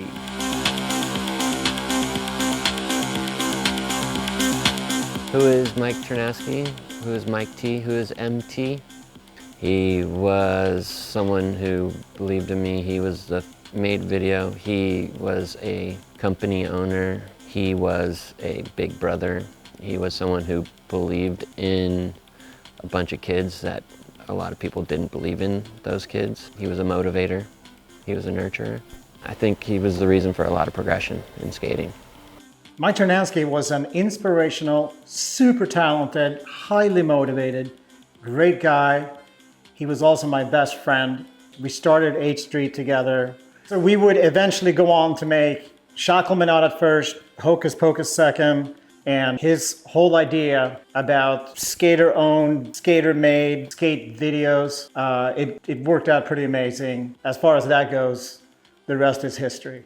The word I always think of when I think of Mike is maverick. Mike Ternasky is an iconic figure in the history of skateboarding.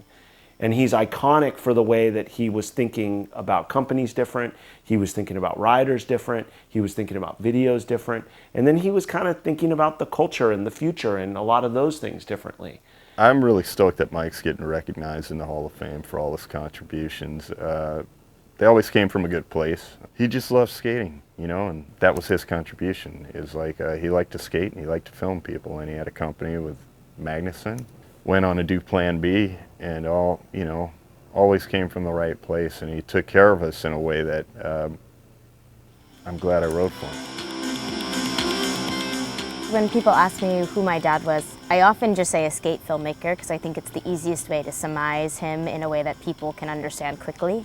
But if someone from the skate industry or somebody who really wanted to get to know my dad asked me, I would say, you know, I think my father really came into an industry and wanted to inspire people to be able to go out and do it themselves. You know, when he started making films, he was teaching other people how to make those films. When he created companies, he was teaching other people how to make and run their own companies. And so he was oftentimes trying to mentor, trying to coach, trying to give back. I would say my father's legacy is really just about sharing the vision that he had to make skateboarding something that more people could enjoy and to shine a light on an incredible art form that not a lot of people saw at the time that he was alive as this incredible space for people to connect, for people to explore, and for people to be able to express themselves. Thank you so much, Skateboarding Hall of Fame. I love you, MT, miss you every day, and congratulations on this incredible honor. Let's celebrate.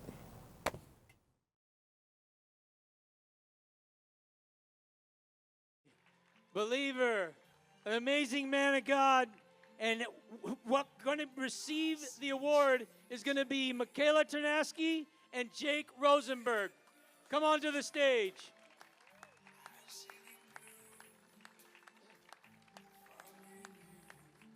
Long time no see, Jacob.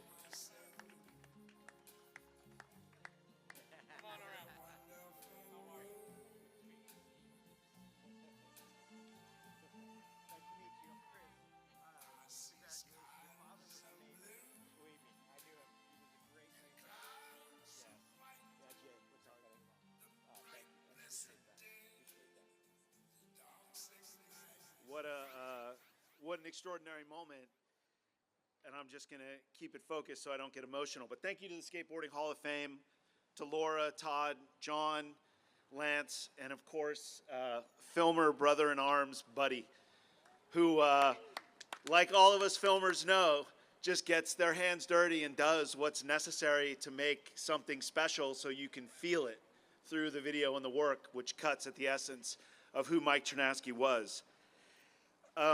To be in Mike Ternasky's gaze was a gift that could last a lifetime. But the gift of Mike Ternasky was his gaze back on skateboarding. The way he saw skaters as exceptional humans, deep humans with tremendous potential.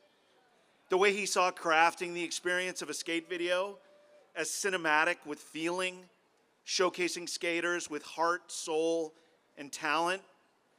The way he envisioned what a skateboard team was, and the way that one long conversation and so many of us had that long conversation, could change your life. All of this makes him worthy of being recognized as the icon that he always was. Because before Mike Ternasky was Mike Ternasky, he was Mike Ternasky. He was already who we know him to be.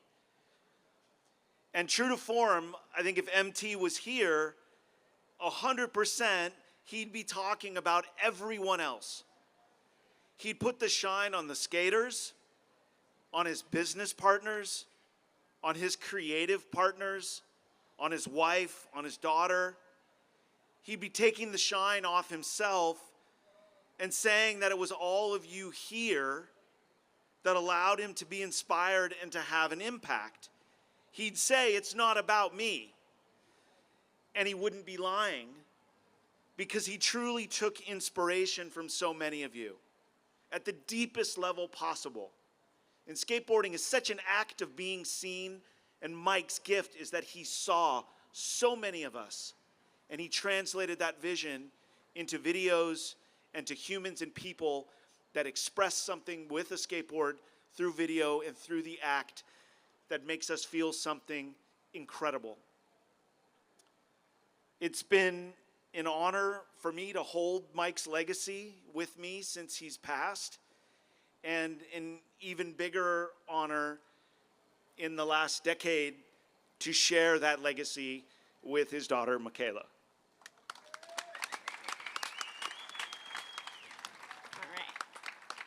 Thank you, Jake.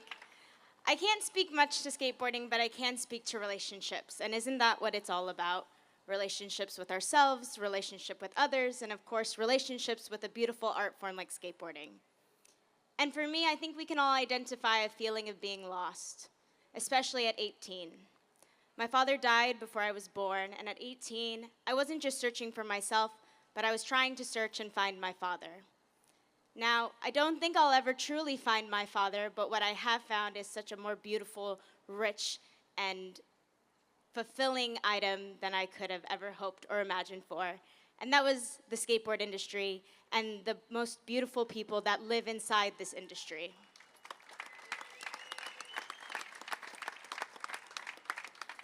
Thank you, Dad, for always taking care of me. And thank you, skateboarding, for taking care of my dad. Can we play that song that we had as we were coming on the stage? Because I just want to say, as we sit here on this beautiful night in Costa Mesa, celebrating this art form of skateboarding, what a wonderful world. Have a wonderful night, and thank you.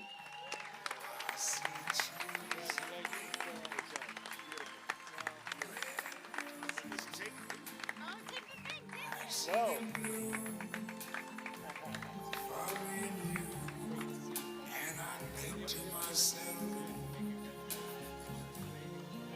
Wow, what an ender. What a wonderful night it's been, right? Well, what a way to finish out the night with the last award, but we want to get all the inductees to come up to the stage to do a photo with all of your trophies. So if all the inductees that are here, would you make your way to the stage? And then we want to do a photo also with all the Hall of Famers that are here after that. And so we just want to say thank you all very much. All of you online that are watching, thank you for just joining us. Thank you to all the inductees who got inducted tonight. Can we give a round of applause for all the inductees? Hey, and thank you, Steve Van Doren, for hosting us and having us here. Big thank you to Steve Van Doren. Lovely evening. We love you, Steve. Todd Huber from Skateboard Hall of Fame, Jim Fitzpatrick. We love you guys. Thank you all for joining us, and we can't wait to see you all next year. God bless you all, and have a good night from the Skateboard Hall of Fame 2025. God bless you. God bless you.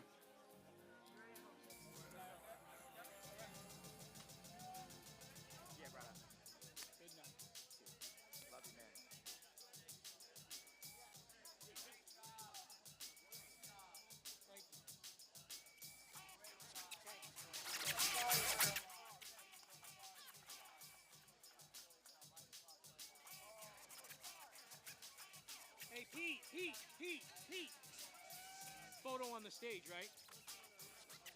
Okay, all the inductees, please come to the stage right now.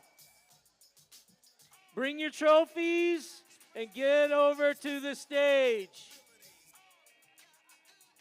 Come on up, Freddie. I see you're up here. First man on the stage, Titus, Bucky Lasek.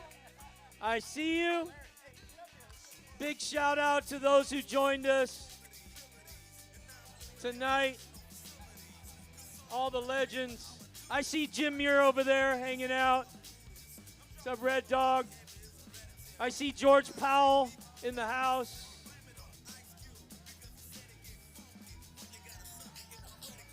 Jim Gray, get on the stage. Jim Gray, get on the stage. All inductees, get to the stage. Ben Schroeder, make your way to the stage. Wade Speyer. Karma. Come on up, guys. Sal Barbier. Come on up. We got more inductees. Jake Rosenberg, Michaela, bring the trophy. Come on up. There you are. Jaime Reyes, where you at? Come on up. Bring your trophy. I'm going to start calling out all your names.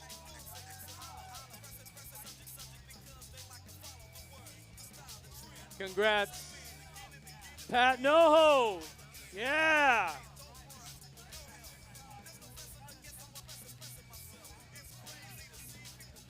Who are we missing? Sally Ann Miller. Are you here? Sally Ann Miller. George Trafton. If you're here in the building, please come to the stage.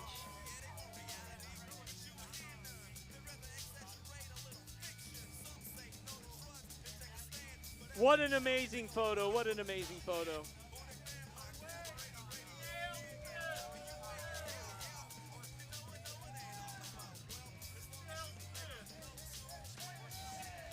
Dale Smith. Dale Smith. Short guys in the front. Short guys in the front. Yeah, Dale. Front row every time. Front row every time. Ladies and gentlemen, your 2025 Skateboarding Hall of Fame inductees. Get your photo, get your video, and don't blink. Hall of Famers, don't blink, don't blink. Stay focused on the camera, guys. It's your moment. I see Don Brown getting his photo. I see Jim Thiebaud. How you doing, Jim? Deluxe in the house.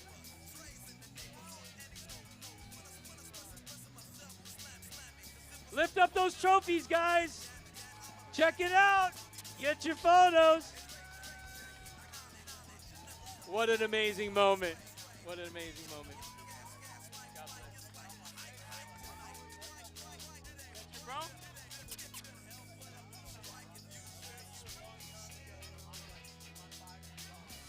Wow. You guys look just alike. There's Lance Mountain. I see Lance Mountain. Hall of Famer in the house. I saw Marty Grind. I see GSD. Gary Scott Davis. I see him. Get a photo of him. The inventor of the boneless is in the building.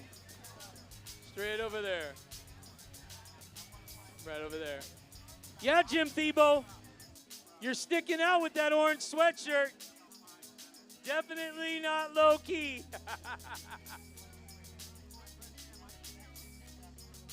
Congratulations to all of you, Hall of Famers. Let's give it up one more time for this year's inductees into the Skateboarding Hall of Fame. Congratulations, guys. Nope, you're stuck. Thank you very much. Thank you guys all. We love you. Skateboard Hall of Fame loves you. We will see you next year. Have a great night. And by the way, Steve Van Doren, myself, the whole Vans team asked if you could just grab a chair and take it with you, help out. That would be amazing. If you see something blocking the walkways, pick it up. But if you could grab a chair, that would be amazing. All of you guys, do it for the girls. Do it for the girls. Here. This is great.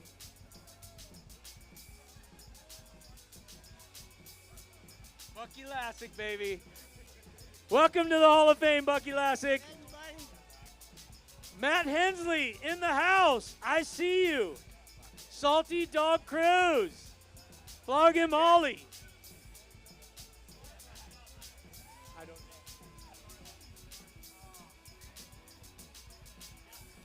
And if you are a Hall of Famer who have been in, come to the stage. Let's do another photo. Impromptu. Hey, how about a round of applause for Christian All Night?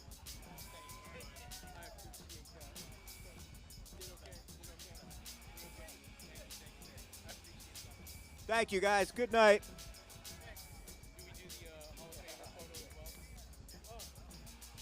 All right, all you Hall of Famers, been inducted, get to the stage. Get to the stage. Full, all Hall of Famers, get to the stage. If you're in the building, don't be humble. Don't try to get out of it. If you are a Hall of Famer, come to the stage. Come to the stage. Matt Hensley, you are a Hall of Famer. Get to the stage. John Lucero, where are you at? Steve Hirsch. You are going to be a Hall of Famer, guaranteed. David Andracht, get to the stage. John Lucero, I see you guys. I call your name, that means I see you.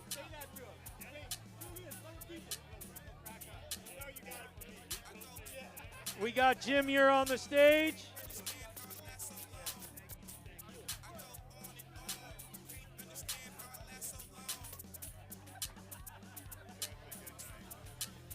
All Hall of Famers get to the Tony Mag. Get up here, Hall of Famer.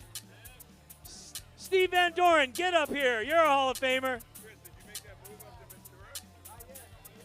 All right, we're going to take another photo. We're going to take another photo. I know the new inductees are super hyped right now. But let's do this. Bucky, get up here. We want all inductees to the stage. All right, let's do this. Whoever's here is here. John, get up here.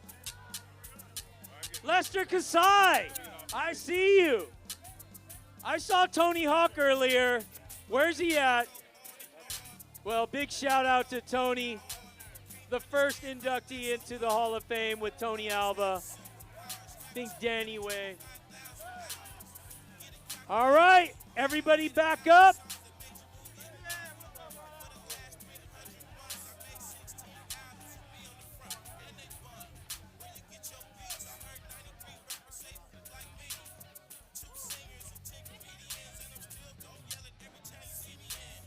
Wade Speyer, get in position for the photo.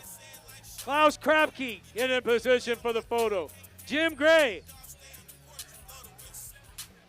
say your hellos and get in position. We're going to take a group photo. Get up on the stage. All right? All of you on the stage. This is like wrangling like sheep, I tell you. I feel like a shepherd right now. I need my cane. All right, guys. Are you guys ready for the photo? All right, everybody. Let's do this. Hall of Famers and new inductee Hall of Famers. This is the photo.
Thank you, Hall of Famers. Thank you, Skateboarding Hall of Fame. Thank you, new inductees.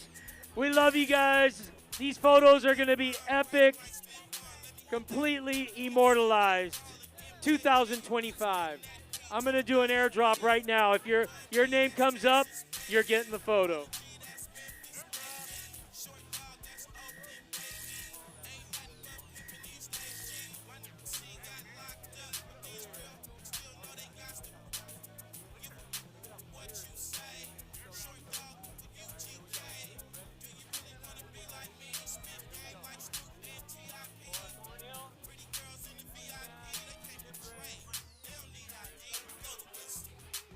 Open up your phone for airdrop. I'm airdropping the photo, Hall of Famers.